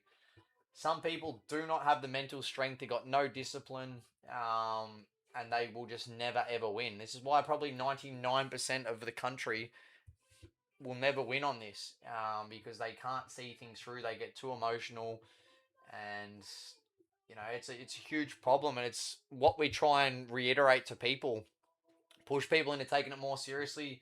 Make sure you're tracking what you're doing. Treat it like a business. Have some fun with it. Don't overextend yourself. All this basic stuff that people should already know anyway. But then, like I said, you'll get grown adults who will have a hissy fit 2 days in and like literally go across all my socials. They're lying. They lost and they did this and they did that. And then they expect that we're just going to let them stay in our group chat and just talk rubbish about us for no reason at all. Like, this is sort of what comes with it as well. So, um, yeah. So you're never going to win every weekend, bro. But like I said, even if maybe you get some bad injuries and you have a losing round where you lose some money, it's like, say you lose like 5 units and people go, oh, they're so crap, they lost 5 units this week. It's like, yeah, but we won fucking 50 the month before, so we didn't really lose 5. We've just made 45. So like I said, this is what a lot of people do because they don't see things through. They look at things in like a small 1 week block or 2 week blocks. Or, like I said, even if we had a couple of losses on the preseason, it's like, oh yeah, but we just had 3 perfect days on NBA and won tens of thousands in the playoffs on the NFL. So did we lose on this day? Well, you could technically say we're killing it over the last month and we're still massively in front. So this is how you need to treat it. And like I said, people that aren't treating it this seriously and don't have any sort of system will never really be able to understand this fact. And this is why they live in this little fantasy land like that. But this is what we're trying to get people out of. It's not so much on one game or one day, when you've got the whole year to do it. So it's a massive part of this. Like I said, that's why I like having these discussions, and hopefully it gives you guys something else to think about. You might be sitting here thinking, fuck, well, he's right. I don't even track it. I claim that I win all this money, but I actually don't track it. Maybe go have a look at the statements and everything else, and then you'll get a really good gauge of where you're actually at with everything. So now is the perfect time to be putting these things in place. All right, cool. Let me start tracking from tomorrow and how much I spend and my budget, and let's see how I actually go at doing this. Because this is how you're going to get better by, going through your results, learning what did I do right, what did I do wrong, how can I improve on the next one. And then if you're just slowly getting better each week, like I said, just like we did throughout the week, it was crazy preseason, like shit, well, all the best players just got benched and we couldn't do anything about that. Instead of crying and whinging, instead of giving up and go, oh, this is too hard, players are getting benched, this is crap, I'm just going to wait. It's like, no, well, let's sit down and think about this and see if we can map out a plan of why these things are happening. Can we pick the right players or maybe the right teams to target who maybe don't have a bye, and all these things that we were getting the information on. And like I said, we stuck with it and turned out having a huge day on Sunday and absolutely killing it. And then it became a really enjoyable week overall. We had some fun, made some profit, learnt some things, and that's all you're really hoping to do. So Chad Warner, I don't really trust Chad on the disposal front. Like I said, I think if a James Jordan or a Wicks or one of these guys, even Rowbottom when he's in there, do some sort of tagging role, I think that sort of pushes Warner out to a forward flank at times, and he can just go missing in games. So he's more a high impact play. He's probably more around that 17 to 20, where it's a bit of a real stretch to get to the 20. So that would be my concern for him. If you have an account and you're not winning, see, that's just a dumb thing too. It's just so stupid to say. You obviously got no idea. You've obviously got to understand how to play the game and manage it too, and why you have 5 or 6 different accounts running through different ones. So, yeah, it's you just got actually no idea, bro. It's I mean, we're never gonna take that stuff too seriously.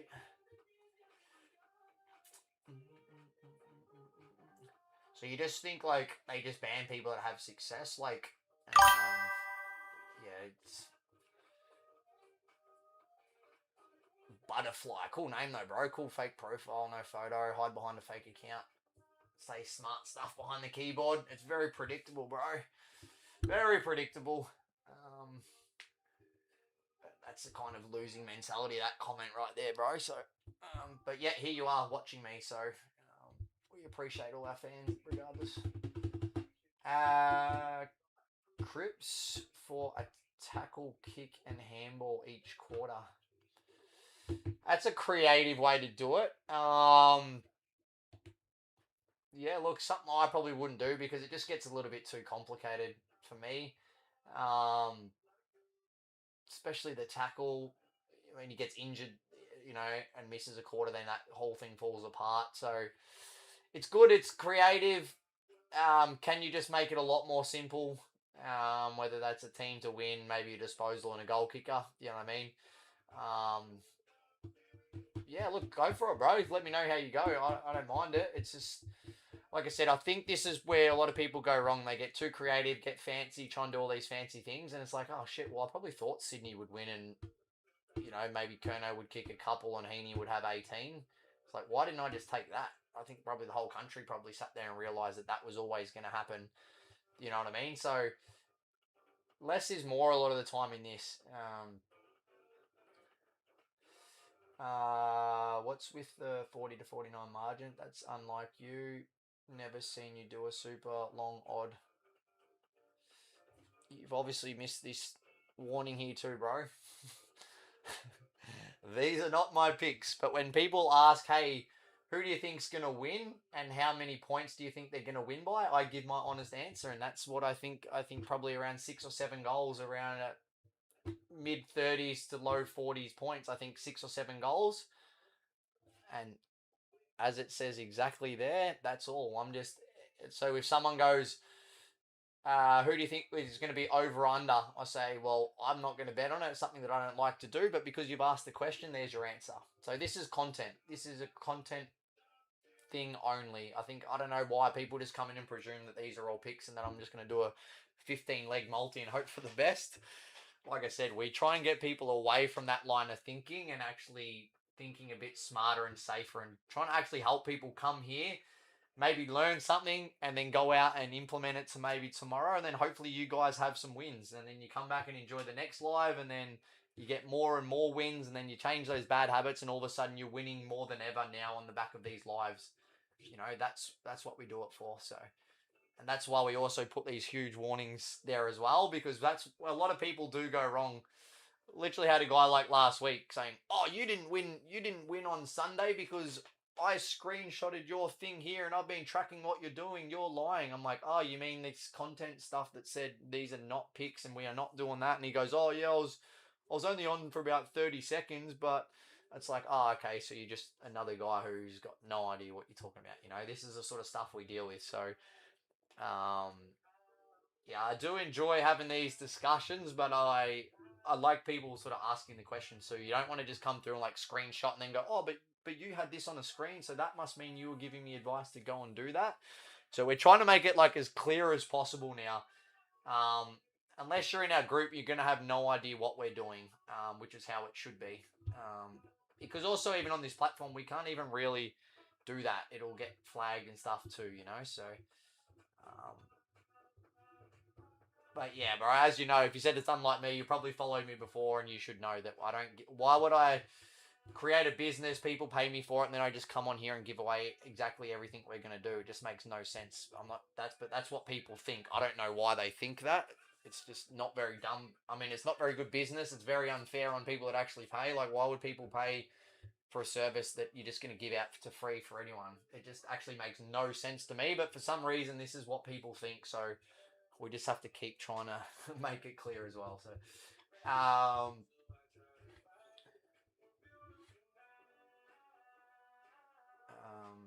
yeah, don't do that either, bro. Don't try and get people to wager for that game. I've literally had people like that before coming in like and asking strangers for money. Oh, anyone here got any money for me? Just I'm missing money and nah.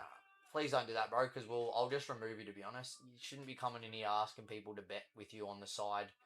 Like they don't know you. You're a stranger. It could be fake. You could be trying to steal money from people, and I'm not gonna let people do that on my platform. So that would be a red flag to me anyway, guys. Like, don't.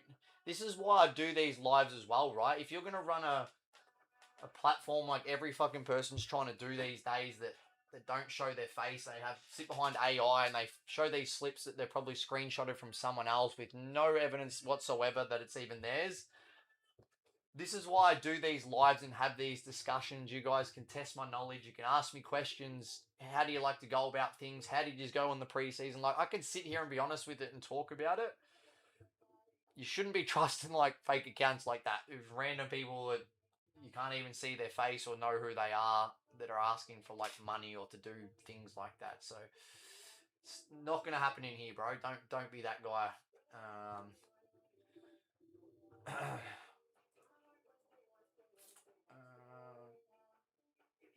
And like, why would you want to wager in one, bro? Just put that same wager on an actual app. Do you know what I mean? It's just a huge red flag. It's like you're trying to scam people into something. Have you had a look at the Giants game? I haven't yet, bro. But I like the Ralston. I think he will be a 120. Might be a bit of a stretch. But I like it. And I honestly haven't, bro, because I couldn't care less right now. My full focus is getting this right. Obviously, not only for me, but everyone else in our platform. We're just going to be looking to tick off a win in this game, and then I'll look at the next game. So, yeah, I haven't just yet, bro, but check my statement for February. 98 bucks up. There's nothing wrong with that, bro. Like I said, you would be surprised of how small of a percent you are in. If you're winning, you're probably in the top 5%, maybe even higher. You're probably in the top 5% of the country, bro. If you've made money in the last month, you're so far above nearly everyone in the country. Honestly, that if you go look at the numbers, that's how much people lose in this and actually suck at it. Even though everyone's got so much to say in this space, like I said, they don't come on here live and have these questions and answer these questions and take the time to put themselves out there because they're all too busy hiding because they'll get found out.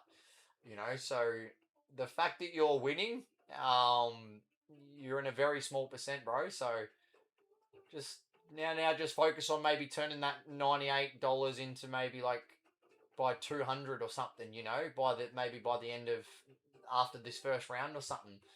And then maybe it creeps up to closer to 300, and then you might find that one really good game that you like, and then you can sort of double that 300 quickly, so, but, yeah, if you've had some fun along the way, for your last month and you've made some profit, then you're doing well. $2 odds, 3-leg multis, the way to go.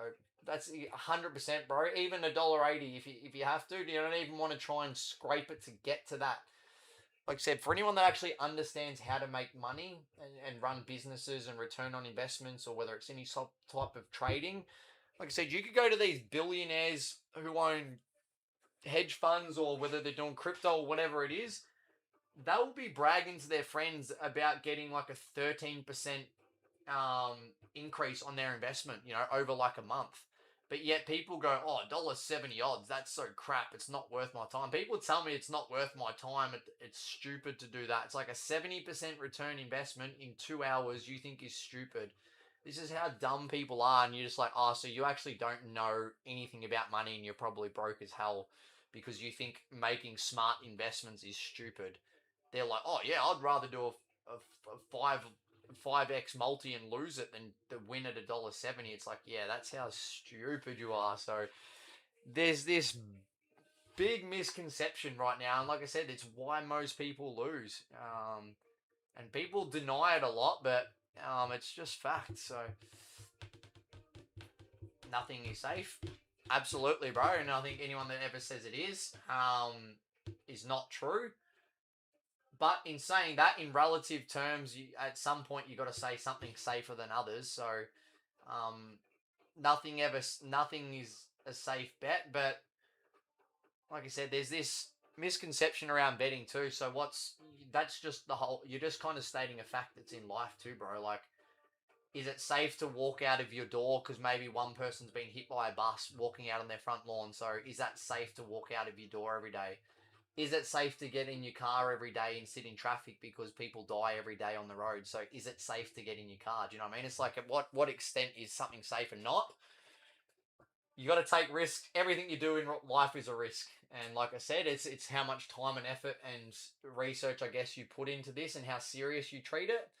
Then these things lessen your risk, and then you back yourself to make educated decisions. So you know what I mean? Going to work is a risk. Say you're a tradie and you go to work. If you risk you fuck something up and you burn someone's house down, well then you've lost your job and then you've lost a lot of money. So that's a risk. Even opening your toolbox is a risk. If you've got dangerous tools in there, you could cut your hand off. You know what I mean? It's like, at what point is, do you know what I mean? So I do see a lot of people try and say that, like, oh, like that old mate before, oh, you've got an account, so you just must never win, or the house always wins, and blah blah blah. There's all these things, but it's just from people that have never done this seriously and treated it like a business and like you're investing. Um, Take your 50% ROI or your 60% or your 70%. Because like I said, these are the same sort of people that will go and work all day on a Saturday to make $200, but they won't see the value in it. I'm like, I'll put 400 down on $1.50 odds to win 200. Then who's the smart one? The guy who's been at work slaving away all day for 8 hours to make $200 that he gets taxed on, or the guy who made $1.50 bet and made $200 in 2 hours from sitting on the couch with his friends and family or whatever. So, do you know what I mean? It's one person that understands how to make money safely and consistently, and it's a other mindset that would just doesn't understand how to make money, and it's very clear. So, like I said, the more we can sort of push that business side of things on people, I just think it's going to be so much better for people to actually have success. So, it's something I keep talking about a lot because it's why I got into this anyway. It's not to tell people, oh, you should just start doing this and you'll become rich. People with a weak mindset, like I said, who get too emotional, they're not consistent, they're not disciplined, you'll never make a cent in this. You might as well not even start trying until you get the right mindset to do it. So, um, Bet365. Yeah, appreciate that, bro. We've had a bunch of people drop through and suggest that, so appreciate it. It sounds like it's an awesome feature. I'll probably go look at it myself. So, do you think Errol could have a big game? Absolutely, bro. I've got it on the other screen here, which you guys might not be able to see unless you're on Facebook or YouTube or something. But I did put some Supercoach stuff on there too. I think Grundy, Heaney, then Goulden, I think we're all going to be really, really good on the Supercoach. So yeah, he could absolutely have a big game. I'm not sure whether Carlton's really going to go with a tagger this year, which we haven't seen yet. But he would probably be the one I think they'll go to at times if they want to limit him. But yeah, look, I think him and Heaney are in for some really big games, and I think Brodie Grundy is probably going to get near on 50 hitouts again against Pitnet and put the ball on a silver platter for Heaney and Goulden. And then they're going to in turn put it on a silver platter for Curnow and McDonald and these guys up forward a lot. Hence why I think Sydney has a healthy win. Jagger Smith at $2.08 is so juicy. In terms of what, bro? What's that for? As you probably know, that word juicy throws me off a little bit because it makes me think people are focused more on the what it pays than actually what it is. So, a goal. Yeah, you're probably going to know my answer, bro. It's probably going to be a bit boring, but would you be taking that because you think it's a really, really good chance? Or like you said, are you only taking it because those odds seem juicy, which can be a very bad way to do it? So I would focus on who's going to give you the best chance to kick a goal, and I would be betting on them because that gives you the best chance to win. And then you do that in the next game, the next game, the next game. Then you go, shit, I'm ticking a lot of goal kickers off because I'm actually making safe, smart decisions. Because odds are juicy for a reason. Most of the time they don't win, So But goal kickers, who knows, bro? You know my thoughts on goal kickers. Who knows? You can have the best goal kicker out there. Kerno might kick four behinds, and then Blakey comes from half back and kicks a goal. You know what I mean? That's the nature you live in with goals. Um, Not that I think that's going to be the case. You can take a player off your multi if you want. 100%, bro. It's what you should almost do if you're second guessing it even slightly or whatever you think's the best, then make it even safer again. And it is kind of crazy. I was having this discussion with a mate just before at the pub, and I think everyone knows what they do wrong a lot of the time. And it's always just that one extra leg. Like, I can give people winning slips like we did on Sunday, but people will throw in an extra goal kicker and then they'll lose.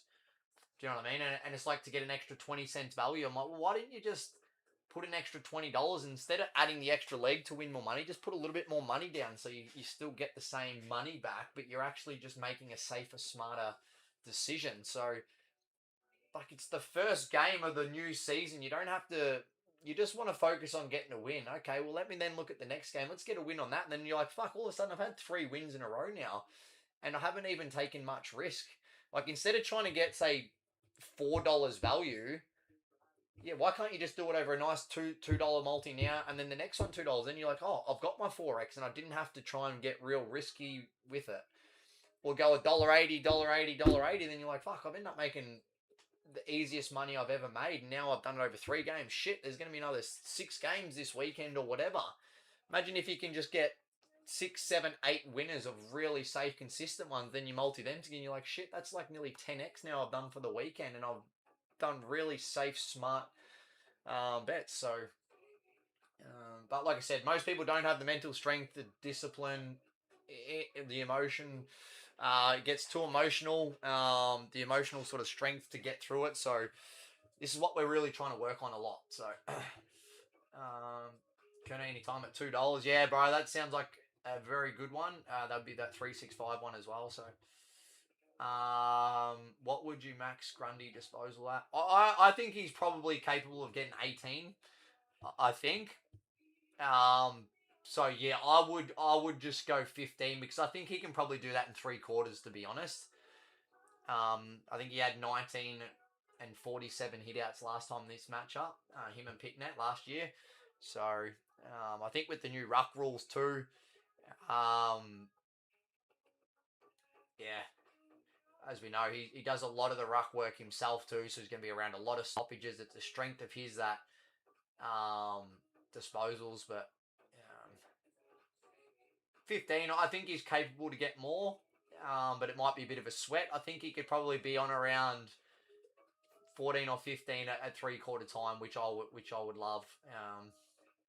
And you know, if he's having a bit of if he has a bit of a slow start, maybe he's only on 12, but then you're like, all right, well, sweet. Well, now I've got the whole last quarter for him to get 3 disposals. You know, so that's what I'm looking to do. I want them to be done by 3/4, and if they're having a shit game, then they're still in range to be able to. Well, now they've got that last quarter to actually catch up. You know, so if I think a guy's gonna get 25 in the full game, the last thing you want to do is taking him for 25 and then you're sitting there with 30 seconds to go hoping that he doesn't get benched, and then you fall one short because he gets benched with 2 minutes to go, you know. So I want to be all but done by 3/4 time, ideally. We did it in the NFL for you guys that were following along. We had games where we ticked off 4 or 5 legs in the first quarter in like 12 minutes of the game. You know, that's how easy and early we were doing it with the way the prop bets are structured in NFL, which is why I think it's one of the best. But obviously AFL can take a little bit longer when you've got to accumulate, but there's never been a better time in AFL now that they've got 10 plus, 11 plus, 12 plus. Guys can do that in a half a footy. Fucking run around in the back pocket, just getting these easy, cheap kicks. They're never manned up because everyone's in the zone. They'll happily let you kick the ball backwards and sideways and switch the ball. They're the ones you're looking for. Maybe not the guys that need to get like 25 or 30. Give me the no-name back pockets who just slip under the radar every week and just get like 10 disposals, you know, at probably better value, you know. Like if you look at some of these guys at 10 plus or 12 plus, Sam Walsh needs to get probably 22 to get the same sort of value. And then, like I said, the argument is who's going to get there quicker, which actually makes it safer. And then there's less injury risk and all these things. So, I better get off actually in a sec, guys. It's fucking appreciate to you guys, but I got it early. I got boxing early in the morning. Do need to get some sleep. But I appreciate it, guys, because like I said, these lives are really built around you. It just means you guys are on here asking good questions to keep me on here this long. So appreciate it, guys. We'll be back. I don't want to make any promises tomorrow, but I mean, maybe straight after the game tomorrow, if I get time, we can maybe jump on and bounce some ideas around for Friday. And then it's probably going to be more 1 day a week, which is why I'm trying to stay on a bit longer too. Obviously, everything we do is in-house in our Discord, but I will try and come on maybe Wednesday night, which is a perfect because then we can talk about this game. We'll have some markets open, but we can also maybe discuss some of the other games over the weekend, some super coach stuff, whatever it is. But you're getting on the NRL as well. Yeah, we will be, bro. Kind of sparingly. I'm not huge on it. I think the markets are actually very restricted. I think AFL is so much better for so many reasons. But yeah, I mean, I'm giving cash prizes for our tipping comps, our super coach leagues we've got now for the NRL as well. So I'll be having some fun with that. I'll be following along a little bit more. There might be weekends we decide that maybe there's a couple of games we really like. Maybe it's just a head-to-head, or maybe it's a really one-sided game with a bunch of try scorers. Maybe there's some value there. So we'll keep an eye on it. And yeah, like I said, really the focus is to make money, bro. But I'd love to get more NRL people in, which is why we're doing the super coach and the tipping comps and offering money, because that way, even if I'm necessarily not touching the NRL, if we've got like 10 guys in our group that love NRL, and then they're talking in our group and they're sharing advice with other people, that just means other people are now learning more value. They're now learning NRL by being in my group, even if it's necessarily not me teaching them. So there's still value in that people could come into my group and learn about, whether it's soccer or NRL or tennis or whatever it is. If you come into the group, you're going to get value from that, which is what we're trying to achieve. So on top of all the other, we're also doing crypto stuff. We're going to be doing gaming competitions all throughout the year as well.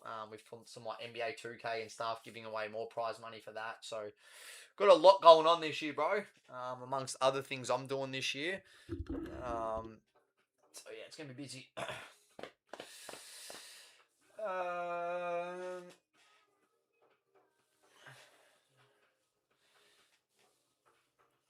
What's your multi for tomorrow?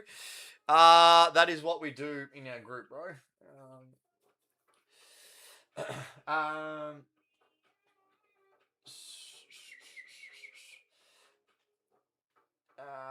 Swans 10. Oh, minus 10, sorry, yeah. Kerno goal, Goulden 21 and Hewitt 19. Makes a lot of sense to me, bro. I like it. Yeah, like I said, I think it's going to be less is more, and this one nice and simple without overcomplicating it too much. I'd love to at least get one game under our belt, like an official game too, like we said, whether it's Saad, the role, is he going to be doing the kick-ins? Is it going to be a guy like Florent, maybe more of them? Like we said, whether it's a Sheldrick, what type of role is he going to play? Jai Sarong, Jake Lloyd, Roberts on the wing, where does that all fit? Is James Jordan going to tag people this year? All these little things we don't really know yet, so you're probably looking to really simplify it as much as you can, whether that's maybe the 2 best disposal winners, the best goal kicker or 2, or maybe include the margin there. Keep it nice and simple, just focus on getting a win and then move on to the next one. So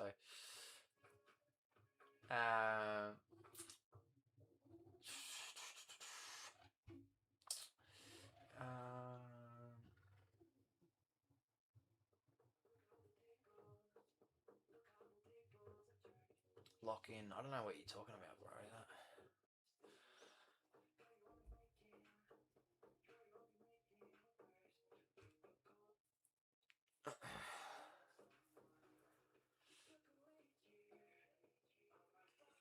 People like that. I need people in there like that.